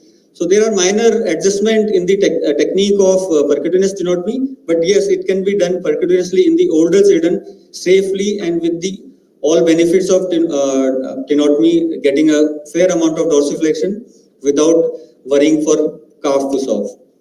So the final difference in the older children would be regarding the bracing. So it's a controversial issue even in the younger children, that how long should we give it, what should be the duration of brace in the 24-hour duration, what kind of brace should be given, should it be 70 degrees of classical abduction or should it become less in the older children. So we have to use the foot abduction brace with bar, the classical Dennis Brown splint or a Steenbeek brace with 70 degrees of abduction, because 40 to 50 degrees of abduction is coming from foot, the remaining will come from hip. So we don't have to change the design of foot abduction brace. So the foot abduction brace remains same. The next question comes, how long should we give it? The older children, it is impractical to say that aap 23 घंटे जूते पहनिए. So it's impractical. So from the day of giving brace, we can give in the night and nap time. So 12 to 14 hours of brace is sufficient enough, and it's practical in walking age children. And for first 3 months, we can give AFO, or we can start with physiotherapy and range of motion exercises and peroneal strengthening exercises. So a 24-hour or a 23-hour per day brace protocol is impractical in older children. But yes, we can give night and nap time, and in older children, we can directly switch on to AFO with physiotherapy and strengthening exercises. So Ponseti in older children leads to satisfactory outcome. and it has low cost treatment. It avoids surgical procedures, extra added cost, and extra complications. So this is a simple case example of 5-year-old girl treated with 8 cast using the Ponseti method, and she has wonderful correction and function. So apart from Ponseti technique, it's practical, and will not say that every foot gets corrected by Ponseti method, because we have extended the Ponseti principle, and we have tried to be conservative in treating the older children. But yes, there is sometimes scenarios where we have to go for surgery. So we use a la carte approach, do as much is necessary, not the PMST or whole PMST in every case. So these are the list of soft tissue adjunctive procedures available, and we have full armamentarium of soft tissue releases which can be applied depending on case to case basis, on a la carte basis, do as much necessary. And this is the list of bony adjunctive procedures we have been reading since our undergraduate days, that various kinds of osteotomies or combination of osteotomies or arthrodesis is available. Again, this can be used as adjunctive procedures and do as much necessary. We don't want so much over-corrected feet which can be treated very easily with the less aggressive approaches. To summarize, treatment in older children should always start with Ponseti method, and they can be very wonderfully corrected even in the older children with simple Ponseti of casting techniques. The success of treatment is inversely proportional to the age of treatment. Older is the child, more difficult is the Ponseti application. Nevertheless, first line of treatment should always be Ponseti method. And we agree that despite some success in many patients, some may need a kind of adjunctive procedure like the soft tissue releases or some kind of osteotomy. So to recommend in older children, we should have low threshold to perform extra articular procedures, including percutaneous tenotomy of tendo Achilles, plantar fasciotomy, tibialis anterior tendon transfers. The procedure, small procedures, we can do very with the low threshold. However, we should have high threshold for capsular releases, osteotomies, and triple arthrodesis in older children. We should always try with the Ponseti method. Thank you so much. Thank you, Dr. Suresh, for a very detailed illustrations of treatment in older children. We now call upon Professor Matthew Burgess for atypical cases of Clubfoot. Both less number but very difficult to manage.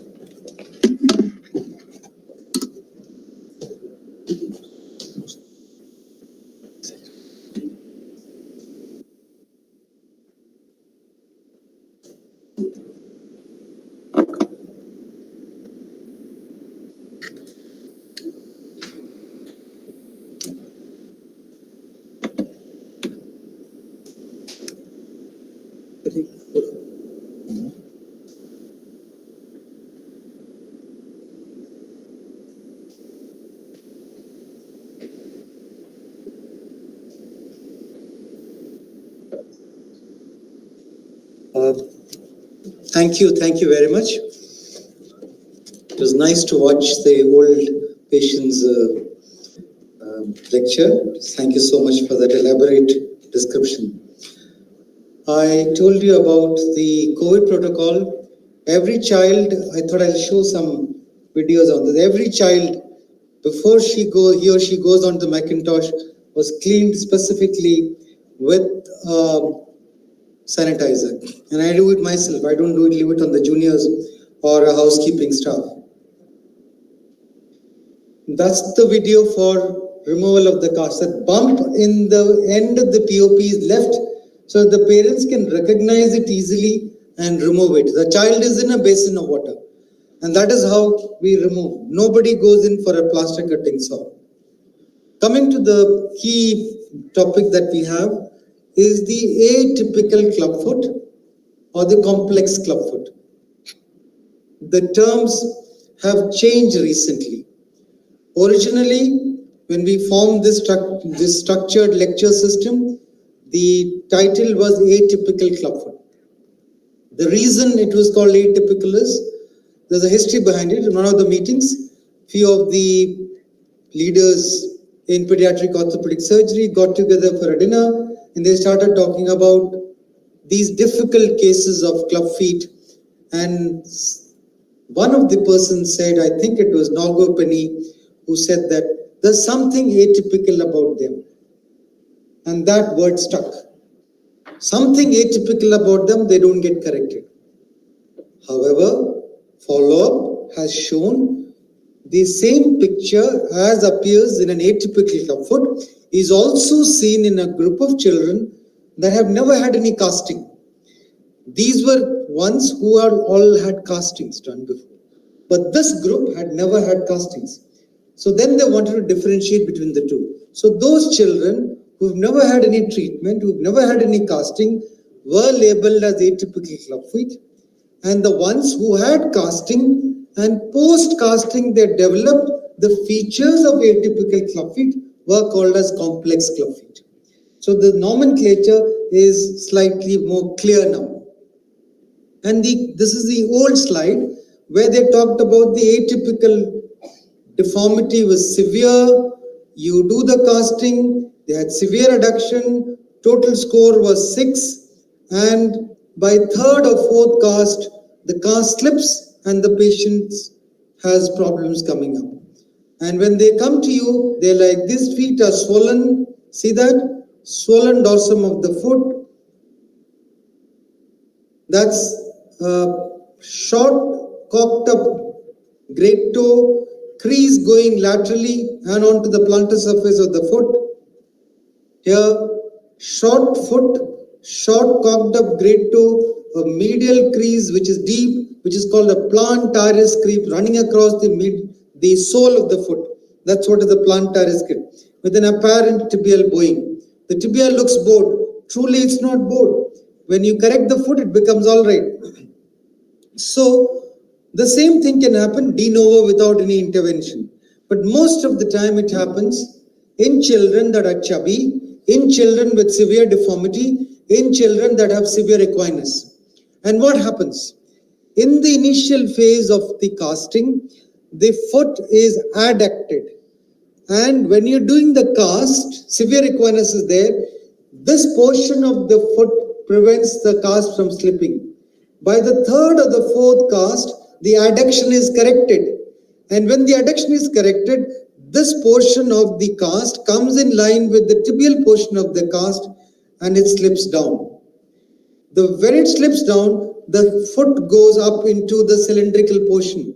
The heel goes into the cylindrical portion. And the heel can go into the cylindrical portion only when the equinus is worsened. So the cast, if it is not removed soon after, will lead to a severe and persistent equinus. This understanding has come only now. So therefore, once this cast is slipped, this equinus is worsened, this edge of the cast, the ankle edge of the cast, presses against the dorsal venous arch, and that causes edema. So these feet are therefore, this hair, it's a slipped cast. See the leg and the foot, they are in line with each other. For the foot adduction is gone, the adduction is corrected. There, it's a loose cast, it's a slipping, and this is the cast I cut specifically in a child who had a slipped cast just to show where is this? This is digging into the dorsal venous arch, and that causes edema. The heel migrates into the cylindrical portion of the cast, and that is why you see that. And now you can see the dorsal edema. That's because of the digging in of this plaster there. There's a dorsal edema there, and that caused the sole of the foot. That's the dorsal edema on the dorsum of the foot. That's the erythema here with a lateral plantaris crease extension. That's an X-ray showing the deformity is no longer in the talonavicular joint, but it is in the tarso-metatarsal joint. The fulcrum has changed. The fulcrum of deformity is now the tarso-metatarsal joint. So here we have the tarsus, this is the metatarsus, and it is vertically aligned. And to correct that, if you dorsiflex by raising the metatarsal heads, you correct it better. And that's what is doing manipulation. That's the complex clubfoot, that's the normal foot. See the vertically aligned metatarsals, see the horizontally aligned metatarsals. That's a CT scan of this child showing the same vertically aligned metatarsals. Same child showing it. Again, too much padding, slipping leads to a complex clubfoot. So one way to prevent that is increase the flexion to 110 degrees. And beware, on the third, fourth cast, please warn the parents, warn the mother, अगर उंगलियां गायब हो रही हैं तो तुरंत plaster निकाल दीजिएगा. Please do not wait till the next clinic day. That is a sure shot formula to have a difficult, complex clubfoot. Okay, now what do you do then? Stop abducting. Stop doing any casting. You need to give a cast holiday. The degree of the duration of the holiday will vary anywhere from 2 weeks to 2 months, depending on the degree of erythema, edema, the problem that the child has. The great toe starts getting corrected. Foot goes back into a little deformed position. Then you can restart a modified manipulation. This is Ponseti's modified manipulation technique. Here, the fulcrum has changed. Fulcrum is tarsometatarsal joint. Therefore, index finger on the tarsus, the thumb on the metatarsal heads. That's the way it is. So the dorsal picture is this. Index finger is on the tarsus, the thumb is on the metatarsal heads. And then you manipulate, give a levering up manipulation to correct it. I have a video of that, I'll show you. There. That's the clubfoot, which is a complex clubfoot. Can you see that? Deep plantar crease running across the sole of the foot. See that? But by doing a modified Ponseti maneuver, you can get that corrected. Can you see that? Corrects beautifully. Again, look at this. A crease running across the sole of the foot. I often do this test early. Early signs of complex foot is when you plantar flex the forefoot, a crease running across the sole can be seen. And here I am trying to manipulate it now. See that? That's the tarsal bone and that's the metatarsal head. And I do a maneuver like that. That's the modified Ponseti maneuver. Modified Ponseti maneuver. This is how it is done. Can you see that? The severe plantar flexion of the forefoot gets corrected by doing this maneuver. Again, look at it. Once you do that, then you can start the casting technique.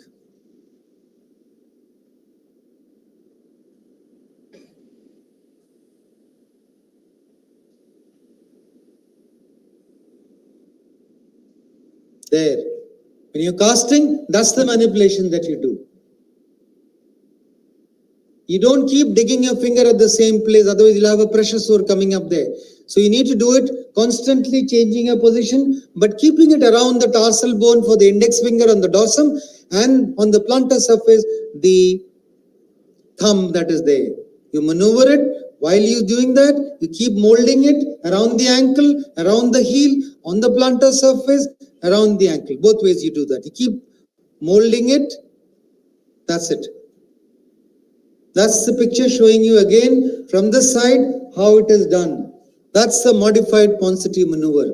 So this is a complex clubfoot child. You remove the cast, the edema is reduced, the great toe is becoming a little better, and post-treatment modified casting, 8 months post-op, post-correction. Here it is, good dorsiflexion. The plantaris crease has disappeared. It disappears. Don't worry, it will disappear. This is 8 months down the line. The plantaris crease, same child. It has disappeared and it has become completely corrected. So, complex clubfoot, important thing is to prevent it first. Recognize it early. And early recognition is by the plantaris crease, by the clawing of the great toe, by the shortening of the foot, by the edema there, and your complex clubfoot is typical there. Early recognition. Need for a cast holiday. Stop casting. You may put 30 casts, it will not correct it. The highest number I've heard so far is 62. The parents and the doctor were persistent. They had 62 casts and correction could not be applied. It was a simple complex clubfoot which needed a cast holiday, not again and again casting. Okay, recognize the need for a cast holiday and do modified Ponseti manipulation and then do tenotomy as usual and follow up as usual. Thank you so much.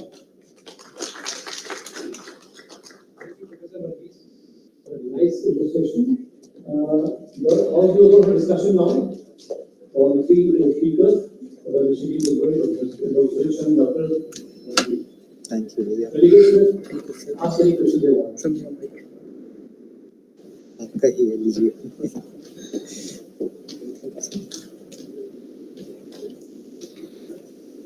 With this, we come to the end of the last session. Thank you, Chairperson, sir, and thank you all the faculty members. Are there any questions? Mike. If there are any questions, we can have it just now.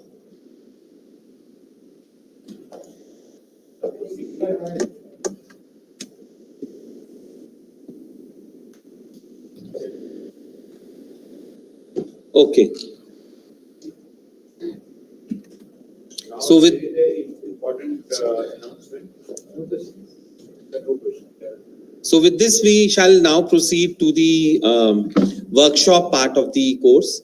And we have actually three types of different stations. One is casting on rubber models. For this, I would request Dr. Vineet Kumar, Dr. Faisal, and Dr. Sharib to be present for the casting models. Dr. Suresh and Dr. Danish to be present on the bone models. And Dr. Prabhat will kindly take up the bracing session. And Dr. Matthew Varghese sir would be on plastering.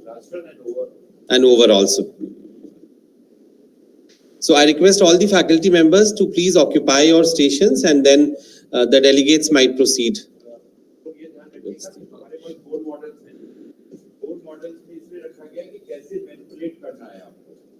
वो चीज सीखनी जरूरी है. तो आप लोग उसी serial से जाइए.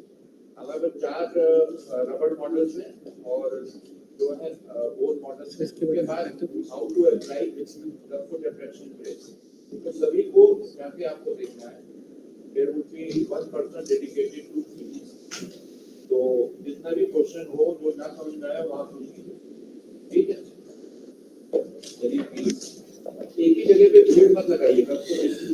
You can distribute yourselves into 3 groups, and you can keep on rotating to the various stations.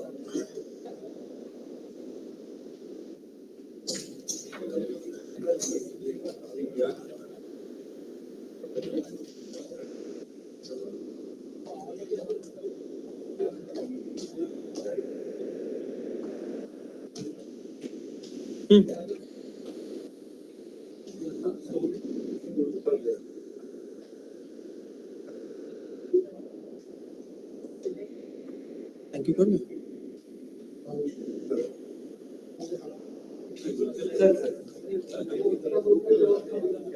बंद कर दो. हाँ.